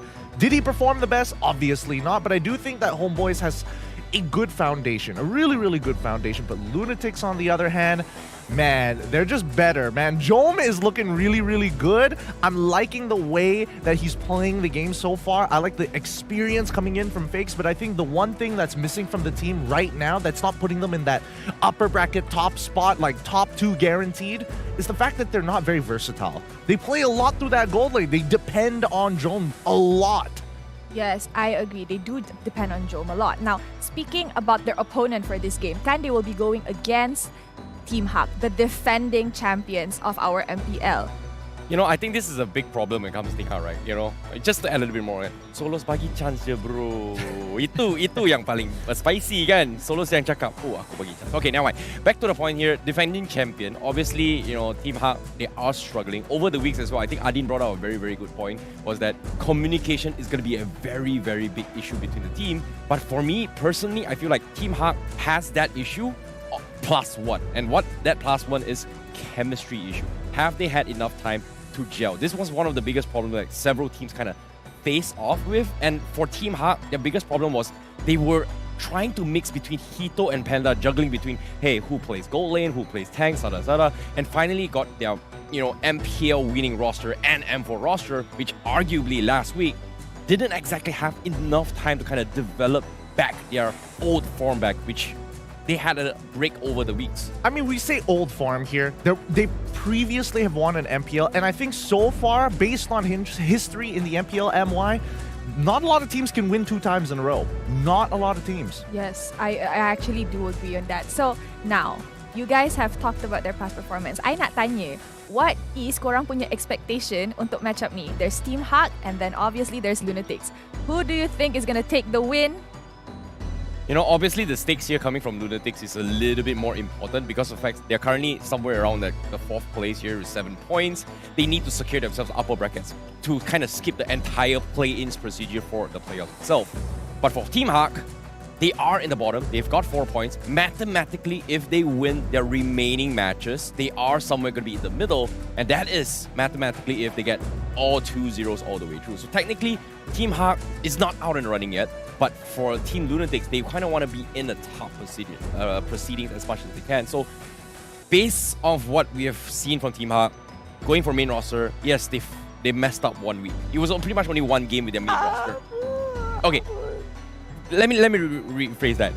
They were messing up because they were trying to experiment their roster. Now, with their main roster from the previous week, there is still a little bit of hope, if you think about it. But very little time. I would say my prediction is going to be more towards Team HAQ. As much as I love the way Lunatix is playing right now, I feel like they have somewhat of a formula in that particular playstyle. HAQ still trying to figure out what formula works best for them. I do think that it's a little unfortunate that they lost to RED Esports. There were some very obvious mistakes, but overall, I think as a team, they have a lot more versatility. I think they have more different options of play, especially if you do some good pre-preparation. They should have this game around the Lunatix. But hey, you never know. Jome he's kind of been on fire lately. Yes, Jome is indeed on fire. So, score? Score, I'm going to say that this is going to be very close, 2-1. Oh, this is so hard. Prediction. I want to say 2-0 HAQ. You know, I want to just give mathematically order. let's give some hope, Team HAQ friends. All right, well, I'm giving it a 2-1.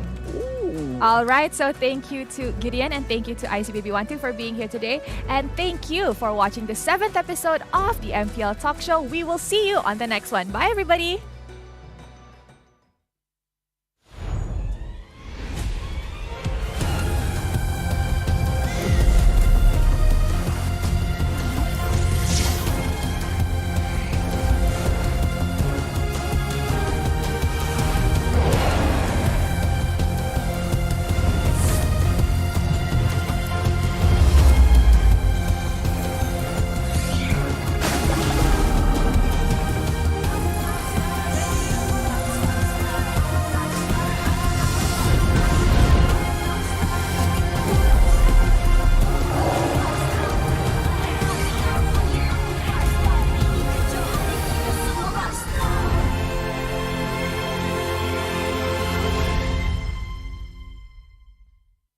MPL Malaysia Season 11 is powered by Munton. Official mobile internet, Hotlink. More internet, more speed, more Gaia with Hotlink. Game like a pro with ROG phone. Republic of Gamers, the #1 gaming brand in Malaysia. Champion Extra GG with Garnier Men. Fight 99.9% acne-causing bacteria in just 10 seconds. Official gaming chair, OSIM. Partners in esports, AirAsia Super App, ESI, PKL, EGG, and PSM. Welcome back to MPL Malaysia Season 11, week number 4 here. My name is ICBaby12. He is Gideon Q as we take you through the commentaries for today.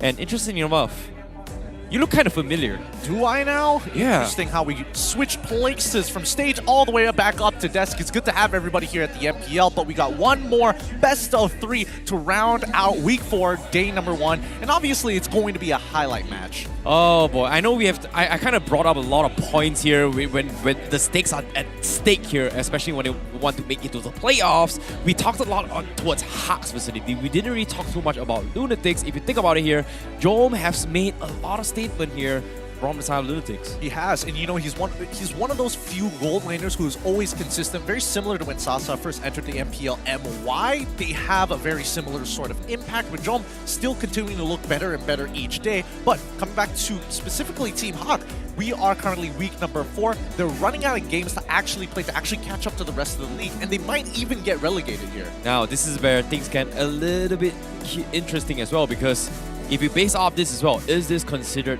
a Season 10's beginner's luck journey for Team HAQ? Because technically, it seems to be a very, very scary journey for them. Because if you think about it, most of the previous predecessors didn't exactly made it all the way after the season that they won. Well, usually teams don't do well, but to get relegated is by far the worst we've seen so far. And I think, you know, Team HAQ, with only 4 games left to play, one against the Lunatix, then there's RED Esports, SMG, and Red Giants, they are running out of time. And if they win, they have to win 2-0 if they at least want to make themselves very comfortable outside of relegations, or looking to contest into upper brackets at the very least, to skip play-ins. Yeah, this is scary considering that they got 2-0 by so many teams here, especially against Madness and Torak. Torak is understandable, but against Madness was something that a lot of us were kind of worried as well, because no one kind of expected Madness to actually win the game that convincingly, especially against a team like Team HAQ, you know, defending champion, main roster in last week's performance as well. I mean, there's definitely some issues that Team HAQ have to figure out, and like I mentioned earlier, they're still looking for a formula that works for them. And I think with the amount of styles that they have shown previously, right now, the question is how badly do they want it, and especially up against the Lunatix. Even if Team HAQ loses this game 2-1, I expect to see a good performance or some sort of cohesion to tell us or give us an idea of what they're working on. Yeah, this is where, you know, hopefully with this 1 week break, they are able to actually regroup their momentum here to fix the championship roster that helped them qualify in towards M4 and take it a pretty long way here, especially when they started off during the M4 stages. But now we are coming in towards MPL MY. So we need to focus whether or not can they survive the journey. And without further ado, let's not wait along too much as we pass it over to our hosts up on stage to welcome both Team HAQ as well as Lunatix. Thank you to the casters and thank you to Lafel. Oh. Hello semua, nama saya Rose, host anda sepanjang musim ini. And now is the time for the last match of the day. Stadium Juara, are you ready? Nampaknya Stadium Juara sudah ready. Are the players ready? Because they are. So jom kita ajak kedua-dua pasukan ke atas pentas MPL Malaysia. Team HAQ dan juga Team Lunatix. Team Lunatix. Pasukan yang dikatakan sebagai dark horse untuk musim ini. Dengan gameplay yang mereka ditunjukkan, kemungkinan boleh membuat kejutan. Apakah persiapan yang dilakukan mereka untuk perlawanan ini? Adakah mereka akan berjaya menundukkan juara bertahan musim 10 Team HAQ? Segala keputusan di tangan mereka. Sama-sama kita saksikan.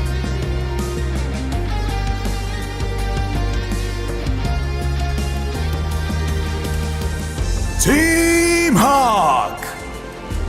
Pencapaian yang besar menjadi tanggungjawab yang besar. Masih gagal untuk mendapatkan mata penuh. Kini mereka di dalam kedudukan berbahaya. Menurunkan line-up original, mampukah mereka mengubah nasib? Dapat tak kita melihat kembali connection 5G Team HAQ yang lama?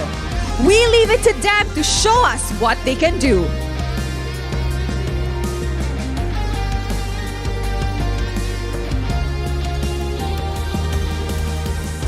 Sekarang masa untuk memperkenalkan coach dan analis kedua-dua pasukan. From the side of Team Lunatix, kita ada Coach Nasty Paulo is here once again with analyst Amir on his side. While from the side of Team HAQ, Coach Fab will be alone for today's match. Mari kita teruskan dengan fist bump di antara pasukan sebagai tanda professionalism. Inilah gaya kita. Inilah semangat kesukanan kita. Kawan di luar gelanggang, lawan di medan perang. Sementara players sedang mengambil tempat mereka, let's introduce the one who officiates the match and maintains MPL's integrity. Mereka inilah yang akan memastikan perlawanan sentiasa berjalan dengan adil dan lancar. Head of League Ops, Wen Yi. Head Marshal, Nicholas. Kedua-dua Marshal, Haikal dan Yize. Thank you for your hard work. And now that the players are seated, Stadium Juara, are you ready? Let me hear it from the side of Team HAQ. Let me hear it from the side of Team Lunatix. The players are seated. I'm ready. The audience is ready. And with that, teams, this is your moment. Game on.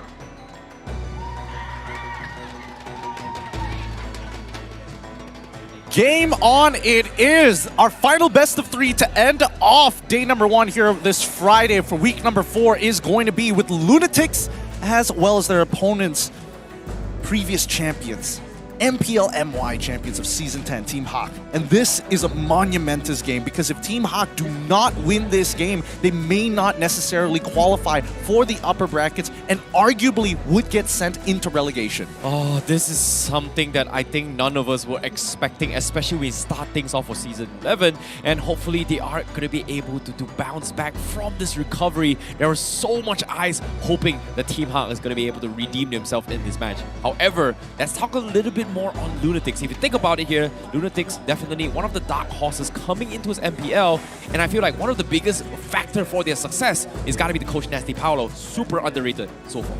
I think with the work he's done with the boys so far has been very, very well done. The communication seems to be clean. Everybody is coherent about the strategy, and more importantly, the whole team is slowly starting to find themselves. They've got one formula, but the question is, how do they show a different side? And maybe we can get an idea looking at the player head-to-head between Uni and Gary. Yep, when it comes to this jungler role so far, Gary has pretty much dominated Season 10 with his link play, with having one of the highest GPN and also kill pressure across the map in Season 10. However, this patch, we have seen a very, very steep drop into his link pickups, especially when it is shifting into his attack jungler. So I feel like Gary is still struggling to try to adapt towards the tank role playstyle, whereas Uni has pretty much translated the tank role really, really well.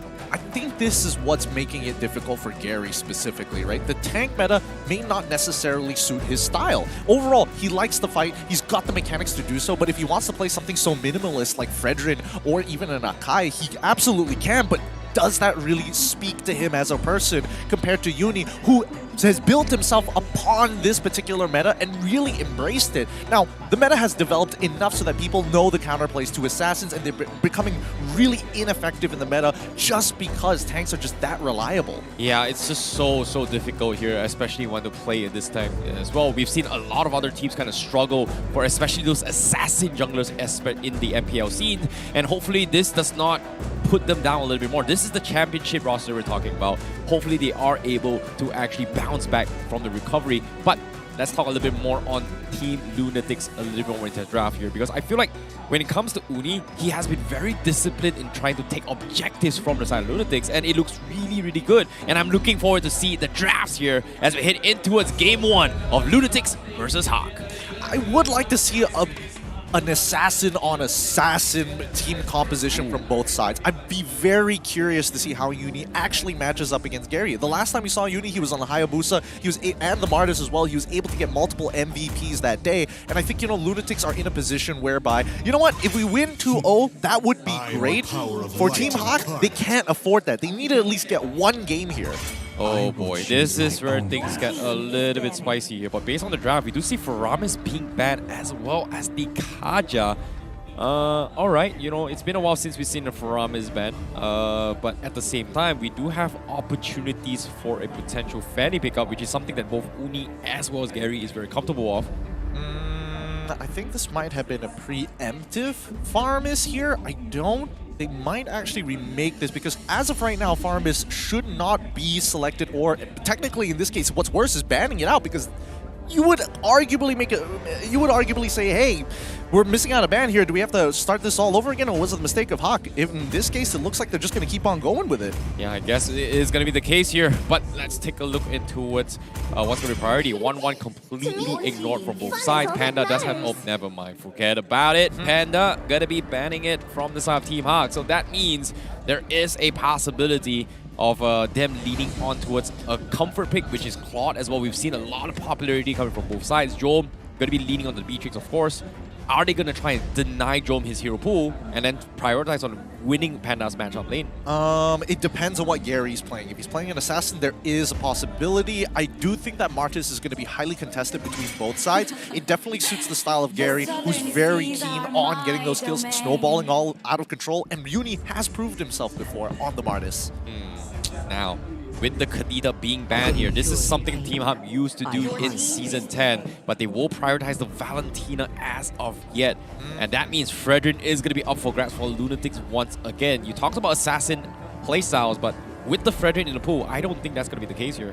I don't know. It might come down to it getting banned out in the second phase, but we'll find out. We've seen the Farsa, we're seeing the Glue as well get locked in for the side of the Lunatix. Both sides have not shown their jungler just yet. It's a good time for Team HAQ to actually look for the counterplay here. They could technically give Min the Grok. We could look for an EXP Yuzong, Lapu Lapu arguably as well. Both really good at dealing with Farsa. You know, it's interesting enough that when it comes to Lunatix, we just saw the win rate of a Farsa, pretty much 44% win rate.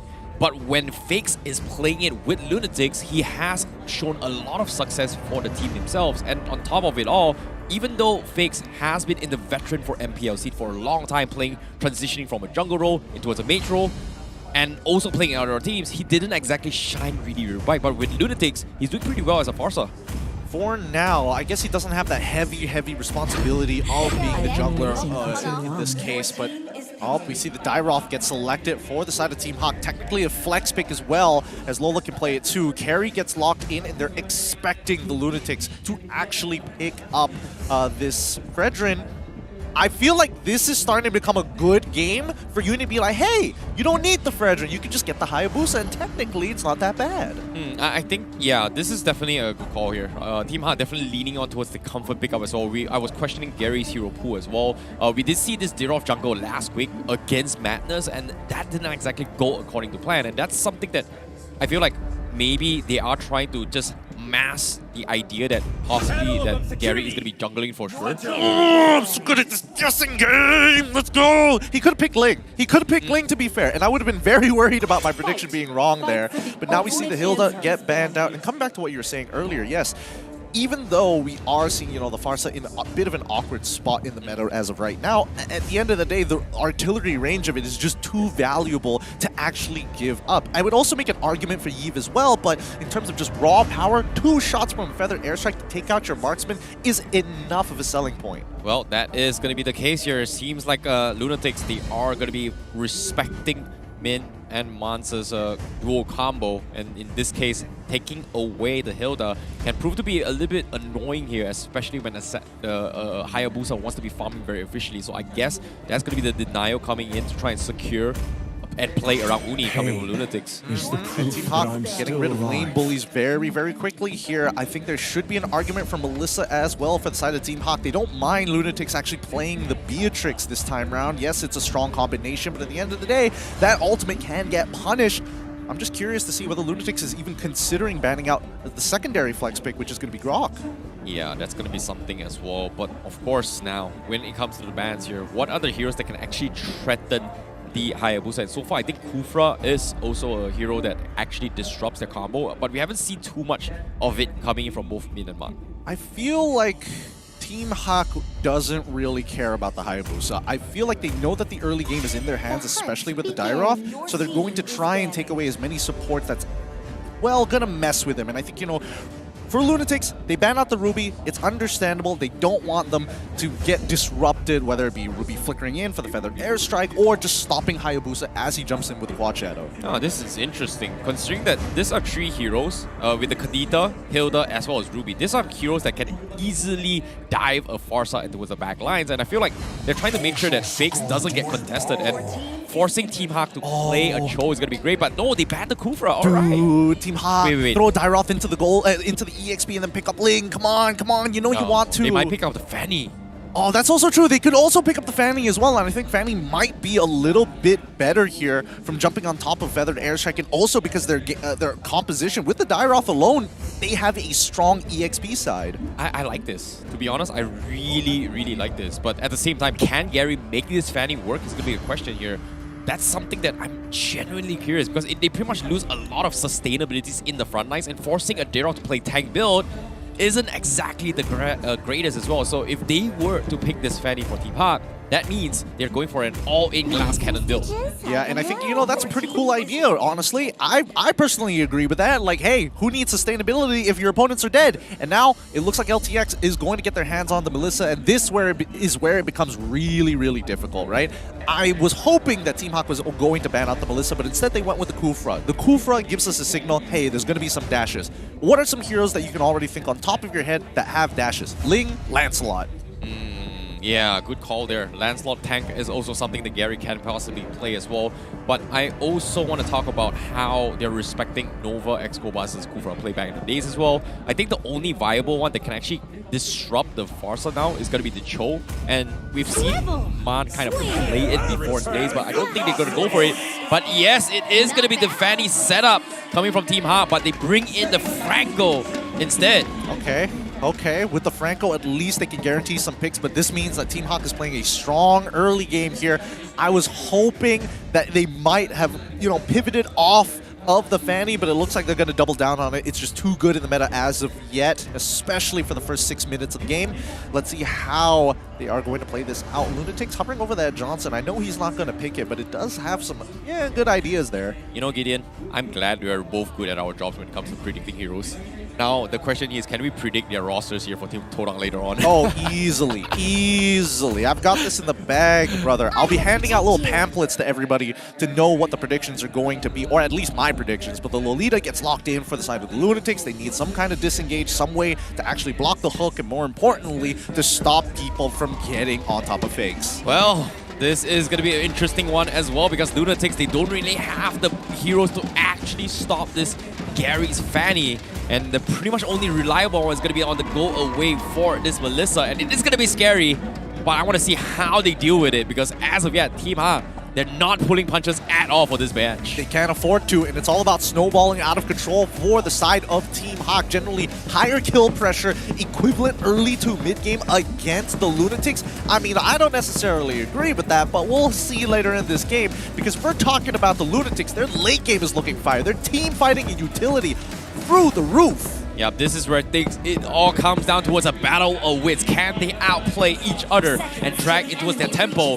We are heading into the second series for today, and this is going to be Team HAQ versus Team Lunatix. And we are heading into... Timing. Okay. All right. Can't really do much about that at the end of the day. You know, that's the thing, right? Speaking of timing, this is very, very important between both teams. When it comes to timing, Team HAQ's timing is literally just snowballing with this Fanny, dominating for first turtle, first engagement, all the way in towards the third turtle. From the side of Lunatix, is gonna be about not dying to this Fanny, wait until they have like triple anti-Kiras or maybe triple Dreadnought armor. This Fanny is gonna be not as scary as we think it is. Oh, it looks like it's a category issue 2 here for Tech Pause. Well, let's see whether they can finish. The Marshals can actually finish that up. Hopefully it's nothing too serious here, but it is a type 2. Anyways, coming back to your point, I do think that, yes, Team HAQ needs to snowball out of control. The question is, how are they going to do that, right? Number one, they know their opponents actually have the Hayabusa, so I would argue that there could be a moment where, well, maybe at least for mid, try to disrupt that purple buff. And again, both sides are very dependent on this purple buff. If one side is snowballing, I don't think it's going to stop anytime soon. Yeah, they have to be a little bit aggressive as well, right? It's all about taking priority on this purple buff for their jungler. So I guess if you put it that way as well, when it comes to invades, I feel like the chances of a Franco disrupting a Hayabusa is easier compared to a Lolita if you think about it. But that's the thing, right? It's all about what do you want to achieve. Disrupt the purple buff at what cost? Are you going to expand a battle spell for it? Because technically Lolita isn't going to up any ability until she sees where exactly Min is going to be. This could be a potential, reset of the buff. This could be a full-on invade. There's many different angles Team HAQ could actually attack the draft from the side of the Lunatix. So I think for Nova X Kobar, he's going to be the most crucial person in the first 4 minutes of this game. Yep, and this is where it comes down towards this important matchup. Stakes are pretty high for HAQ. Likewise can be said for Team Lunatix, especially when playoffs is on the line. Week 4, nobody can afford to mess around, especially for HAQ here, who's potentially going to be eliminated off MPL if they continue on this losing streak. And that's if they continue on this losing streak. Again, it's a high-risk, high-reward type of composition, and I don't know, Team HAQ, if they're willing to roll down the dice, they're willing to roll down the dice. Wait, does this mean Marshall's coming up? Yes! Yes, it is! We're going to be going back into game! Well, without further ado, we are going to be jumping straight into game here for Team HAQ versus Lunatix. And right from the get-go, we do see a little bit of action here as Min is going to be pressuring the XP lane to help Lola kind of scale against this glue. Interesting. So Min, instead of doing the typical buffs, try to buff reset, trying to buff steal arguably as well, he instead tries to affect the side lanes. And I think that's already a very good idea, especially since Lola is very susceptible to ganks. Yep, at the same time as well, Gary going to start things off to harass Nova. And Lunatix, look at this. They're just so far back. They're not even trying to contest Gary at all. They know for a fact there's just no point at all. It's way too dangerous, especially with no control over the mid lane. And it looks like Nova X Kobar isn't helping with the lane push. He's just trying to minimize the damage Gary could cause around the map. Yep, little wanderer priority for HAQ, whereas Lunatix just choosing to take the gold crab up top for Uni, trying to power farm his items before things get out of hand. But Min, here, baited. Trying to bait something here, but looks like nothing's going to happen. The first turtle is going to occur unless they attack the gold lane. No, we're not seeing... Yeah, the lane is not in a good position, but Jom is aware of the multiple members around this bottom side. Well, it is going to be a little bit slow here. Turtle going to be on the top side. Team HAQ, they're still setting up a gang, potentially trying to take down Jom, but I don't think he can. Gary not gonna have his purple buff. That's gonna be a 30-second window for Lunatix to punish it first. But Gary, he's gonna make a attack on Nova first, and he gets the kill. And that's gonna be a first blood for Team HAQ. Meanwhile, Uni getting shoved in by Lola. They have Min to try and buy time for this Fanny to secure the purple buff. Whereas Lunatix is just throwing bodies for this, but at the same time, Lola is a little bit too tanky. And at the same time, Zeno still buying more time, but eventually takes a little bit too much damage for Lola. But they do get the reset on Turtle. but at the same time, they do secure the purple buff first for the Fanny. Darn it, they probably should have sat on top of the turtle with Min just to try and bait out a fight. If they can get a kill onto Uni, even if they lose the turtle, that means purple buff is basically gone from him at that point. And I think that's a far more worth it trade at the end of the day, but I don't think Team HAQ were thinking about that at that point in time. They're going to continue going back into their lanes. We don't see the tempo fall into anybody's hands so far. You know, I like that Lunatix is just choosing to dodge all these fights, but the problem here, they still lost Nova, and regardless of whatever the issue is, I know for a fact that they cannot win against this Fanny trade-off in start and go, and they have to play this slow, but as soon as I say this, Zeno, he's gonna get dived in! And oh my god!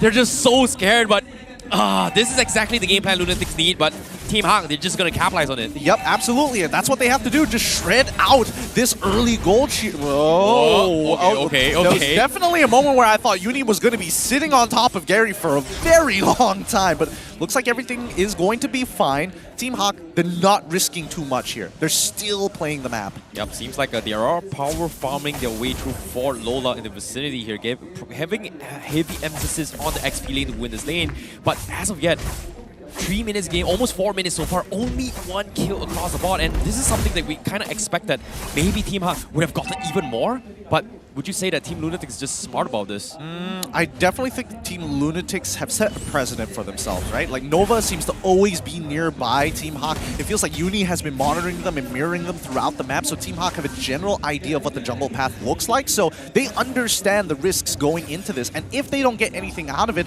at least they got gold. They still are obtaining resources across the map. Yeah, they're just dodging every single fight. Meanwhile, finally making an attempt here, Lunatix looking to take a jab onto his Panda. Jerome looking to try to secure a gold plating.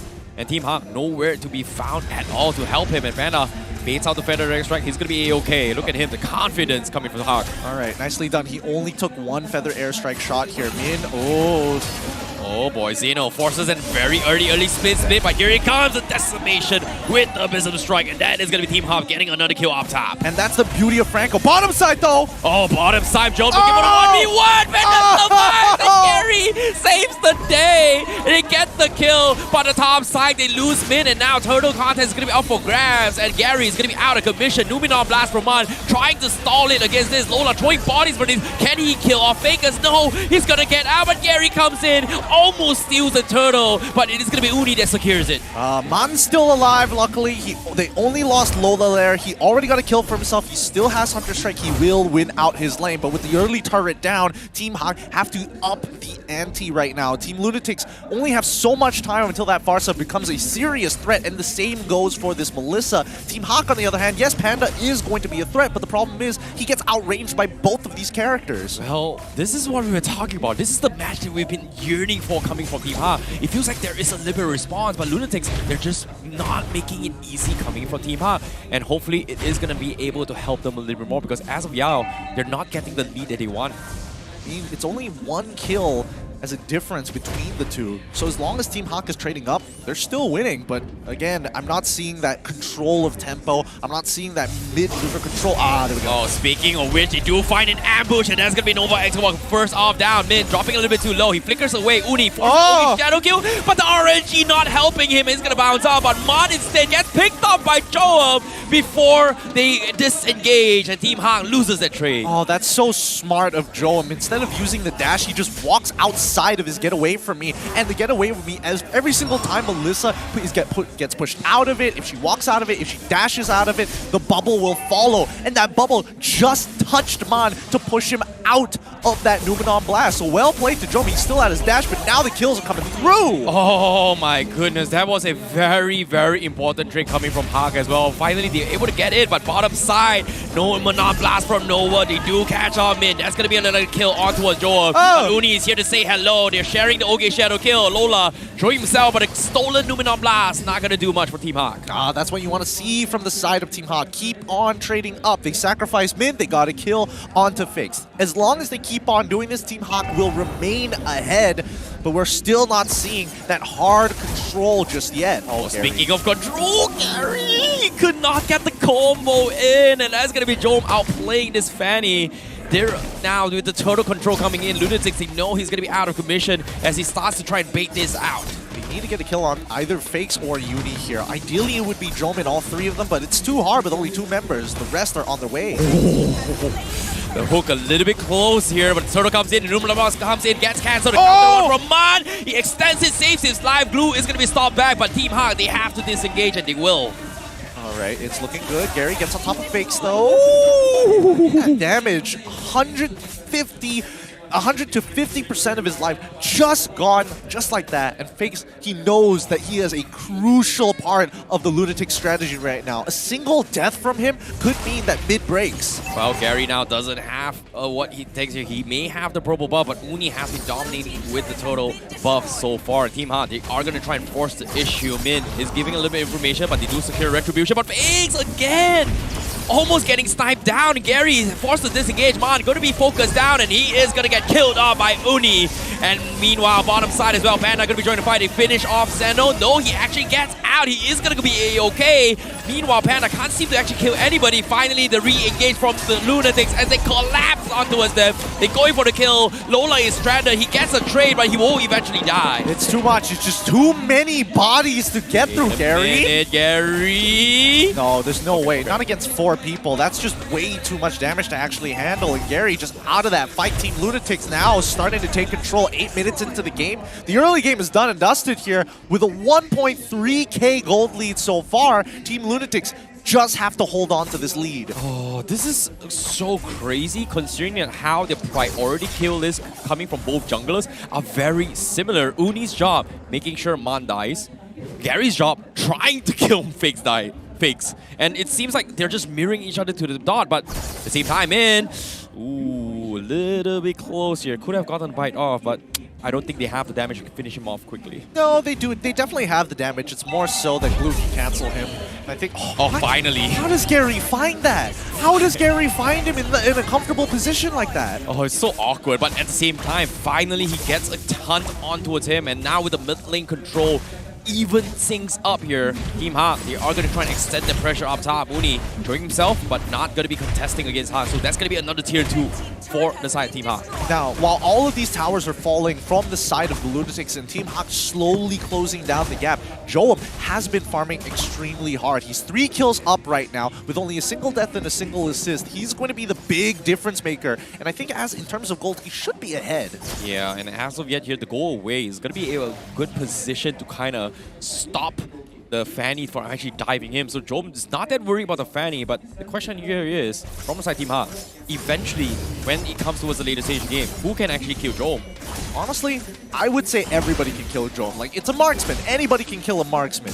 It may be a little bit tough, especially with Winchan and all the utility items, but if he doesn't have any of those things, he should die like everybody else. Oh, man, cheeky with the hook, doesn't connect. Lola almost paying the price here. He's going to be forced to back out. The Lord is down towards 20%. Do they get the reset? Lunatix still holding on pressure with the Lord Pit, but the Numenor Blast from Nova tries to go to fight, and they secure it. Gary tried to steal it, but the Numenor Blast cancels off his Retribution timing, and now Mun tries to run for his life, and they will not trade anything, but the Lord will be in the hands of Lunatix. Oh, that's very smart of Man. He could have used the Oki's Shadow kill to get right on top of Uni, but he knew that he had one last Shadow all the way back to his team, and that would have been really terrible to deal with.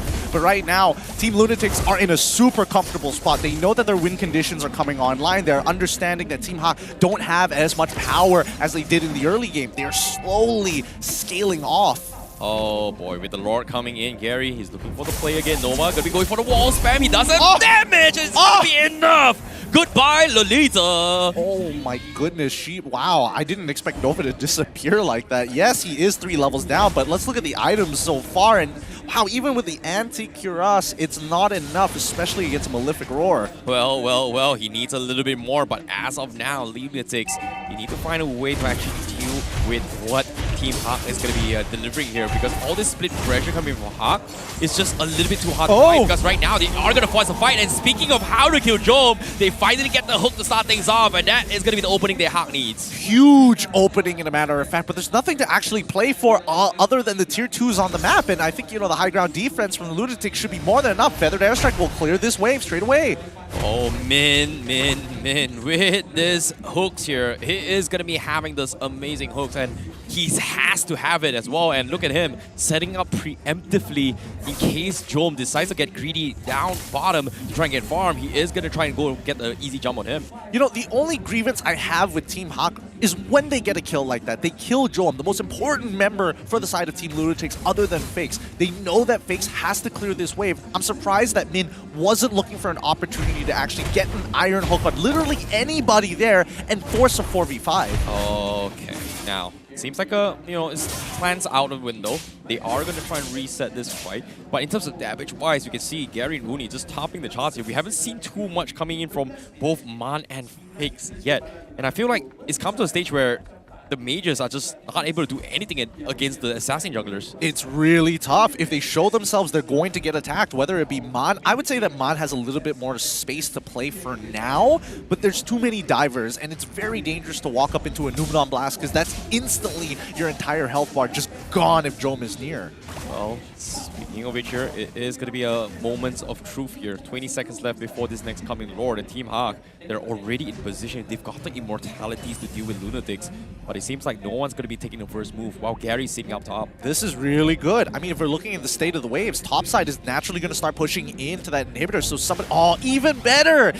Oh man, that's so smart. Gary, he cuts down the wave just a little bit to make it slow push, and now Team HAQ only have to worry about the mid lane as bottom side is also in a stagnant form.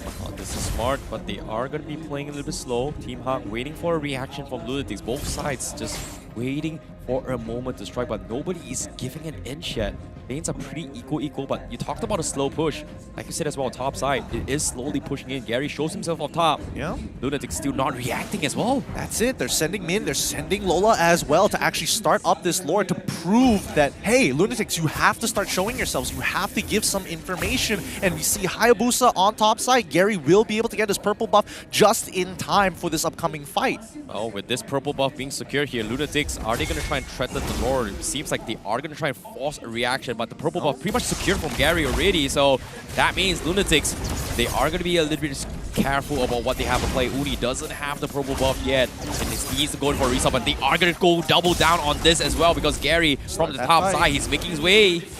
But the fight is going to happen as well. The Wisdom Strike comes in, but the Numenon Blast and a counter one from Man stops the aggression. The Lord Stomp completely decimates the Lunatix. But at the same time, Jomi's trying to best get a couple of kills, but they can't because Team HAQ is diving the backlines. The kill off Nova, and Fakers is going to be next as Panda tries to run for his They flicker forward, they get the kill. Jom, he cancelled off his recall, and he is going to die. What a play from HAQ. Huge coming in from Team HAQ.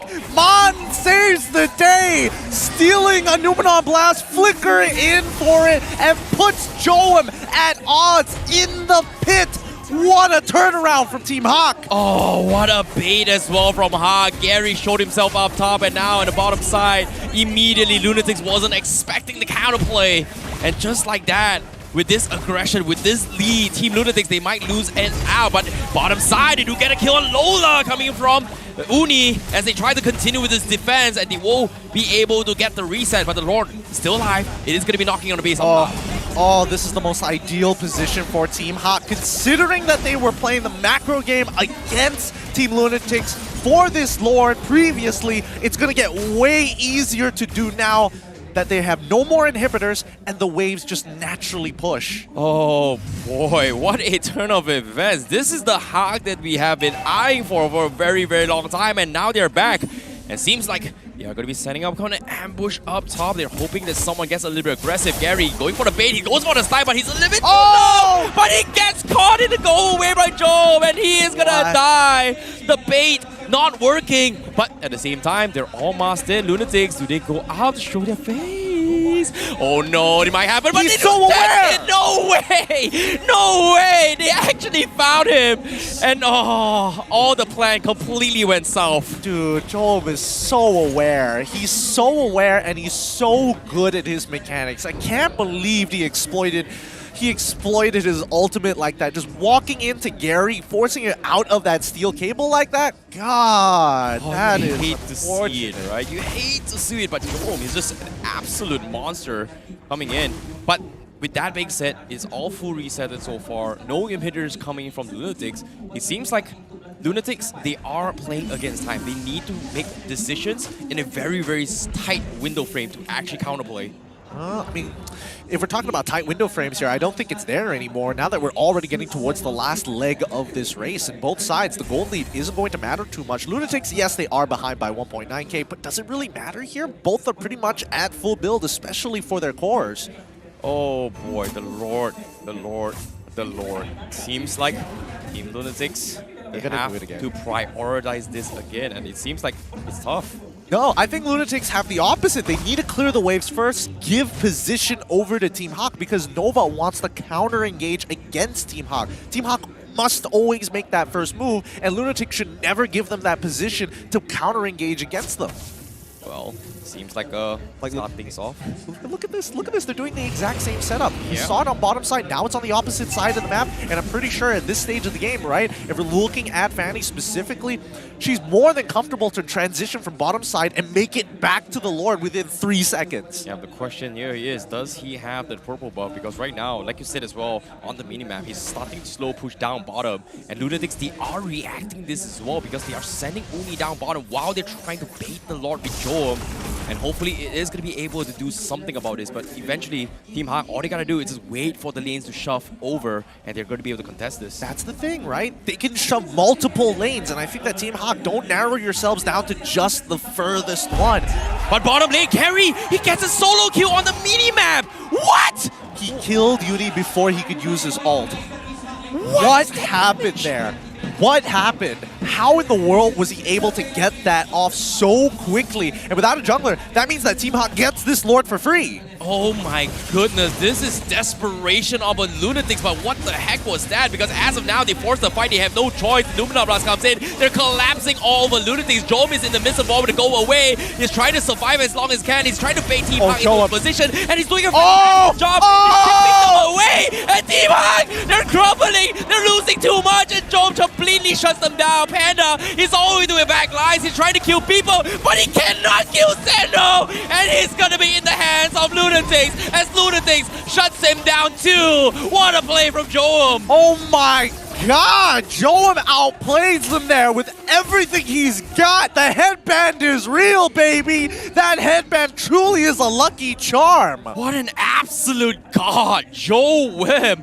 No jungler, no problem. It's up to the marksman to carry the game, and he did exactly that in that fight. But it's still not over yet because Gary is still pressuring the base, and with the jungle, it's completely ignored. Every single member coming from HAQ completely decimated here. This is going to be an easy Lord for Lunatix.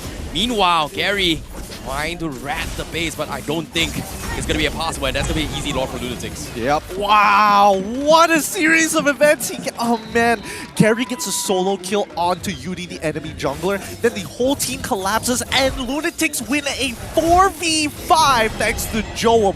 What an absolute series of events here from both of these teams. This is some good MLBB. My goodness, I'm just glad that this game is, I'm just casting this game if you think about it. But if you guys are not here in Stadium Jaro, you guys are missing out so much here.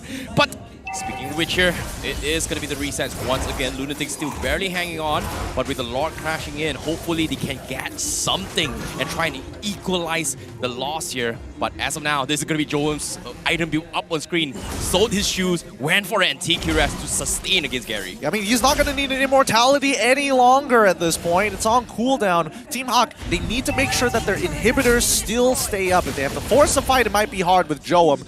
But look at that, concealed just for the siege.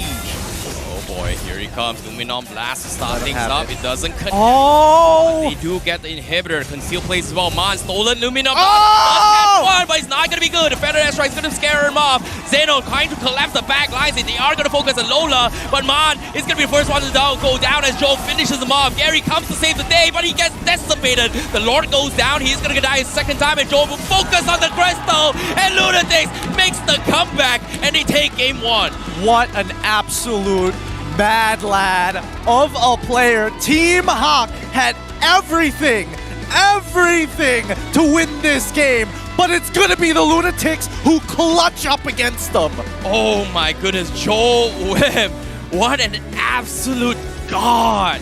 I've never seen a Melissa play like that before, and he just showed us how it's done. It's not just Joab. Every single member from the side, and especially Nova X Kobar, was playing an insane game, making sure that Panda was not an effective boy. Oh boy, what a game. You can see the screams coming from HAQ and Lunatix fans, and it is just really, really good here. And I'm happy to say, for those of you guys who are watching right here in Stadium Jara, this is a game to watch, baby.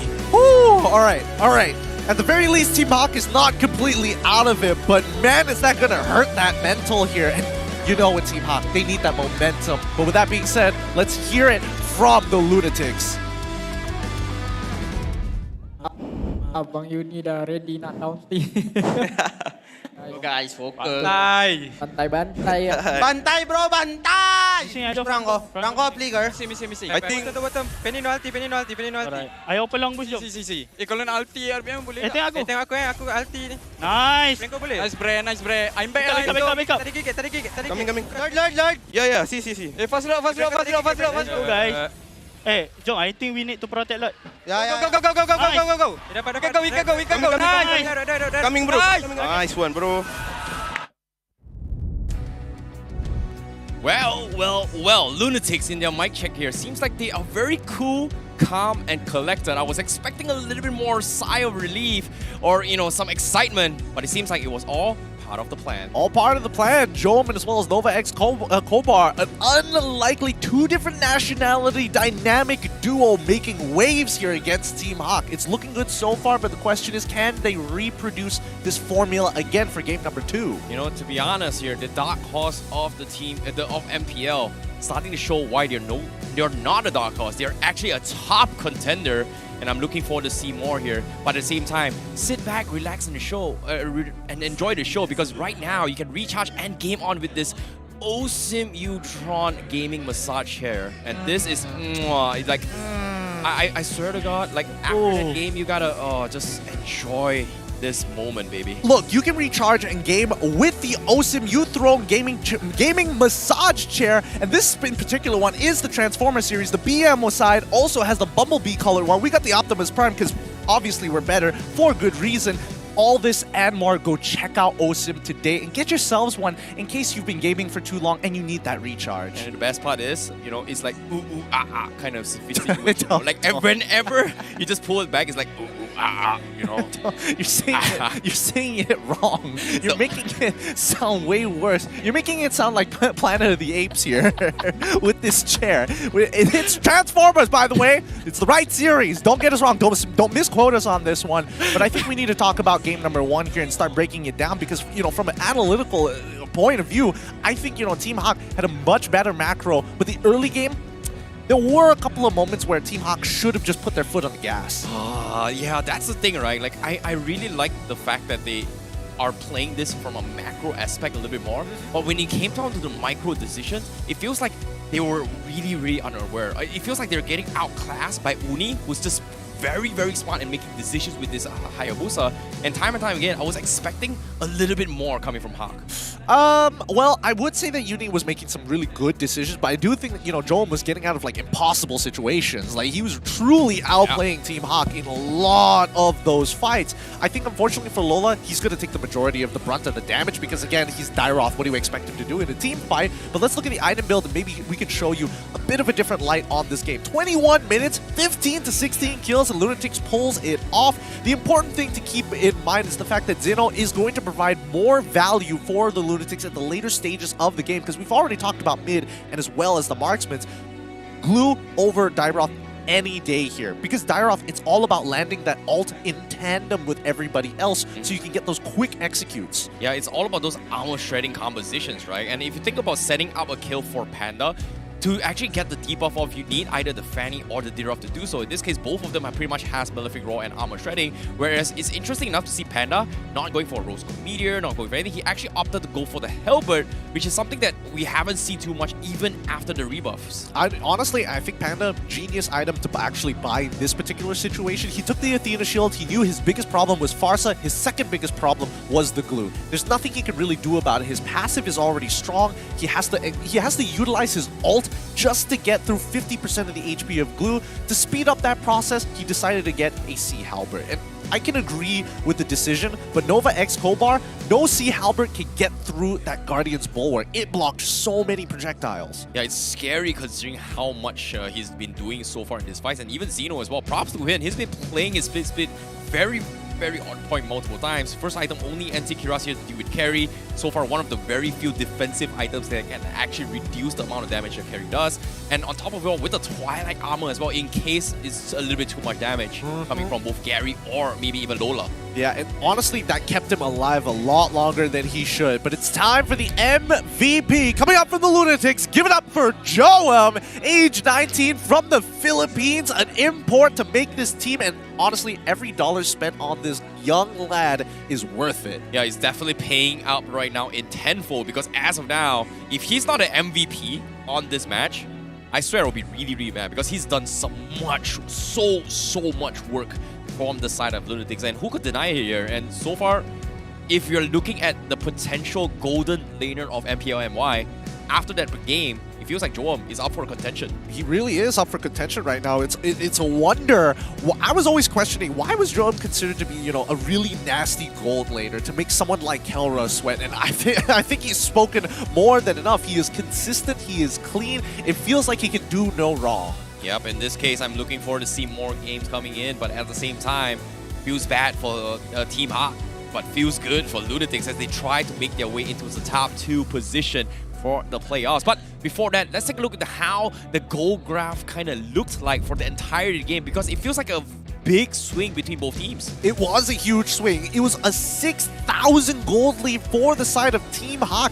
15 to 16 minutes into the game. Like, look at them. They're just taking everything. They got Lord. They got a whole bunch of towers. They're waiting for the next Lord. And that's when it all broke down. Team HAQ losing sight of their main win conditions here. And Lunatix just coming up huge in that final fight. Oh my goodness. I did not expect this at all, because at the start of the game, I was expecting like maybe Team HAQ was getting a very huge snowball. Lunatix was able to equalize in an early stage game. But later game, they made a couple of mess ups here, losing 6k.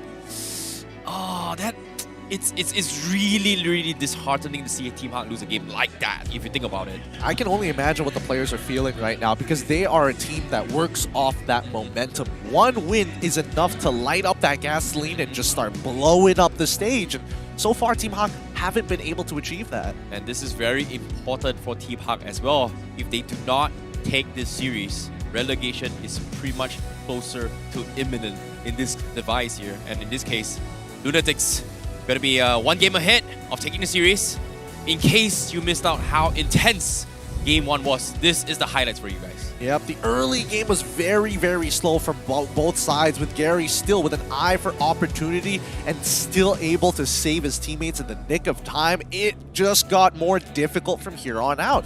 LTX was doing a very good job early to mid-game to try and deny the aggression from Team HAQ, but eventually it was just too much pressure to actually handle. With Min crossing the map and Lola still dominating his lane against the glue, it became more and more real to the Lunatix that they had to stick together. Yeah, it seems like when as the fight progresses as well, this counterplay coming from Man was pretty much the saving grace. Like, this is the start of where Team HAQ said, hey, you know what? We can actually win this game. A beautiful play coming from Man, and they were able to take it against Lunatix, taking the 6k lead. But after this, what went wrong?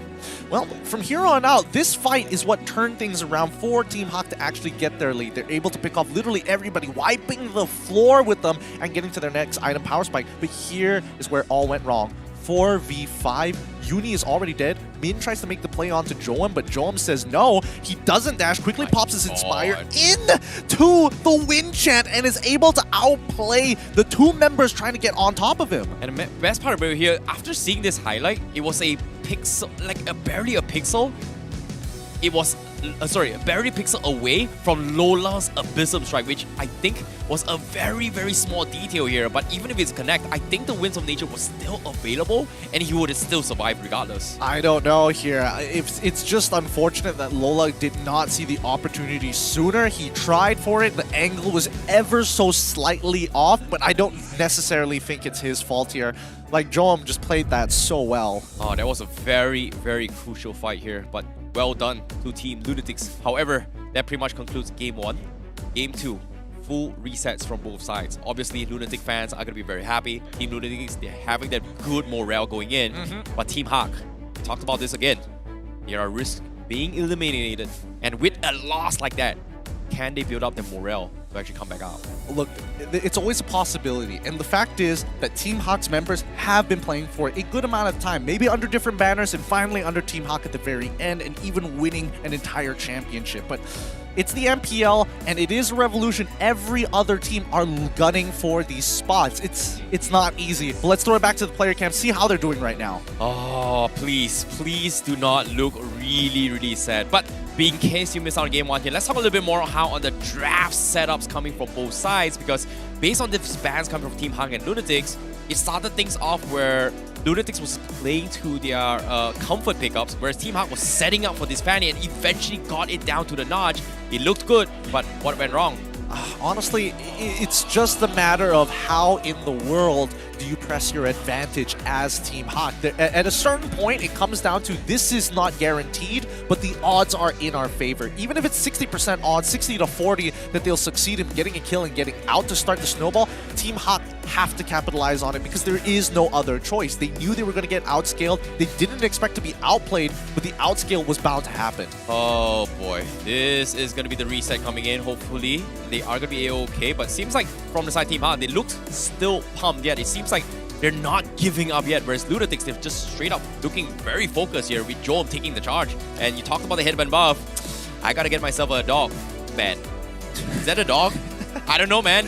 Or is that a husky band? You're making a lot of assumptions here. I thought it was a panda initially. I could be wrong about that too. But let's jump into the draft here, brought to you by the Republic of Gamers. The MPL is so far looking pretty good, but this has been an explosive game. Oh boy. Okay, let's see how the draft is going to be happening here. Team Lunatix starting things off with the Kadita ban once again. They are going to respect on what potentially may be a roaming Kadita coming from Team HAQ. We've seen it happen from Season 10. We've seen it happen in the early weeks of MPL. This time, not going to give it off that anytime soon. For now, Joy going to be banned as well. I don't think we're seeing any adaptations here, but except for the Valentina ban.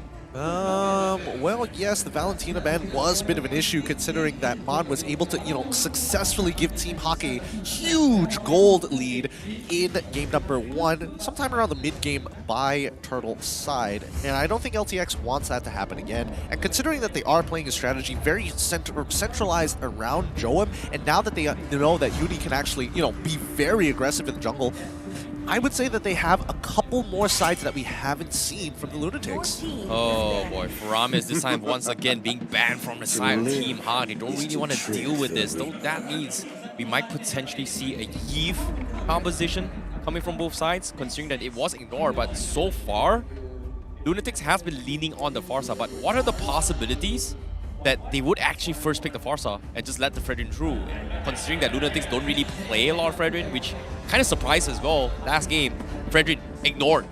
Entirely. Honestly, I love games where we ignore the Fredrin opener. I think that, personally for me, it's kind of boring. I'm kind of sick of looking at it. Yes, I use the famous quote, boring.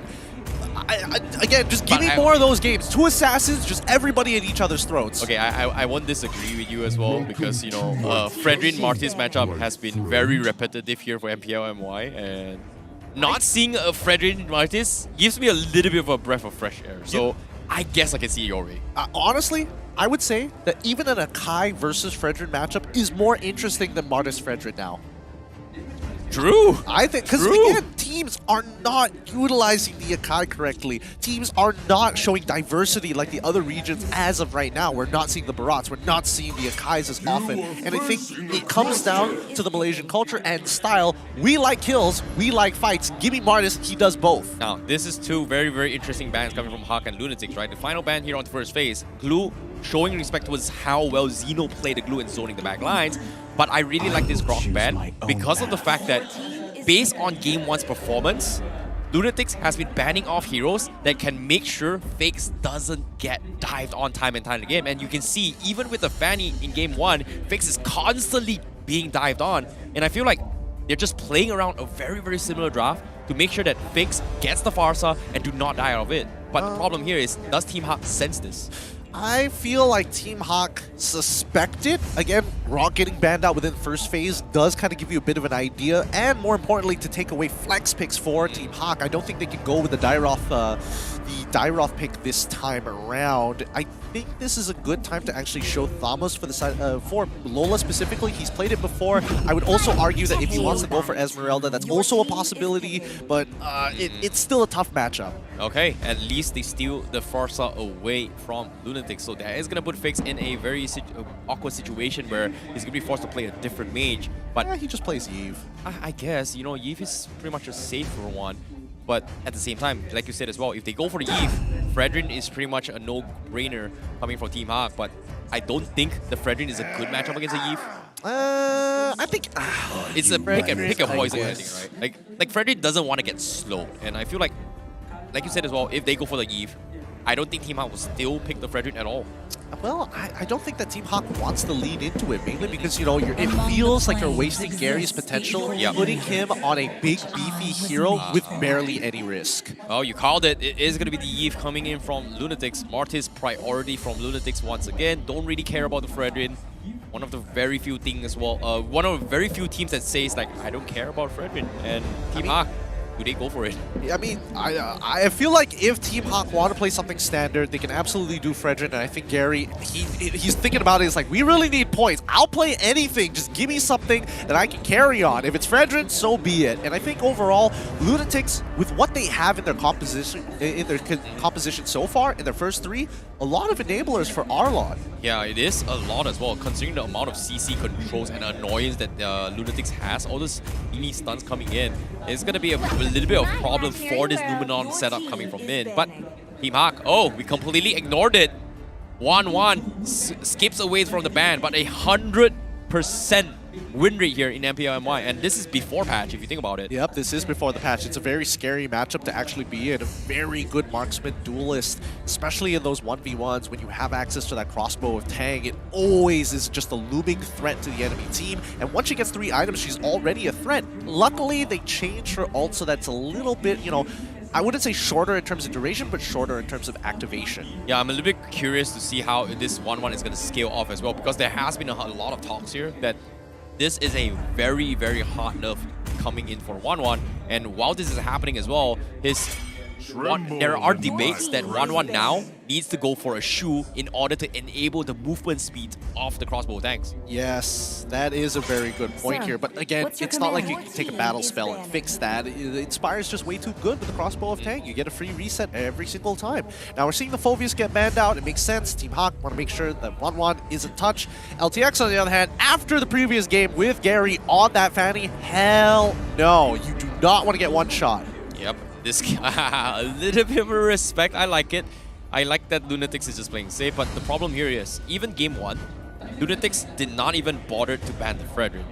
What are the chances that finally they just still pick the Fredrin anyway? I mean, why would they care? I feel like LTX, they want Team HAQ to actually go for the Fredrin, make a big beefy front line. Doesn't matter to us. We have a lot of displacement effects. We have a lot of ways to get on top of your backline regardless. And not to mention that Arlet with Flicker is extremely dangerous to people like Farsa, like Lolita, like Fredrin even, by pushing them away from these neutral objectives. No. Okay, I smell what's coming. I smell what's coming. Are we gonna get Atlas? Oh, okay. Oh wait. Wait, but then Lolita's already picked. Kaja hasn't been touched from either side, and I feel that should be the Lunatix's pick. I don't think Kaja would work for Team HAQ side, but yeah, Lunatix side from Nova is going to be great. But I'm a little bit curious here, why did they actually ban the Diggy? Because in my mind, last week's game for Team HAQ, right, they lost because of the fact that, hey, they didn't ban the Diggy, boom. You know, SMG picked it up, boom, got dumpster. But this time, with the Lolita pick here, what are the chances they actually force the Lolita, the Atlas? I don't think they would, right? No, they can't. They can't afford to. And I think that Team HAQ understand that their main win condition is to try to wombo combo some people with the Numenal Blast as well as the Feathered Airstrike, right? No matter what Gary picks, it's an enabler for one of these two carries to make something happen. So Fredrin gets locked in. He's a good enabler. He's a good way to engage as well as setup. Lola probably needs something along the lines. It's tough. Blue is gone. There could be a chance for Lapu. I don't think Yuzhong is good as well. It feels a little uncomfortable to play Yuzhong. You know, I think Lapu makes a lot more sense, but at the same time, we haven't seen Tamus pick up as well. There has been a lot of integrations, especially earlier today. Tamus coming from Red QT really popped off in XP lane, and I think it is an actual decent matchup against Arlon. It is a very good matchup against Arlon, as a matter of fact. Kufra gets locked in, and Beatrix getting covered over, I'm assuming. It should be a Beatrix. This is something that Jom is very comfortable at, and yep, they are gonna stick to comfort here. Don't need the Melissa this time. Melissa was pretty much a game 1 situation to deal with the Fanny. This time, not necessarily needing it. But the question here is, do they have enough to kill off this Fredrin? Because eventually, Beatrix doesn't have enough bullets to scale their way through against a very tanky Fredrin. That's why I was thinking along the lines of why not Claude, right? They already have a Farsa. It's going to be a stagnant target that just sits there. You can instantly just 100-0 it with a Blazing Duet. That makes sense to me. And I don't know, Lola is... No matter what he picks here, it's not going to feel as effective. I was expecting maybe a carry coming from Lunatix if you think about it. A carry? Yeah, just deal with the Fred. But what? Alright. 100% win rate for the Masha. XP Masha coming from Lola. I like it. I like it. If you're not going to provide anything in the team fight, might as well not pick it, not lose your lane matchup, and more importantly, make Joe's life really difficult when you can basically take 80% of his HP with a single Sky Guardian's helmet and a Thunderclap. Well, the question here is that still relevant? We haven't seen that 5 Sky Guardian helmet built on the Masha for a very long time, and I like how Team HAQ is trying to get a little bit creative, and hopefully it is going to work out. But based on this percentage here, 54% on Team HAQ. Yeah, I mean, it's understandable. Eventually, Arlon, especially with the builds that he's been going with these days, isn't going to be that carry style of Arla. It's all about snowballing for the side of the Lunatics. Level 4 is going to be spicy between the two teams. Well, without further ado, the decider match potentially for Team HAQ. This is going to be Game 2 between Team Lunatix versus Team HAQ. It's going to be Lunatix on the blue side, Team HAQ on the red. Let's see where the jungle starts are going to be. It looks like purple buff for the side of the Lunatics. Team HAQ also going to be their purple buff. Well, seeing how things is actually happening as well. This is going to be very important for Team HAQ. They cannot afford to lose this series at all. And Team Lunatix, they're doing a pretty okay job early in Game 1, but Game 2 seems like he is taking a little bit too much damage coming from Fate. Yeah, but he's taking quite a bit here. Mon's trying to be careful as much as he can, but look at the way that he's trading. He is abusing his passive. Oh, he's just bullying him all the way through, but Nova as well. He's got the sustainabilities. These two roamers are just forcing it all the way through. I'm really surprised that they're just getting very aggressive right now. But speaking of which here, going for the dive. Little did he know, Gary's also here. But Team HAQ not gonna re-engage, or not gonna engage at all. Yep, they are able to take away the retribution from Uni, but not that it matters here. What is this confidence? Wait, Panda wins this trade, does he not? What? Oh, no. Jom still has his role. He still has his role. Okay. Oh, so no. Cancel. No. Oh, my God. No. That's gonna be... Oh, so much time wasted. Oh, my God. I mean, you can understand. Gold laners out there. That's very annoying to deal with. Gary is going to get hit by Nova Expo. Wait, Uni. Oh, boy. Now, Gary, he's going to get pinned down, but they don't really have the damage to do so. Gary, he does have to Appraiser's Wrath, so that's going to be Team HAQ dominating both the mid lane and the top lane at the same time for a very small margin. But it's not over yet. The game continues. Yep. I don't think both teams are going to get on top. Oh no, Martis is going to emit his purple buff just to get positioned, and the same goes for Team HAQ as Zeno walks up on purpose, getting the attention of Lola and Gary. Yeah. Maybe playing this a bit slow. Lola is going to be trying to actually zone off Uni. He actually steals the creep away from Uni. Feels bad for him, but Gary trying to zone the back lines as well from Zeno as they try to go for an all-out round. A Numen Blast from Min will help him secure Vegas. As now, Team HAQ, they will secure the turtle for themselves, and Lunatix, they have to scramble out of the fight. What was that? Man was definitely supposed to get multiple kills there. He tries to go on the back side of the neutral objective pit and ends up getting hit by the final slash from Zeno anyways, and he gets the Purify as well, so Man providing very little to that fight overall. Yeah, feels bad for him, but at the same time, Lunatix, they are going to be counting their lucky stars, but as of now, they are trying to make an attempt. They scout out Min and Man. Jom swapping his weapons, but doesn't seem to be able to tally in this fight at all, so that's going to be the disengage coming in. Okay. Doesn't look like much is going to be happening here. For the most part, both teams really going to be a slow game for them. Lola is just going to be pushing the waves. Zeno's trying to not interact with Lola for as long as possible. This arm coming from Lola is just so annoying. Every time you walk on lane, you think you're going to get a kill, a few minions here, boom, clap. Oh no, I'm just going to sit there and watch you do your thing. Yeah, Masha is particularly annoying here. Oh wow, man, actually blocking the snipe coming in. Nova also going to get harassed as well.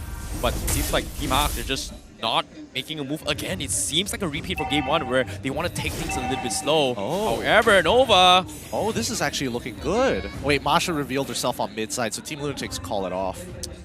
It's just not worth it. Just not worth it. But Team HAQ, they're grouping up as 5 preemptively, 30 seconds before the turtle. A little bit too early, but seems like Lunatix, they're backing off. They're sending the Arlo down bottom to shove the lane to force a reaction. It seems like Team HAQ, they will be forced to disengage now. Well, let's see. Uni is here to actually help out with the mid wave so far. Lola is making his way top. It feels like they're going to dive Jorm, and they're willing to sacrifice some EXP and as well as a lot of gold down bot. Oh, here comes a dive on Lola, but this is 3 bars of health. It's a Masha, and it's just so difficult to fight this. It's just not worth it. And Team HAQ, they are going to bait things out with the turtle now. Yeah, it looks like it's going to be a full 5v5. It's gonna happen as well. Oh! Back lines, Nova Escobar going for the dive. Man forces the Purify, but he doesn't have the Feather Dash right. That's gonna be down here. Meanwhile, Numenon Blast set up trying to secure, and he does connect as well. And then will be the turtle secure from Team HAQ as they go in for the dive. Panda gets the crossbow attacks to finish over Zeno as he tries to go for more, but Lunatix, they lose out at the trade completely. Beautiful play coming out from Team HAQ, but you notice that the Lunatix, they told Jom, yo, recall back to base and quickly start shoving out that bot side. We'll buy as much time for you as possible. Yes, they did lose 2 members, but consider how far ahead Jom is going to be if Team HAQ isn't able to break topside. Oh boy, the setups coming in is just so good, but they do trade off on the top side as well. Nova just getting so much information from Lunatix, but Jom, he gets a full trade on the bottom. That's a lot of net worth heading into his Jom now. A lot of net worth indeed, and now they're going to start controlling the lanes. I'm expecting Jom to probably just sit by bot side where the turret is safe and keeping him alive.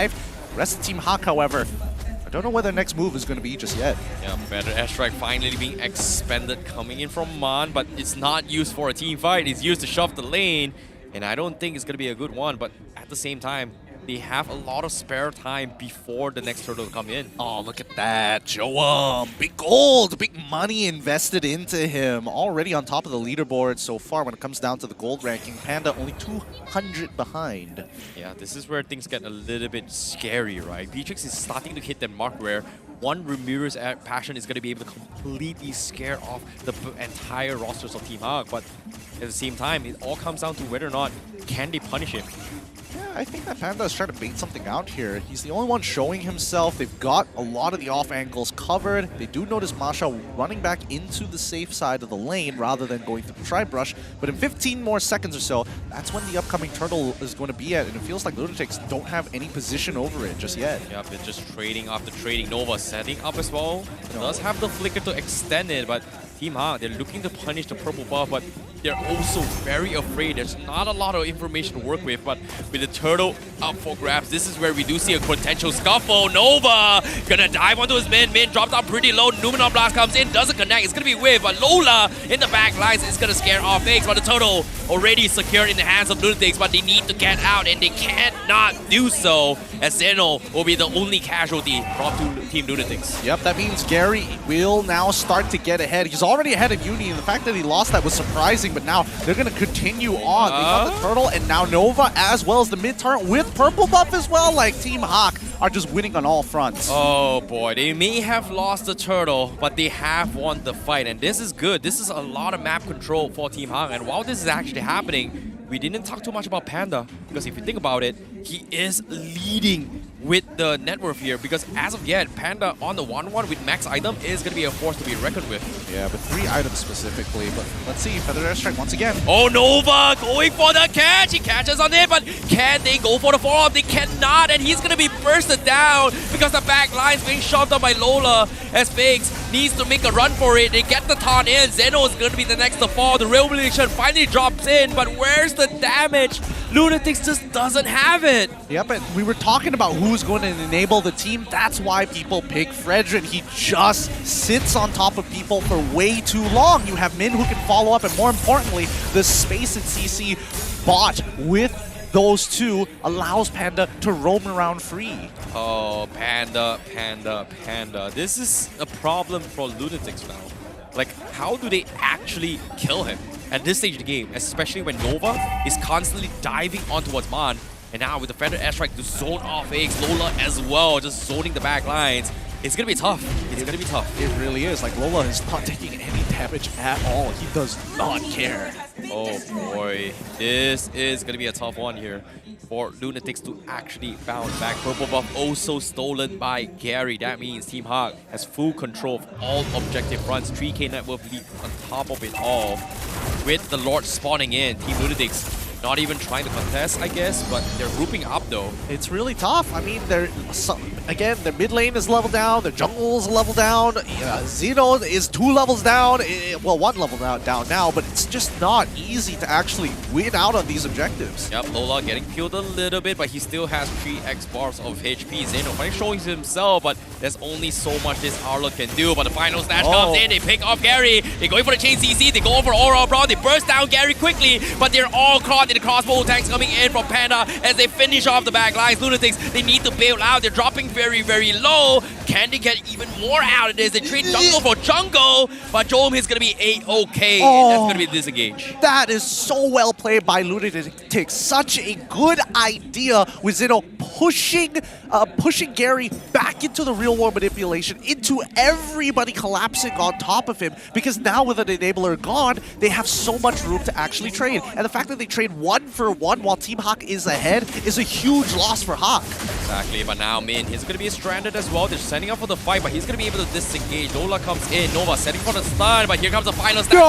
Ezra connects on Zeno, but the Real Illusion a little bit late to connect, but it's all on top of Team HAQ. They get the full wombo combo by Joe, but Team HAQ, they're dropping really low. They turn a couple of fights in, but Uni is trying to salvage for the team with this Martis. He's trying to get the decimation. He cannot do so as Gary stops into the track. The rockets from Joe to scare off Gary, but he needs to back out. He doesn't have the upgrades, and he's man fighting Fakes, and it's gonna be Fakes that kills them off. And Lunatix was able to trade 3 for 4. Can we have an instant replay of that and keep your eyes on Min? He messed up big time. He had 2 people. He wanted to greed out for more. He flickers forward and gets caught in the Tyrant's Revenge from Nova X Kobar completely by accident. A single mistake allowed them to turn this around. But it's not over yet. Half HP, Feather Airstrike as well. Lord getting jeopardized in this fight. Uni has the retribution, but they are waiting up to set up for the team. But Uni, he's waiting the right moment, but the Lord will be secured.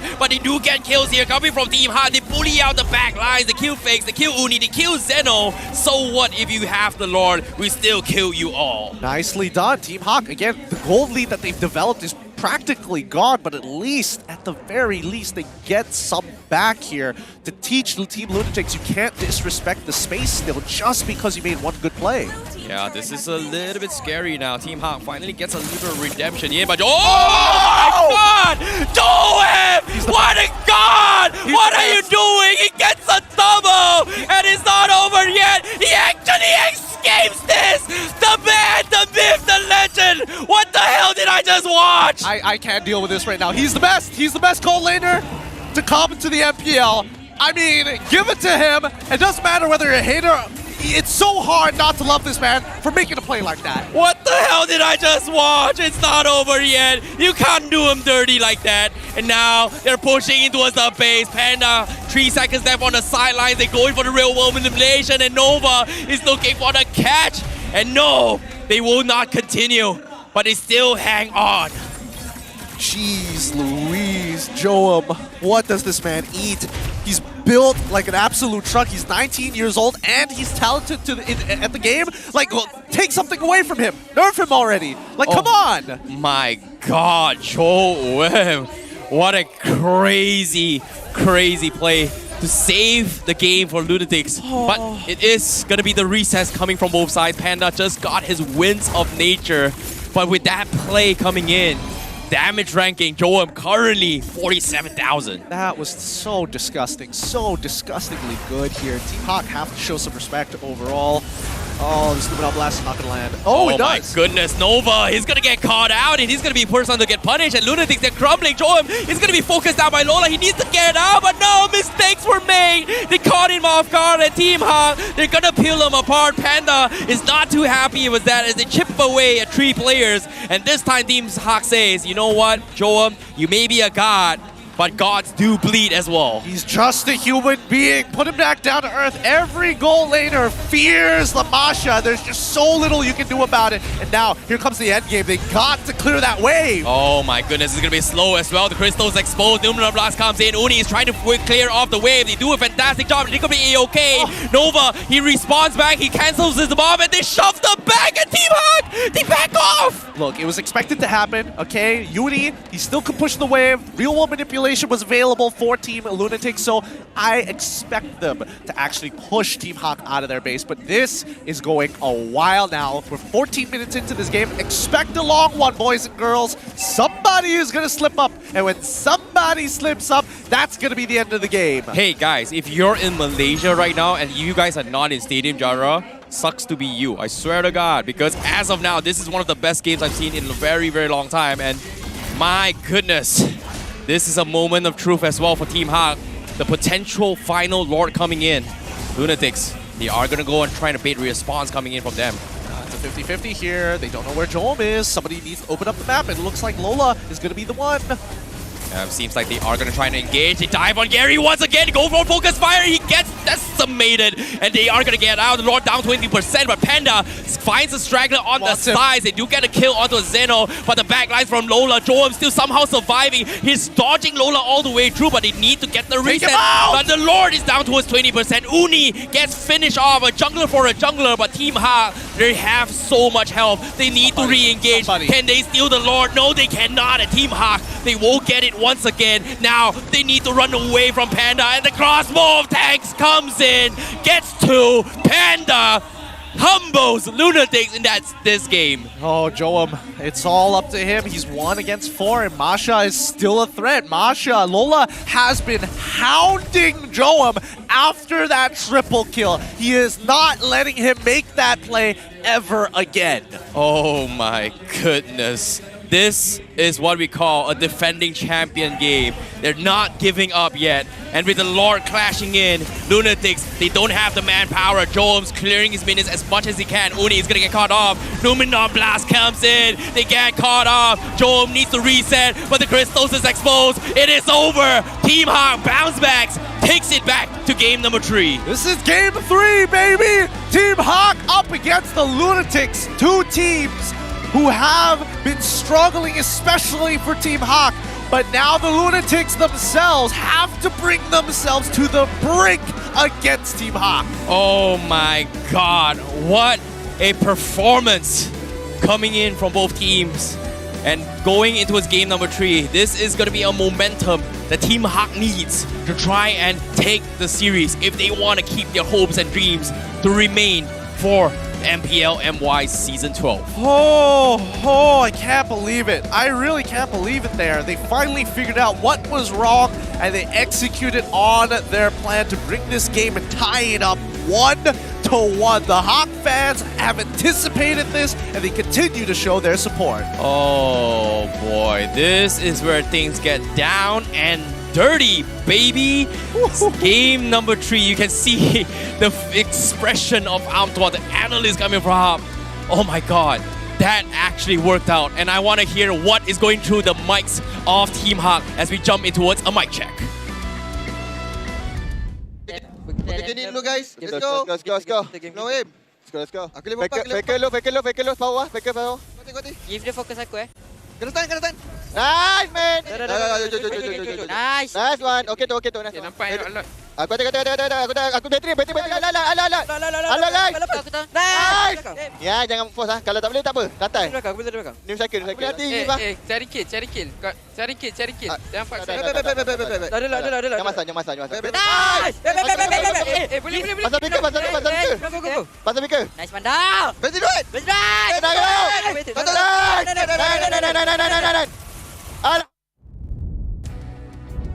Team HAQ looking like they're turning back into their champion form. As desperate as they are to get the points, the Lunatics are not making it any easier with Joel leading the charge, playing out of his mind so far to one of the best series we've seen in this week.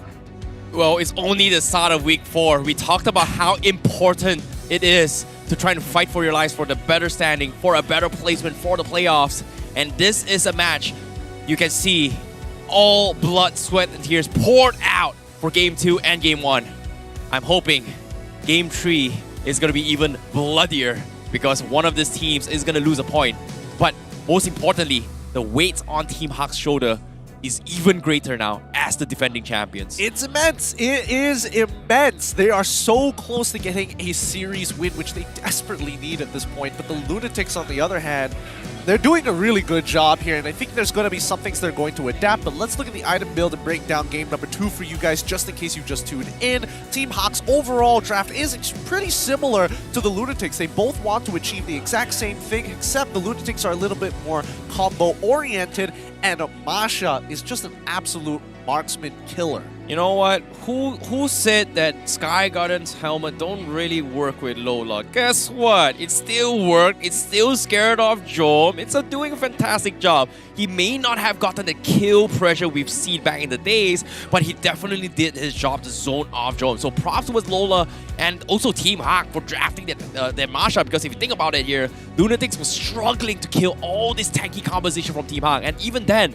Lunatics was giving them a run for their money. They really were giving them a run for their money here. The Masha just gunning down Jom, and there's very little that he can actually do. He can just hope to win-chant one of those thunderclaps, but he knows as soon as the win-chant is gone, Lola's just going to disappear, get his thunderclap back, and then come right back at him again and again and again. They had no real way to peel him off, and Nova X Kobar unfortunately can't just sit back and wait for this Masha, and I think Zeno should have been the one who should peel off for Jom. Oh, it seems like it is going to be the reset coming from both sides, but considering that this is, even though it's 20 kills in favor of Team HAQ, this was one of the closest match I've seen so far for this week, and this is going to be the overall post-game stats. You can see the rich guy is going to be Panda himself, the God Slayer.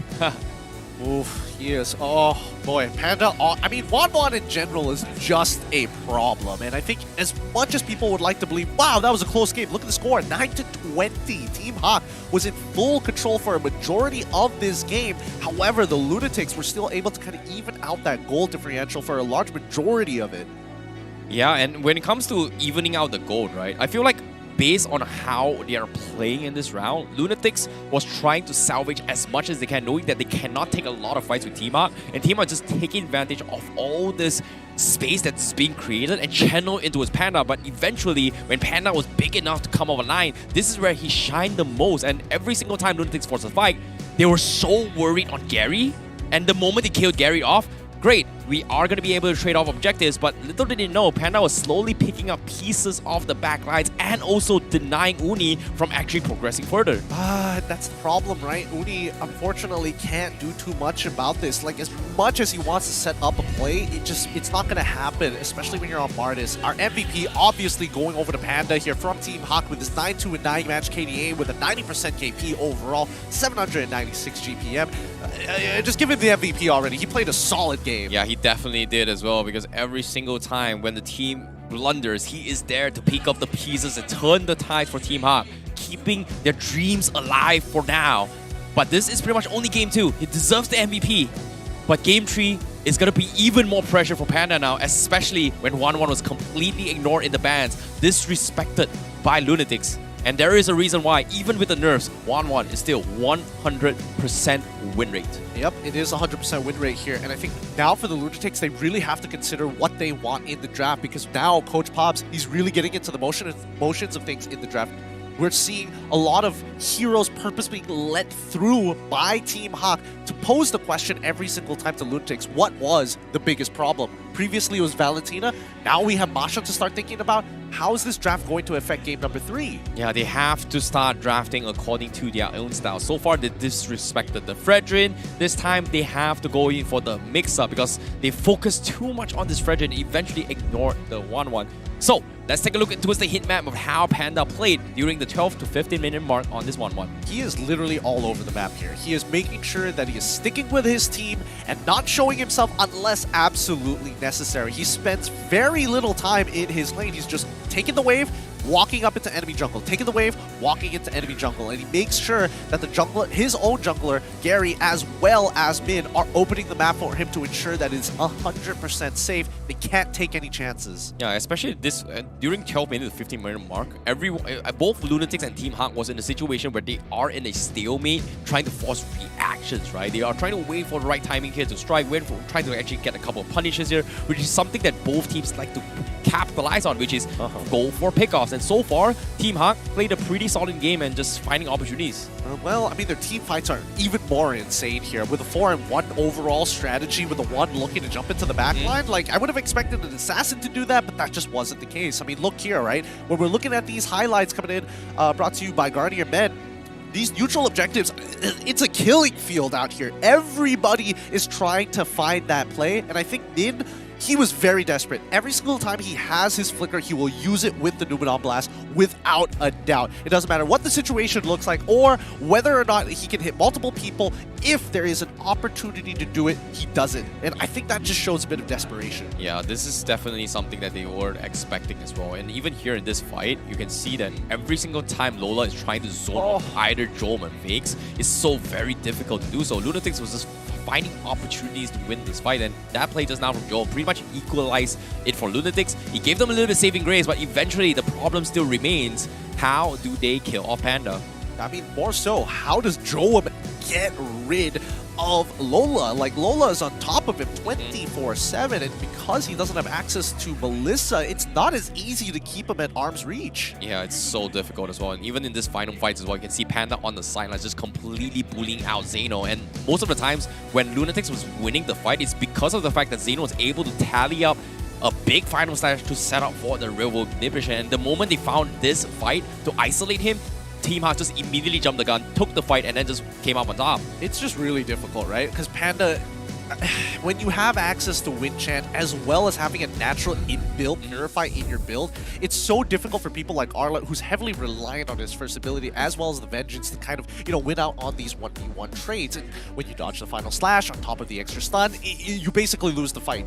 Yeah, and seeing how this is going to go into game number 3, it seems like there is a lot of adaptations that need to be made from both sides. Lunatix in particular is going to be the draft here, respecting both the 1-1 and maybe a potential Masha coming up, because the Arlot first pick priority didn't exactly work out. So maybe rethinking their draft here, banning off those S-tier picks, and then maybe change up the tempo of the gameplay again. I suppose it's still a little tough, but we'll think about it here as you guys are going to be stuck with Rose up on the stage. So hopefully you guys don't go anywhere. Rose, what are you doing and what are you up to right now? Okay, thank you casters. And now, match ini ialah match yang sangat-sangat panas, sangat-sangat pedas dan sangat-sangat stressful lah untuk semua orang. So, I'm here to lighten up the mood, okay? So now we will be playing another round of pop quiz. And kita ada 3 lucky audience untuk naik pentas to guess my questions. Audience kena count down tau. Bila I cakap, I bagi 8 saat ke 7 saat, korang kena count down. Untuk bagi audience kita macam rasa stress. Okay? Okay ke? Okay. Alright, first audience up on stage please. Itu dia abang. Okay. Guys, I bagi masa lama ke pendek? Pendek. Hi, what's your name? Izul. Sokong team mana hari ni? Sokong team mana hari ni? Sokong Lunatix. Sokong Lunatix. Okay. So guys, ingat count down tau. Okay. Ready? Nervous? Lagilah best. Okay. Dalam 6 saat. Okay dalam 6 saat, bagi saya 5 marksman.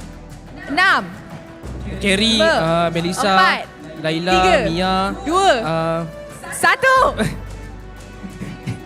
Okay, jap. Since you tak dapat jawab kan, you kena buat pose. Oi, jangan joget. Abang ni kena buat pose. Korang nak tengok ulti apa atas stage? Akai! Okay. Okay. Buat ulti Akai. 1, 2, 3, go. Korang rasa lepas tak? Lepas. Alright, thank you. Nak cakap something? Baik. Alright. Macam stiker ML dah. Alright. Second contender. Mana? Yang kedua. Tu. Uish. Okay. Okay. Hello. What's your name? Ashran. Okay. Dah ready ke? InsyaAllah. Okay. Guys, remember countdown tau. Countdown.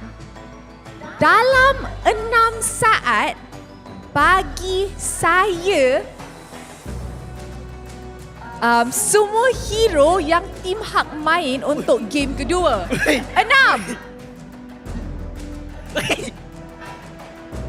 Weh, aku dah petak Oi, apa ni?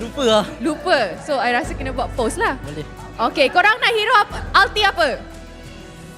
Okay, I dapat request.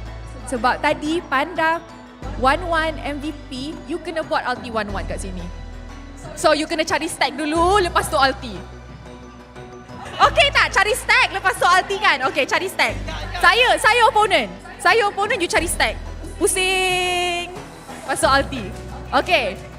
1, 2, 3, go. Cepatlah. Kena cari stack ni. Cari stack.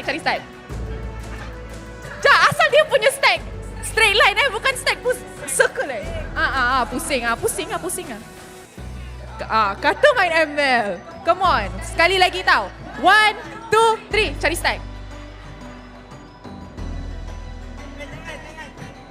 Ulti. Macam mana nak ulti? Lepas. Alright. Our last contender.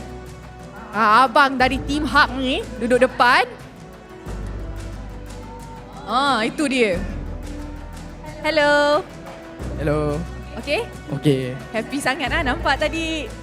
Alhamdulillah, saya tak naik. Alright, what's your name? Jalal. Okay. So, I nak bagi soalan macam abang tu. Dalam 6 saat, bagi saya semua hero Team Lunatix main for the second game. Arlot, Yves, 3, Martis, 4, 5, 6. Alah. Lagi dua apa? Asal tanya saya? Tak tahu. Okay. Nak tengok ulti apa? Ulti Link macam mana nak ulti Link ni? Tak ada pedang. Takkan dia naik sana pasuk ulti. Okay, I dapat request. Dorang nak tengok combo badang. Badang. Badang. Boleh. Badang pula. Oi, macam senang je, oi. 1, 2, 3. Itu macam Pakito je. Salah. Okay. 2, 3. Alright. Lepas tak? Lepas. Alright, thank you. Okay, korang rasa fun tak? Gatot kaca. Next time. Korang rasa fun tak? Stadium juara, are you ready? Are you ready? Siapa akan menang? Lunatix? HAQ? Alright, and with that, mari let's throw it back to the casters to start our third game for the last match. Casters, take it away. You know, this punch, punch. You know what it reminds me of? What? Luffy. We gotta have a collaboration with One Piece, bro. That's too obscure. I just like the fact that, the man got the combo down. Punch, kick, down, uppercut. Yo, man, I didn't realize Mobile Legends was coming out with a single-player fighter. Oh, boy. Now, welcome back once again as well to the MPL MY Season 11 Week 4 Day number 2. This is going to be the third game so far, the decider match between both Team HAQ as well as Lunatix. Stakes very, very high for Team HAQ. Taking game 2 gives them a little bit of a second life, but can they take it all the way? Well, it's going to be really, really tough against Lunatix so far. But I would say that I would rather be in Team HAQ's position after that game compared to earlier. And hey, I don't know what the draft is going to look like here, but get ready. We might see a Masha ban. Well, it might be the case as well, but let's take a look at the player cams here and see whether or not how the vibes are looking at Lunatix as well. But in case you missed out on how Game 2 looked like, this is going to be the draft recap on how it all went down.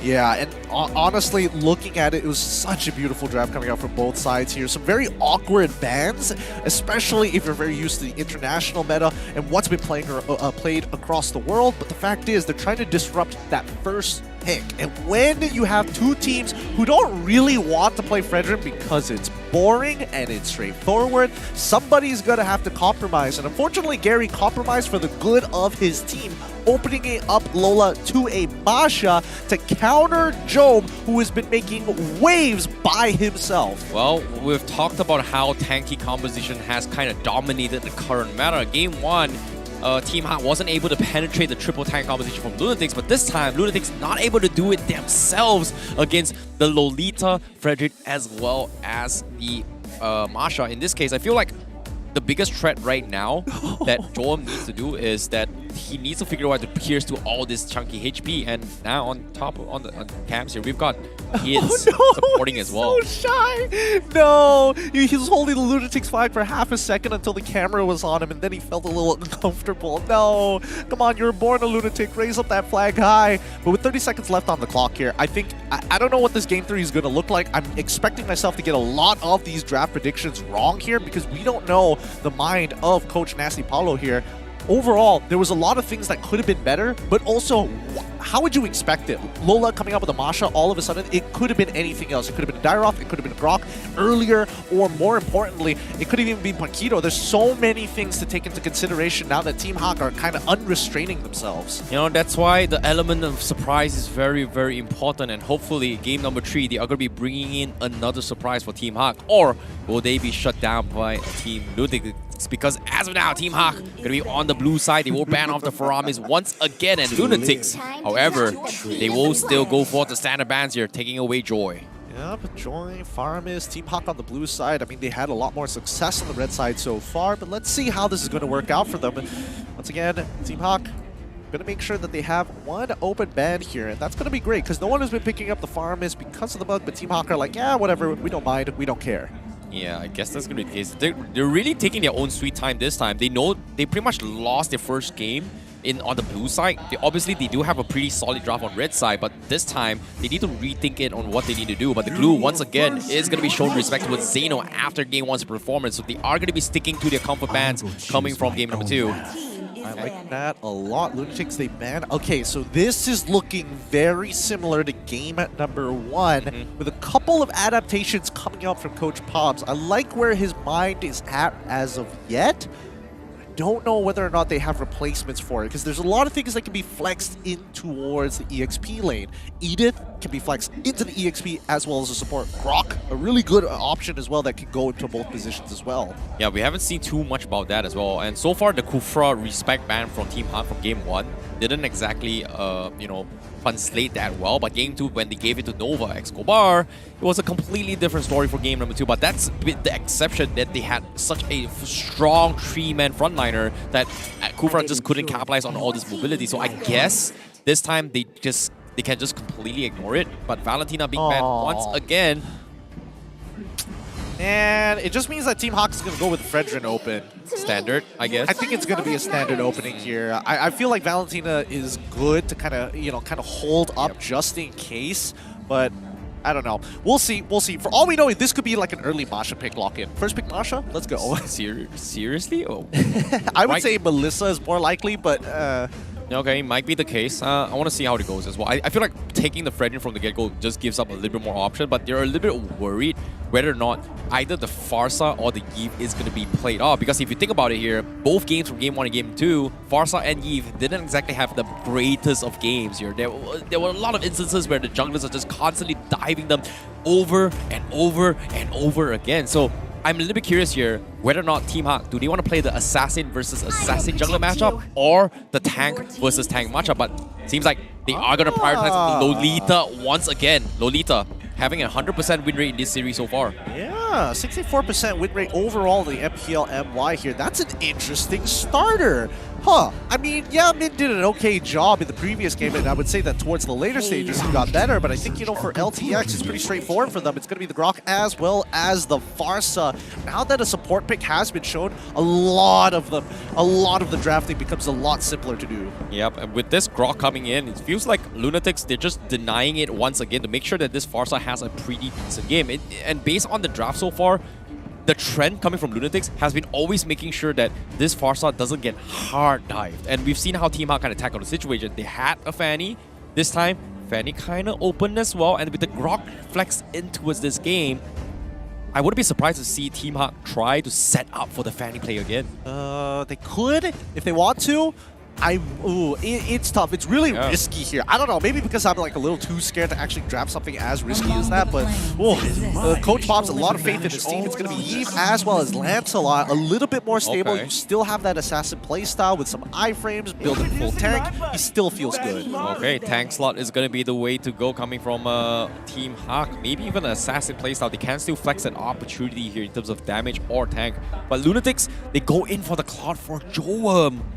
Okay, this is probably a denial pick away from Panda. Panda is very comfortable in both the Wanwan as well as the Cloud. So this is going to put Panda in a situation where he's forced to play either the carry or maybe even the Beatrix. I think that at least for Nasty Paulo, this is a very standard draft for him, right? He is making sure that his defense is airtight, right? The counter picks are going to be really tough for Team HAQ to get access to. And now Lunatix start banning out the big lane bullies. We're seeing the Brody a bit of a different priority from game number 1 for the side of LTX, but I like it. Yeah, this is going to be a targeted towards Pandas' comfort picks for sure. And Team HAQ, now the question here is, do they really try and set up for the Fanny? Because if they do show the Kufra ban right here, it means the final ban from Lunatix is pretty much a no-brainer for the Fanny. So they are going to try and potentially either bait it out or take advantage of it. But they do start to take off the junglers. And that's going to be the Martis coming from Mooney. And next one, probably the Fredrin, unless Lunatix doesn't want to play Fredrin. Honestly, I would think that, Team HAQ should consider either Fredrin or getting rid of actually, it's a little too tough to say. I would say the EXP lane is probably going to be untouched for the most part. Fredrin is most likely to get banned. I think they got 18 seconds to kind of talk this out. Why would they ban the Fredrin from the side of Lunatix? It feels like if Team HAQ bans it, makes more sense, but Lunatix, they are going to target Lola's heroes. So that's going to be the Lapu Lapu taken out. This is going to suck for Lola. That means that Lunatix is their very first pick after this ban phase is going to be the Yuzong to make sure that they protect their own team composition. And I think it's a smart idea unless they've got something else, because even if they put Lola on Masha, he'll never be as fast as the Yuzong, and you're up against a Claude who has Battle Mirror Image, so you can't even get like a guaranteed combo to kill. Yeah, now when it comes to the problem here is, if you think about it, who can actually cancel off the Claude's Blazing Duet? Eve doesn't do that, Lancelot doesn't do that, Lolita doesn't necessarily do that as well, but seems like Team HAQ, they're hovering on towards the Fanny, and looks like they might consider just banning it off, but no, seems like they are hovering onto something else, and that is going to be the Fredrin ban coming from Team HAQ. They're not taking the risk, they're letting the Fanny slide, and I like it. Yeah, I like it a lot as well, considering that at least with Team HAQ, a lot of their members can peel for each other. The Eve gets a shield when she uses the real-world manipulation, so there's a lot of defensive options. I'm just surprised that Kaja hasn't been picked up for this long. It's been opened up for both sides throughout the entire series. Not one of them batted an eye. I think Kaja from the side of Lunatix isn't too bad here if Team HAQ decides to go for it. But at the same time, if they go for it, where are they going to lay the Kaja? Because as of yet, it feels like they want to... Okay, hold a thought for now. I was expecting a matchup against a Hayabusa. So that means this is a Roam Grok XP Benedetta. They're keeping up Uni's hero potentially flex here. So I don't think this is a Benedetta jungle, right? Like the only one who pretty much plays in MPL MY is pretty much Zayed. That's true, but I feel there's a possibility, right? Right now, we're trying to debate two potential flex picks here, both of which could go into the EXP, one of which usually goes into the jungle, the other not so much here. I feel like it is a very difficult trifecta to kind of maneuver around. Coach Bob's, he's got to crack his brain here. What is going to be the most devastating for their team composition? Because it all comes down to what Lola is going to play in the EXP lane. Yeah, we haven't seen the Harry gold laner as well for quite some time, but Team HAQ, they will take the Beatrix away, deny it away from Joel, but they bring in the Masha for Lola once again. The question here is this Masha a good matchup against Benedetta? I think Lunatix was thinking of this Benedetta to potentially hope to fight against a Masha, and I think they got it. They got it down. All right. So Claude, he has to have immediate impact. He goes in, he has to have full stacks on pretty much all of his on-hit items, and as well as his Art of Thievery to make sure that his Blazing Duet really, really hurts here. Because Farsa isn't expected to be able to get more than 2 shots from that Feathered Airstrike. Fanny gets locked in. Wow. A risk by LTX. Let's see if it pays off. Okay. Now, let's talk a little bit more as well, because this seems like a reverse role between both Lunatix and Team HAQ's progression, right? Game number 1, Team HAQ, they had the Fanny. Lunatix doesn't really have a lot of solutions to deal with it, but this time, it's going to be Team HAQ that doesn't have the heroes to necessarily deal with this Fanny.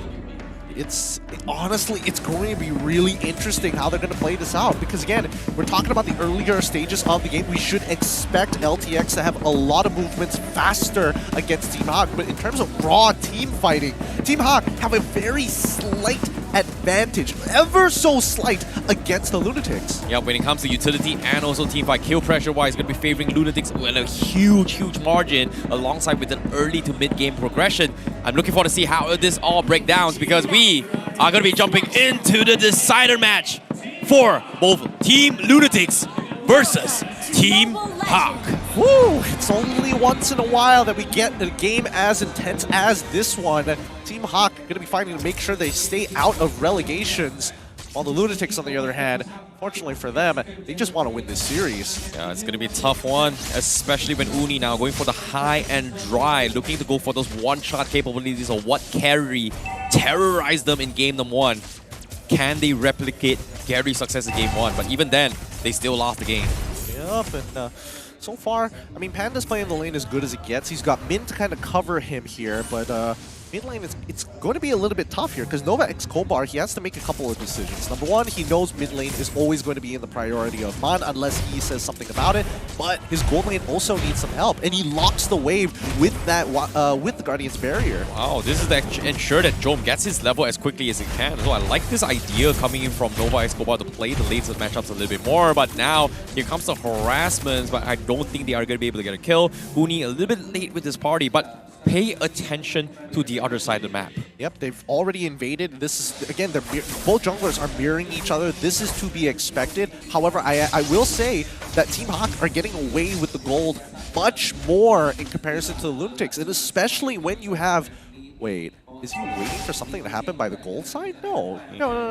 Why is he sitting there? Is he looking to cut the wave off? I think he's looking to punish Gary, because at this stage of the game, early phase, Gary doesn't necessarily have the most sustainable draft, but I guess with that emote coming in, they know what Lunatix was up to. I don't know. That was an interesting moment for him to just stop in there for half a second. There probably was a plan being set into motion, but not 100% sure what it was going to be. Great game Sam's coming in, but Uni, he's going to get pressured by Lola for this purple buff. Meanwhile, the Turtle already being pressured from side Team HAQ. Seems like they are going to secure it. They will get it for free, but Lola is pressuring Uni all the way through, almost getting the kill, but will he actually escape this? Because he needs to run for his life as he gets bullied down by the members of Lunatix. Yeah, he pops his sprint way too late there. There's nothing much he could really do. At that point, you might as well not pop the sprint, but hey, at least he sacrificed his life to ensure that the turtle falls into the hands of Team HAQ, because Lola's lane is pretty dead, right? Against Benedetta, there's no way he's killing Benedetta, and there's no way he's out-pushing the Benedetta, so he has to proxy the waves, and he doesn't mind sacrificing his life for a bigger cause. Yeah, and as of yet, the economy-wise, it is still pretty 50-50. Nova going to be checking his way through Panda, looking for the aim. But at the same time, Nova's in a little awkward spot. Uni jumps in for the back lines. Panda sidesteps his way through, gets a shot in, but Uni in a little bit of trouble, but they don't have vision to continue with this fight. Panda, unfortunately, doesn't have Nabir's passion at that point of time as well. That means that Uni is going to walk away alive for now. 60 seconds until the next objective occurs. I would expect Team HAQ to continue on their aggression on top side to make sure that Panda is able to siege down at least the gold shields for as long as possible, if not get free shots at Nova X Kobar. Yeah, meanwhile on the bottom side as well, we do see the Masha proxying the lane, and Uni is going to swipe his way through and get an easy kill, punishing Lola's aggression. Top side as well, Jom looking for a counterplay. Clears the minion waves and back out. Very good idea here. Panda and Min just on the ball together. Blazing duet. Yep. It's going to be the Guardian's Bulwark up in front. Can't do anything about that. Now, the biggest issue here so far is that Uni is getting kills off of Lola. He's already got a slight lead on his hands. And, I mean, for Gary, it's simple for him. He's just going to build tank and pray for the best. Yeah, and at the same time, Gary, he's trying to pressure Fakes as much as he can, but I don't think that's going to be the case if he continues this year. He's trying multiple times, but I don't think he has the damage. Nova is going to be there to provide assistance, but eventually Team HAQ, they have to buy time, and eventually sacrificing Lola for this to make sure that Panda and also Gary has a pretty decent lane is going to be a good idea, but will it be able to escalate? Because now the fight comes in. Uni focusing on Lola. The real nation also dropped down from the side of Man. Zeno looking to punish him with the Electro final blow, but they're all scrambling. Lola zoning down the back lines, but they will be able to get the reset for now. But the Turtle gonna get the full reset. Numenon Blast comes in from Min, completely whiffing the mark. And Uni, but he shows himself, but he doesn't have the energy. He misplays his cable. He gets stuck in the tier 1 and he will die to it. Gary, he might still be able to get this. Fakes, does he have his ult? No, he does not. And he is going to be able to back out to safety with that play.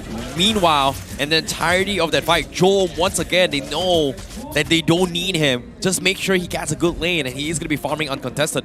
Yeah, and he's also winning out these trades against Panda somehow. Looks like he's doing a pretty good amount of work himself. Oh, man.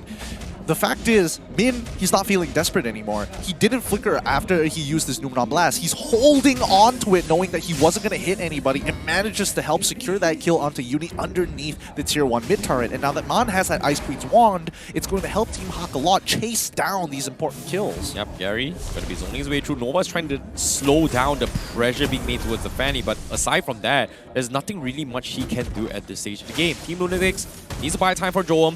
And Team HAQ, they are going to try and outscale the power spike coming from Fanny. Yep, it looks like Fanny has not been able to get too much work done here so far with Gary level 9 to Uni's level 8, and especially with Demon Slayer. Gary is almost guaranteed to secure the neutral objectives in about 50 seconds, but where is Lola? Why is Lola still doing it? Shouldn't he technically be on bottom side? No, it looks like Gary's going to cover for him. Yep, they are going to swap their roles a little bit here in terms of lanes, but at the same time, it feels like right now, having Lola in this team fight is very important to make sure that Jom doesn't get super out of control. I guess that's going to be the idea, but Gary, he tries to take a stab against Uni, but even then, Uni is a little bit too scary to work with. Even though they had the low lane swap, Zeno now trying to set up the fight, but the Defender Airstrike just completely whiffing the mark from Lunatix. Well, was that necessary? I don't know. I don't think that was that very necessary. I mean, they knew Gary was on the bottom side, but to commit a full ult like that, I guess you want... I mean, I'm sure they're going to get it back up. Like, once the turtle spawns, give it 10 seconds, Fake should have his ult again, but kind of a weird time to use it. Yeah, at the same time, Gary going to be breeding in and out as well. Uni has the purple buff. Zeno gets scouted out by mid. But it is going to be the dance around the turtle, and it is going to be Team HAQ that has the aggression on the turtle. Meanwhile, Lola looking to punish the backlines, disarm onto a Jom. Real munition being dropped in. Zeno needs to dodge his way through, but the Feather Airstrike from Fakes is going to zone out Man. He's dropped up pretty low. He's going to go for the reset, but turtle will be secured by Gary and Lunatix. They're looking for the retreat, and Gary is harassing their way through. Panda missing the Nibiru, but the rest of Lunatix, they are backing up. But Joam finally comes in with a strike, and he goes with a blazing duet. He almost gets the kill, but he gets Gary down low enough as Team HAQ will lose one. Wow, they only lose one after everything that had just occurred? Okay, it's rather shocking to see. And I mean, Lunatics are playing this well. They're waiting for the right time so that Joam, once everything has been exhausted, Joam can actually come in and do a lot of work. Mid tried his absolute best to get as much of those projectiles connecting with his shields, but Nova X Homebois, this could be big for him. Does he have wall charge? No. Oh, he doesn't have the wall charge, but the damage from Panda will be enough to scare him off. Team HAQ, they will come on top. Feels bad for him. Imagine he had the wall charge. Panda, nicely done. He's able to get the River Crab for now. Bottom side seems to get pushed. I think that wave is going to get proxied. However, Gary, on the other hand, on this Lethal Wanderer, does he really want to chase that?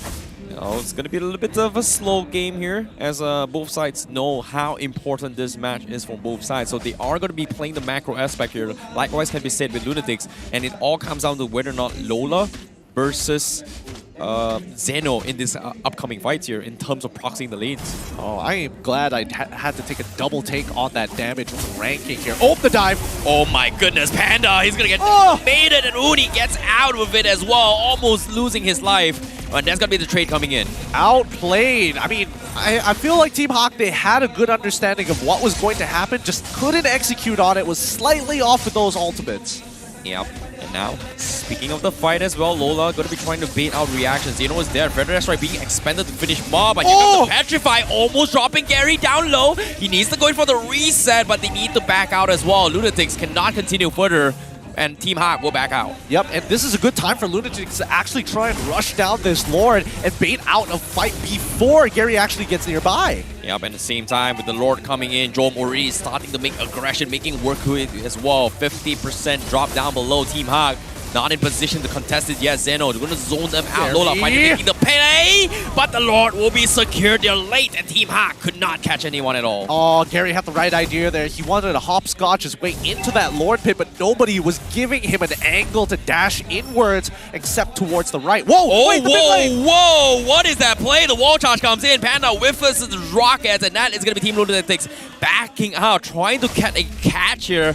But Team HAQ, they are going to be able to back out. Gary, he's looking to overheat a little bit, but seeing the Lord coming in, they are going to clear it and try to secure a tier 1. Yep, they got to cover the other lanes as well. Let's not forget about top to bottom side. It looks like Joam is going to get a free push on top side.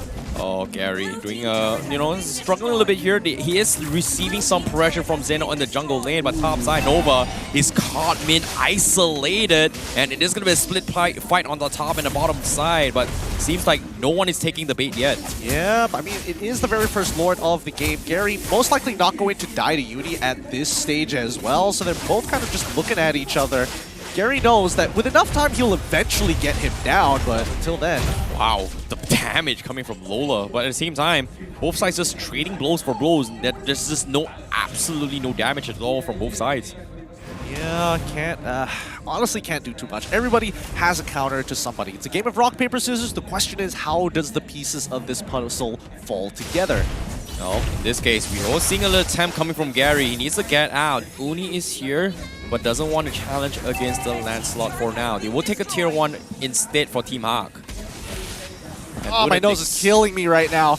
But yes, for the most part of it, both sides are trying to bait out spells, and more importantly, battle spells here. Fakes, he doesn't have the flicker. Nova X Homebois just now also lost his flicker, and that's why Team HAQ is very confident when it comes down to these neutral objectives. Gary making an attempt on Fake's life again, but he might get punished for this. He doesn't have the MR, and he is gonna die. Meanwhile, Nova X Homebois stopping the back lines. Feathered airstrike as well being used. The wall charge is gonna connect. The real relation is there, but it's not gonna hit anyone. Jorm strikes at the last moment with the blazing duel and almost takes him out. And finally, Uni intercepts the rebound, dunks it across Gary's and Panda's face. Oh, Panda lost his... Oh, man. He lost his Winds of Nature, the Wind Chant, because of Joam. That allowed Uni to just sit in the brush, finish him off, and then have enough energy to get out of there. He didn't have the purple buff available to him at that point in time. Oh boy, mistakes. A little bit of overheat moment coming from Gary.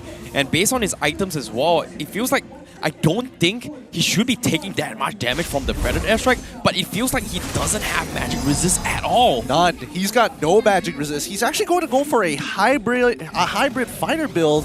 Based on what I'm seeing, it is going to be a Thunderbelt as well as a War Axe as well. He does have the Suture Core to ensure, sorry, the Molten Core to ensure that he does clear these waves and more importantly, clear out his own neutral creeps really quick. Oh, that's a problem for him, but eventually they need to overcome on how to take down Fakes because as of yet, he seems to be untouchable coming from Team HAQ.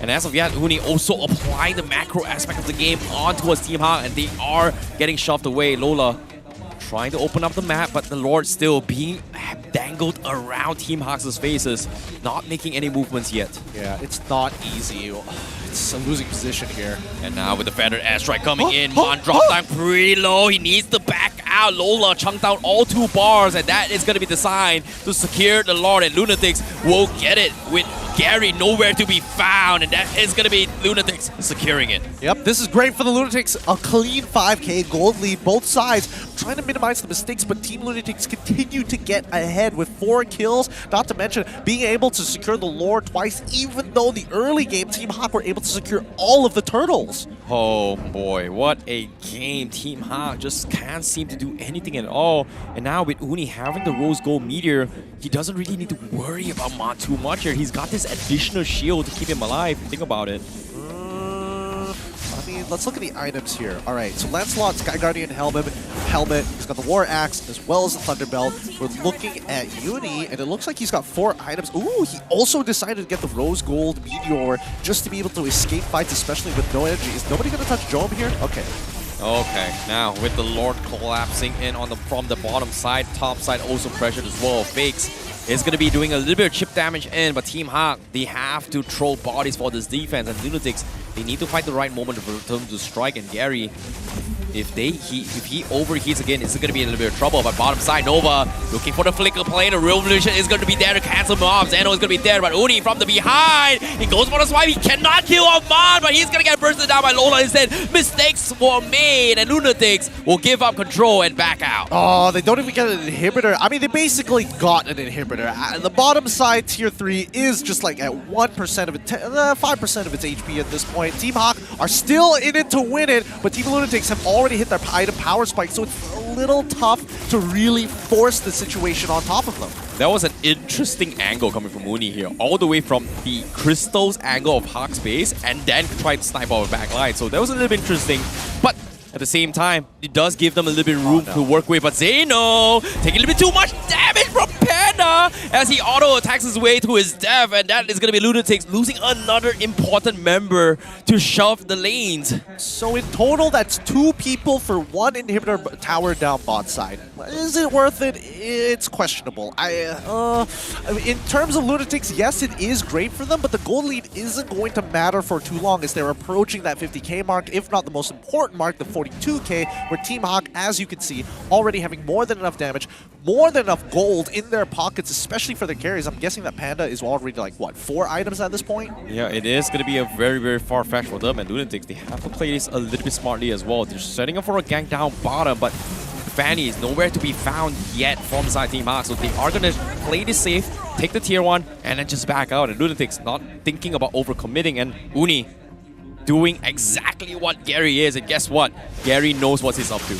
Yep, he is aware, extremely aware in a matter of fact. Okay, he's gonna make a threat attempt, and Uni barely taking Gary this time. Not this time. Gary says, not this time. He's already, I mean, he's 4 items already. He's also, he also recently purchased an anti-cuirass to ensure that there's no way that Uni ever wins this 1v1. But, I don't know. Jom is still a problem, and I don't see him buying a Sea Halberd. Yep, that is going to be a little bit of a slow approach as well. Lunatix taking an aggressive approach, starting things low, dropping down pretty low, but it is going to be the reset coming in as Lola looking to wrap around for the back lines. The dance on the Lord is about to begin, but Team HAQ, can they afford this? The minions on the bottom lane are pretty close to their base. It seems like that is going to be the right call to back out the defenders. Yep, and I think, you know, Lunatix, they also have some housekeeping to do. Fanny needs that purple buff. Topside actually needs to get pushed out here. Somebody needs to go deal with it for the time being, but Team HAQ will contest for this mid lane. Will slow push the bottom side just to ensure... Wait, are they just going to let it through? No, clear it up, clear the bot wave. Thank you, Team HAQ. Yep, it is going to be the dance once again. This time, we are going to see Uni wrap around all the way to the top side to shove the lane first before they begin. So it is going to be a stalemate from both sides. And Team HAQ, they're not making the aggressive plays yet. They don't have a good read, but as I say this, sprint coming from Lola. Jom as well, dropping a little bit too low. Jom, what were you doing? You are going to get caught up, and that is going to be Lunatix losing their marksman, and now Team HAQ finds an opening in the defense from Lunatix. Oh man, Jom got real bored there. He wanted to make something happen. He pops literally everything. The sprint, the wind chant, nothing left. And unfortunately, he still gets caught out. Didn't even bait out too many battle spells except for the sprint from Lola. Oh, that thought for now. Uni, this is going to be the wall spam coming in, and Gary dies. They lose the jungler. And now Team HAQ, they're trying to capitalize on this blaze, but no jungler means Lunatix can potentially take the Lord fight. And Team HAQ, they need to keep up with the pressure to buy time for Jom. And also Gary, and it is going to be a stalemate once again. But Lunatix, they're not waiting for time as well. They know time is in their favor. They are going to threaten HAQ again. Man, that has got to feel bad. If I was in Gary's position, I'm just as shocked with how much damage he was able to pump out there with the anti-cuirass, basically at full HP. I'll give it to you, man. Yep. And now, speaking of which, Lord dropping down to his 50%. Team HAQ says there's just not worth it to contest here. They're hoping to get a pick up top, but with a Benedetta known as Zeno, it is going to be hard to finish him off. And Lola, this time, hasn't been able to find an opportunity yet to dive the back lines at all. The poor guy, I mean, he's forced to build a Cursed Helm into 3 Sky Guardians helmets. He's not doing much here. He does not have a lot of pushing power. He wants to be part of this fight, but honestly, Joam just refuses to show himself. Yeah, it's tough. It is indeed tough. But as of yet, Team Lunatix, they are still going for the macro aspect. This is the exact same scenario for game 1, but the roles are pretty much reversed in this matchup. But the question here is, can Lunatix actually close out the game? Because Team HAQ didn't exactly manage to do so from game 1. I mean, we have to start thinking about high ground defense here. And I think, unfortunately, both teams have really good high ground defenses, expanding ults if necessary to make it happen. Gary should be able to live here. I say that, but then again, it's always a risk. Yeah, they need to find a catch as well. Fake's going to be starting things off as well. We do see the cables already expand. Nova Expo Bar looking to combo bait reactions, but eventually Team HAQ, they don't really want to force a fight. The Real Malaysian being expanded from Man, doing absolutely nothing, but it is going to be enough to zone off Lunatix.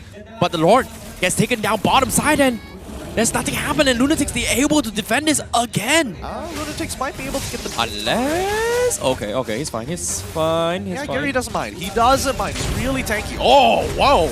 Oh, the wall block comes in. They disengage. They force a fight. Gary gets out to safety. Lola on the back lines. Iska's going to scare off Fakes. And Lunatix choose to back off instead. Oh my goodness, I haven't seen that in a long time. But Nova tries to flicker into his own wall, but ends up flickering past it. And while charging way past his own man-made wall, and completely whiffs the wild charge.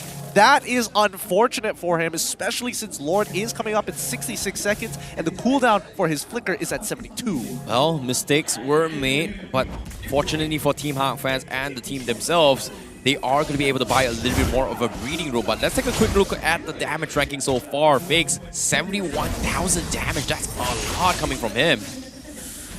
A lot of damage. Not a lot of people can actually stop it, but the battle spells are up for both sides. It's going to be all-out war at this Lord, and I think, you know, Lunatix, as we saw in game number 1, despite the odds being against them during that time, as you mentioned before, the tables have flipped, and let's see how Team Lunatix uses, and more importantly, utilizes the map to close out the game. Yeah, and at the same time, Team HAQ, they are going to try to get the punish onto its Uni once again, but bottom top side, Lola, that's going to be the first bar down, but Lunatix doesn't want to overcommit. They don't exactly know where the rest of Team HAQ is, because pay attention to the minimap as well. They are looking to wrap around for the Benedetta kill, but it seems like they're just dancing around looking for picks, and Lola going to be in a little bit of trouble. Oh, that room, that window. He's going to be fine. He is going to be fine. Yeah, bigger characters with bigger hit boxes probably would have been trapped in there, but Lola just going to open up the map. He's got 3 health bars. He's good. Yep, and at the same time, the nice snipe comes in. John drops towards half HP. Lola forced to pop the sprint. The rest of Team HAQ finally revealing themselves from all the way down bottom's ambush. And finally, with that information, they are going to back out and go for the reset as they need to do housekeeping for the top lane and also the bottom lane.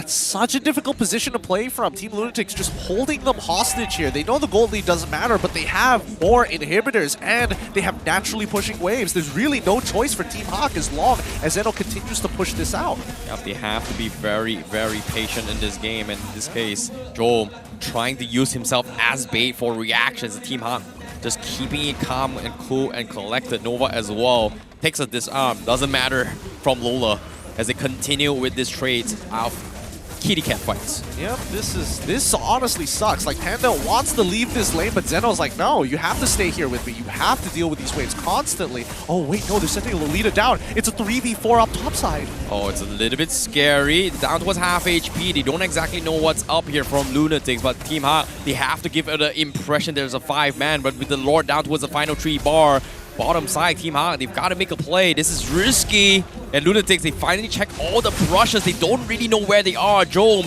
drops down towards half HP. Uni still holding down towards the Lord. Fakes, taking a lot of damage. Finally backs out. Here comes Min and Panda. They finally go for the wraparound. And Uni is going to be caught out. He doesn't have the purple buff. Can he get out? Luminar Blast comes in, connects on 1, and they're all grouped up as 5. And Uni will get 3 targets all the way through. Tries to kill off Gary, but Gary survives it all. But the back lines, they do get Jome, they do get Panda. Both marksmen are dead, but Team HAQ will not continue with the Lord aggression. Wow, they didn't want to chase that. Lunatix, so many of their members were so very low, but the problem is that Gary himself is low, so he's not going to be the one to chase it. Lola can't push the wave, but he can hold them back for as long as he wants to, and he can't leave the base without the minions crashing into the crystal. So Team Lunatix continue the hostage situation. This is now becoming Stockholm Syndrome. Oh my goodness, this is scary, right? This is scary. Like, why would it do that, man? Like, why would this feels like a case of money heist right now? It feels like a case of money heist, but then you look at Lola, you know that this man is built different. 4 Sky Guardian helmets. He does not care. Oh boy. Now, speaking of this fight here, the economy-wise, pretty much 50-50 on both sides. Lunatix once again holding Team HAQ hostage, but speaking of hostage, Lola taking a little bit too much damage, but seems like Team HAQ, they are going to switch Lola up to try and pressure the other lanes rather than face-checking the Lord instead. Yeah, he has to, and I think they need to put some kind of threat. If not, Team Lunatix will always dictate the tempo. And that's why Benedetta, Beatrix are all really, really good. They have easy ways to clear waves, easy ways to manipulate them so that they can force priority and then immediately move to the bigger objective in the map and reach there first. Yeah, this is going to be a slow approach coming in. Lunatix already starting to threaten it with Nova Escobar, but does he have the sustain to do so? He's not a Fredrin. He doesn't have the Sky Guardian's helmet as well because the Lord is starting to hurt himself. And this might be the opportunity that Team HAQ takes on here, because if it goes too long, Nova is low enough for Team HAQ to actually threaten. I mean, it's a game of duck, duck, goose, right? They're going around trying to look for the goose.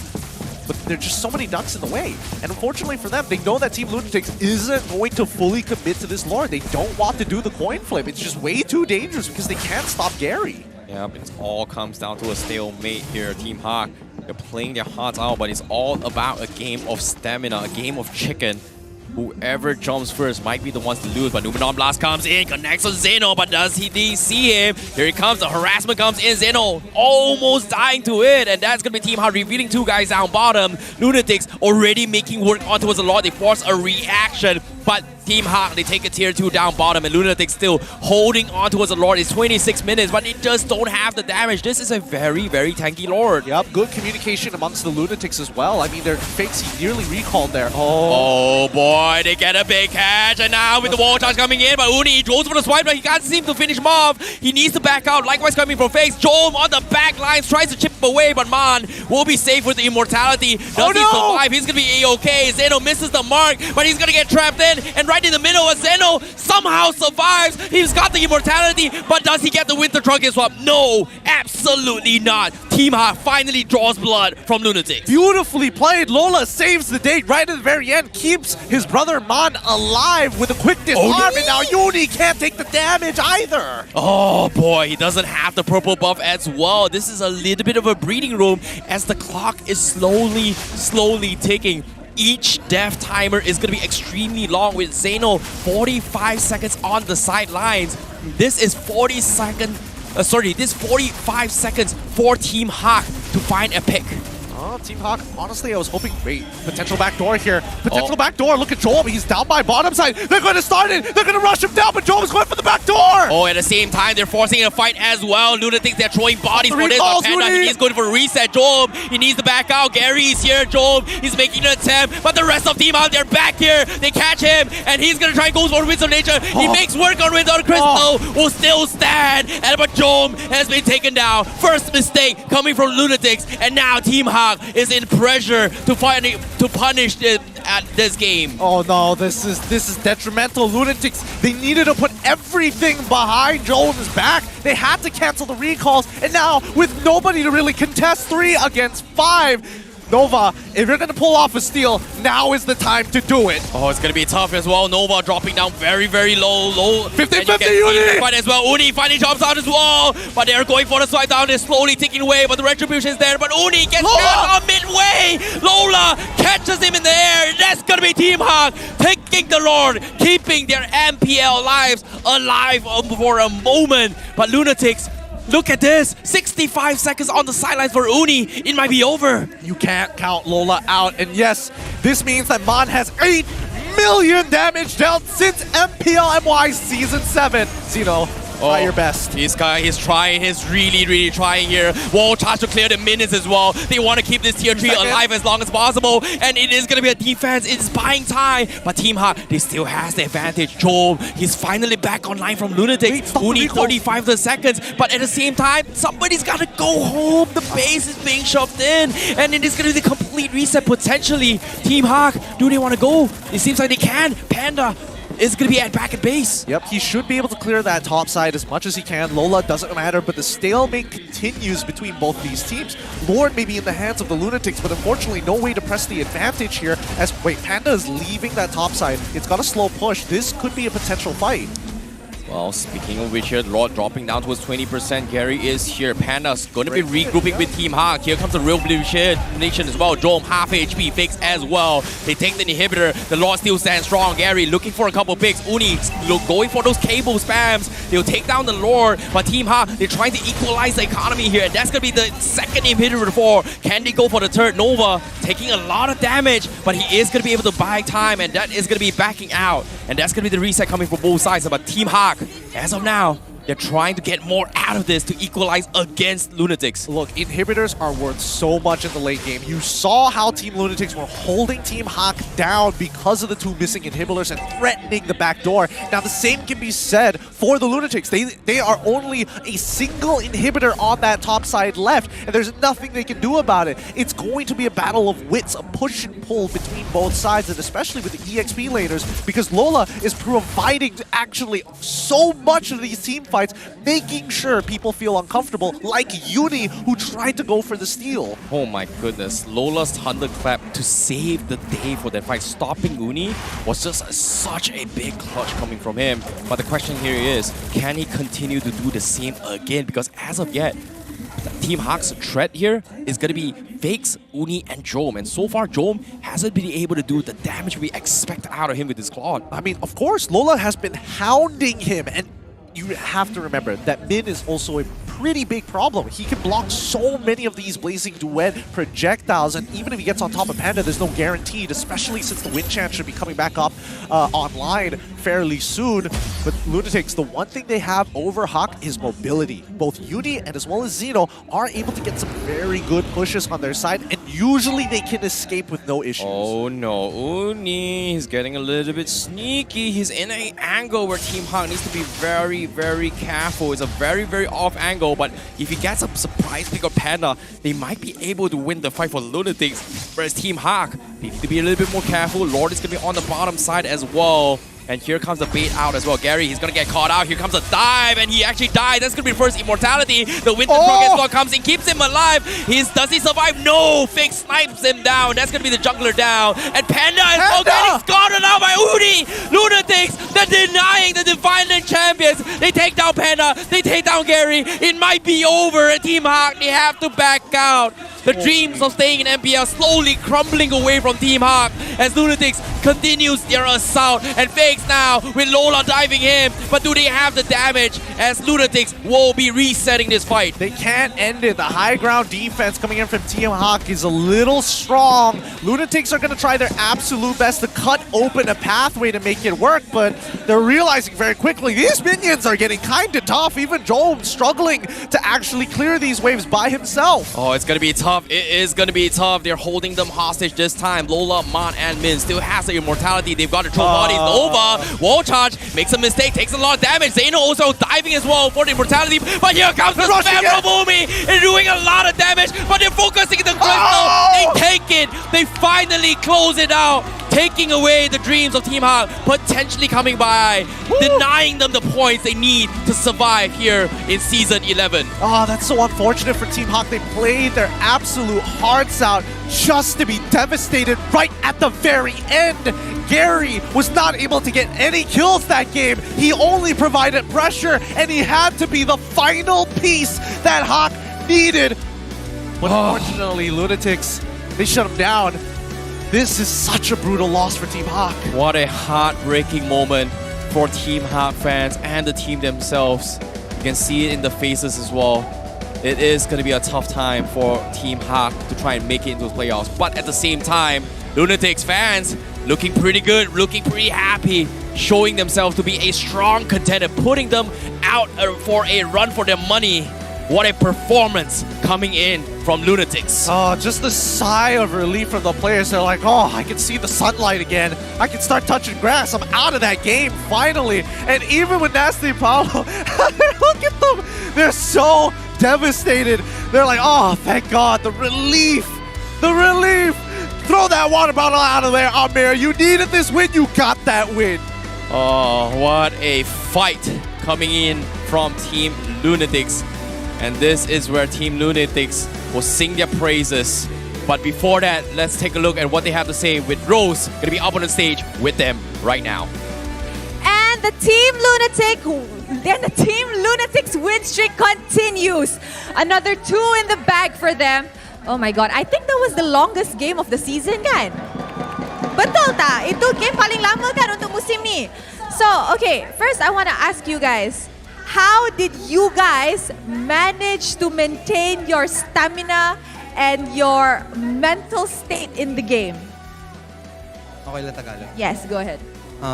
Parang, ayun, since natalo kami nung game 2, parang mas kailangan namin, kung binigay namin yung 100% namin sa game 2, tas natalo kami, kailangan namin ibigay mas doble pa doon sa game 3. Okay, so dia cakap since game kedua dorang kalah dan dorang sudah bagi 100% dorang, Team Lunatix bagi 200% untuk game ketiga tu. Okay, Coach Pao is here. Thank you. Okay, Coach Pao. So I want to ask, just now the caster said Fanny has not won any game yet. But then, you guys actually won with the Fanny pick. Why did you decide to pick Fanny? We just trusted their teammate. I see. Okay, now just now, the first game, Team HAQ was leading. And then after that, you guys made a comeback. The second game, Team HAQ led. You guys made a little bit of a comeback, and then Team HAQ took the game again. And then the third game, it was super duper 50-50. How did you think that your players were like on stage? What was going through their mind? As a coach, what do you think was going through their minds? I know Team HAQ will come in very dangerous today. So, like a storm. So, we had to weather the storm. That's it. Yes, I agree. Team HAQ did come with an amazing performance today. Like, huh? Oh, he said he tak happy actually dorang menang. Sebab dia rasa Team HAQ deserve that win. Oh, dia cakap dia macam nak sangat Hito menang game ni actually sebab dorang kan kawan. Dia nak sangat Team HAQ menang game ni untuk bagi dorang a bigger chance untuk masuk playoffs. That's friends, guys. That's friendship. Everybody round of applause first. Okay, guys. So, saya rasa MVP of the match. Sekejap. I nak tanya dulu. Korang rasa siapa sepatutnya jadi MVP of the match? The crowd is speaking. Nova. Okay. Ready? Okay. Count with me tau. 3, 2, 1. Uni! Okay, Uni. Okay, MVP of the match. Lepas tu, game ketiga tu, game paling lama dalam musim ini. How are you feeling? What? Macam mana you perasan lepas dapat MVP of the match? Lepas tu, game ketiga tu ialah game yang paling lama untuk musim ini. Nervous dan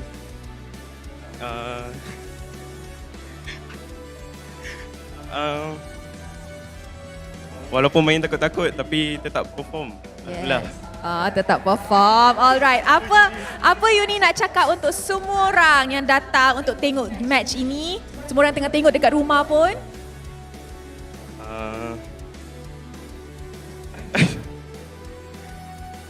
Terima kasih untuk kawan-kawan sekolah yang datang untuk tengok game ni. Terutama sekali kat mak saya. Mak saya hari-hari datang. Allah. Alright, it's now time for the lucky fan. Itu dia, Uish. Terus stand up. I rasa dia yang paling besar, suara paling besar tadi dekat side Lunatix. Okay, hi. Hi. Naik, suruh. How are you? Okay. Happy sangat. Tadi I nampak you yang paling energy paling besar kat sini. Betul. Support adik habis-habis punya. Oh wow. Okay, so nak cakap apa dekat Team Lunatix? Semoga teruskan kemenangan dan nice. Nice. Okay, nice. Itu je. Alright, so thank you. Mami, apa masuk TV? Nak bagi korang peluang untuk ambil gambar.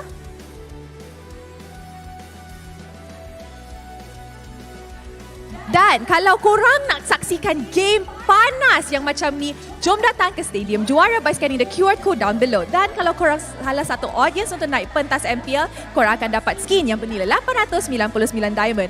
Thank you so much and thank you to Team Lunatix. Congratulations once again. Jap. I kat tengah, I'm sorry. Nak sekali lagi? Jangan pergi belakang. Alright guys, korang rasa match 2, were you guys satisfied? I rasa sangat-sangat satisfied. It was a 2-1, both teams perform. Sekarang, masa untuk dengan mic check. Sebab tadi Lafel cakap dia rasa semua players dah hilang suara kan, game 30 minit. So, mic check, let us hear you. They give it to us, guys. Let's go, guys. Funny. Let's go. Let's go, this is the one. Let's go, jom. Let's go. Test paruh Aku rasa tu lihat tu. Batai Mas Syai. Lolita mesin jom. Nice. Mantap. Zeno, aku main link kau boleh tak? Boleh pergi. Lolita no second skin. Just power start, guys. Fokus dulu. I back. Okay, reset. Balik. We can go, guys. No sprint. Wait. No sprint ni, no ulti. Super low. Nice. Fall BM. Nice, Uni. Nice. Nice. Do not clear mid lane. Okay. Oh, do not clear. Yeah. Wait top lane. We can tower. Ya, tahu. Nice.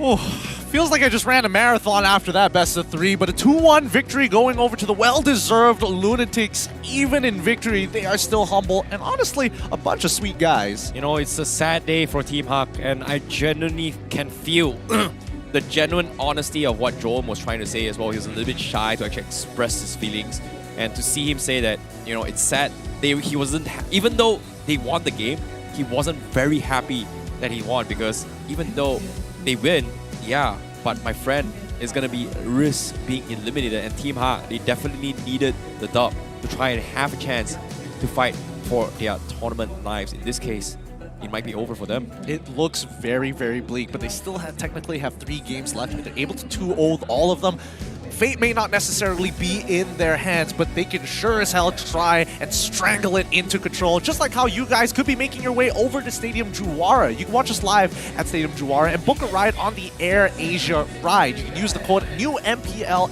MY for 5 ringgit off your first time for first-time users, or MPL MY for 3 ringgit off 2 rides if you're an existing user. So download the Air Asia super app to book your ride now. You know, us here being in MPL MY here, we are so kind enough to give you guys opportunities to actually come down to Stadium Juara, and considering how the games went just now and you guys were not here, it really sucks to be you guys, because if you think about it here, the amount of emotion, the tension that's happening in stage here is just insane. But before that, let's talk about how the overall match comes in, because this is going to be the match highlights of the game. It's going to be the longest game thus far here for Season 11. Yep, still not enough for Team HAQ to win and find it. It's brutal, but that's just the nature of competition. Some seasons you could be doing well, other seasons you could be doing worse. It's really up and down here in the MPL MY, but that's what keeps us exciting.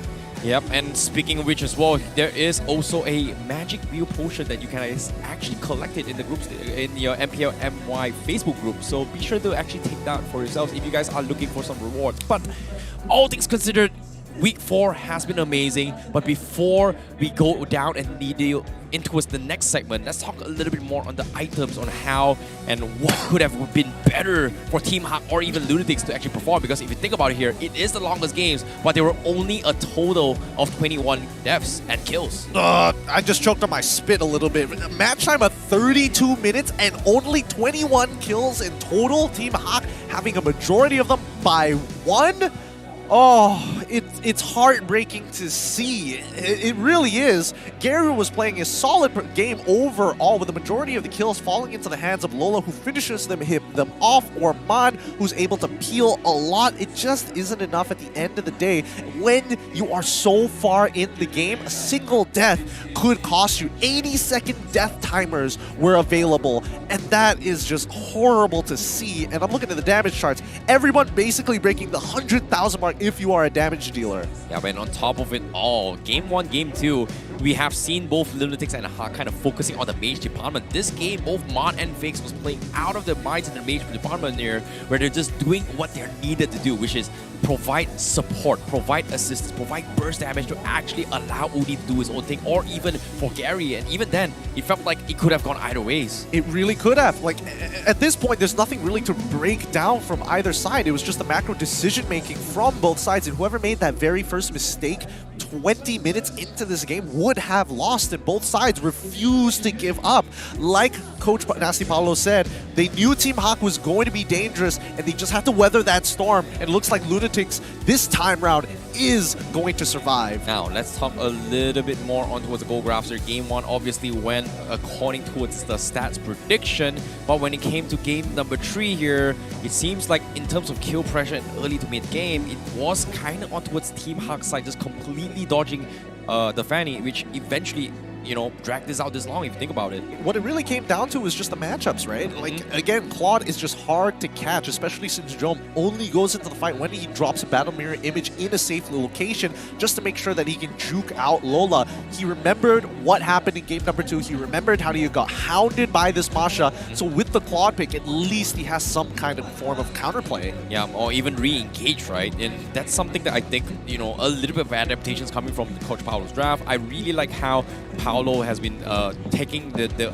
weight off the team's shoulders to actually decide how they want to dictate the drafts. And this is clear indications on how Lunatix is a very, very scary team to worry about. It's not just the players, it's also the coach that is providing the support to make sure that they do what they are needed to done. And so far, Lunatix looks stronger than ever. Yeah, Lunatix are stronger than ever. I'm taking a look back at the stage, but looks like Team HAQ's doing a Viking clap. But the MVP of our match, obviously going over to Uni at the age of 17. A very talented player, great at assassins, but more importantly, it feels like every MY jungler is good at Fanny. Yeah, and it's scary, right? Fanny is one of the most difficult heroes to play now, even though there was buff right now. And in the current meta as well, it feels really, really offset.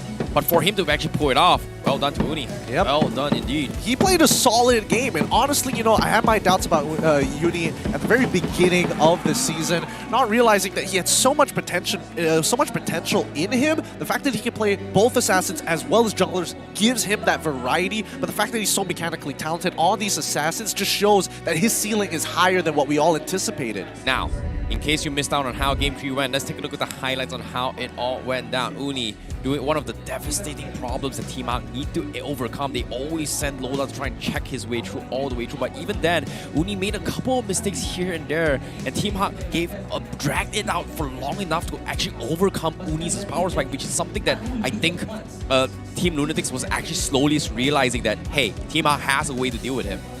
Yep, and I mean, even though they did have a way with him, just look at the way these fights are actually progressing, right? Everybody is doing their job as efficiently as they possibly can. Even Panda, waiting until the very last second, manages to get behind Min. Doesn't matter, Uni is able to take him out. The cleaners were doing the cleaning, the peelers were doing the peeling, and the damage dealers were trying their absolute best to nuke their opponents.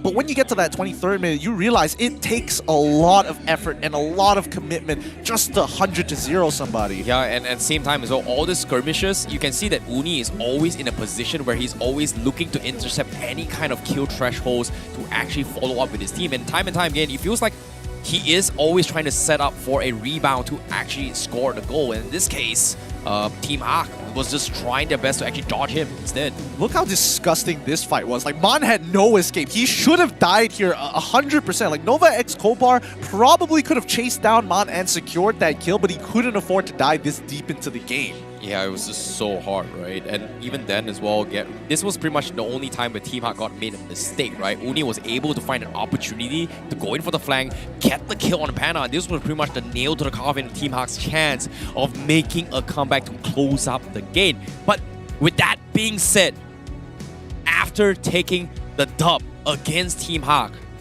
still in the bottom standings here, but with 6 games played, they are only 5 points alongside with Madness Esports as well as RSG Slate MY, with a little bit of problem here. But do you think it's still possible for HAQ? It's absolutely still possible for HAQ here. It may not necessarily be in their control, but the most they can control, winning the next 3 games that they have left, 2-0, 2-0, 2-0, and then let fate decide whether they make it or not, because Madness Esports and RSG Slate MY are both in the exact same position. They've played 5 games, there's still 4 more to go, and all at 5 points. Yeah, and the funniest part is RSG Slate MY and Madness Esports does have a 1-game advantage, so technically it's not over yet for Team HAQ. I was a little bit worried for now, but still, all things considered, leaving your hands, your team's fate in other people's hands is never a good feeling. It really isn't. 17% match win rate. We wouldn't have expected the previous champions to stoop this low. And I mean, they played their hearts out just now. They're looking like they're back in form, but it might be a little too late. Yeah, hopefully it is going to be getting a little bit better here, but with that standings coming in, Lunatix solidifies into the top 5 position as they try to make their way into the top 4 relegations, because eventually we talked about how important top 4 is every single season, but this season is a reformed playstyle. Top 4 doesn't guarantee you safety for upper brackets if you think about it. Yeah, it really doesn't. It helps you skip a couple of phases, but at the end of the day, you still have to perform to finish off the last leg of the race. But with that being said, what's happening tomorrow? On week number 4, day number 2, we have Todak versus Madness Esports. The Red Giants against the Homebois.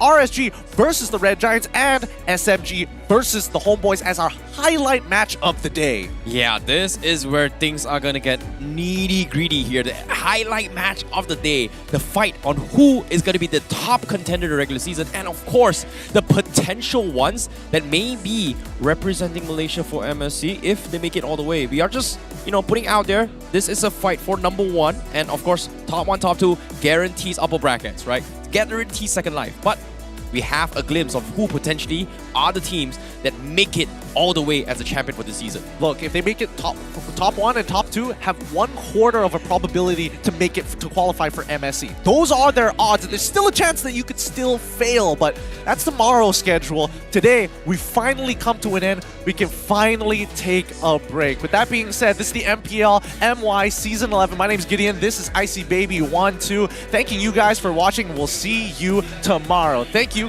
and goodbye.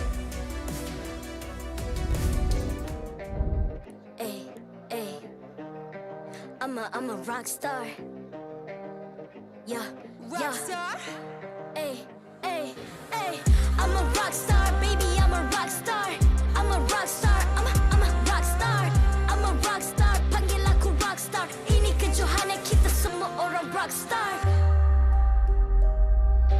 Kita rockstar, kita buat saja gaya kita. Makin panas apinya sudah membara. Macam mana pun kau menempuh segala. Demi negara kau buat semua bangga. Step into my world, you know I'm always in my zone. You know I got my team, no I'm never alone. Bring out my best, buat yang terbaik. Jadi juara perlahan kita naik. Get on my way, aku nak push. Naik-naik jadi lebih bagus. Jadi hero, ku ada skill. Berapa banyak musuh aku dah kill. Ramai cuba mencapai, cause they envy me. Tiap game aku pasti jadi MVP. Easy. I'm a rockstar, baby, I'm a rockstar. I'm a rockstar, I'm a rockstar. I'm a rockstar, panggil aku rockstar. Ini kejohanan kita semua orang rockstar. I'm a rockstar, baby, I'm a rockstar. I'm a rockstar, I'm a rockstar. I'm a rockstar, panggil aku rockstar. Ini kejohanan kita semua orang rockstar. Tengok nanti siapa yang juara. Ni peluang kita bawa pulang piala. This is my game, this is my time. Menang semua, everything will be mine. Kalau jatuh kau pasti kembali. Bangun balik ku tegak berdiri. Kuatkanlah tenaga, ganjaran diperoleh. Ni kejohanan kita, Malaysia memang boleh. Rise up to the top, kita buat bersama. Semangat kita kuat di bawah satu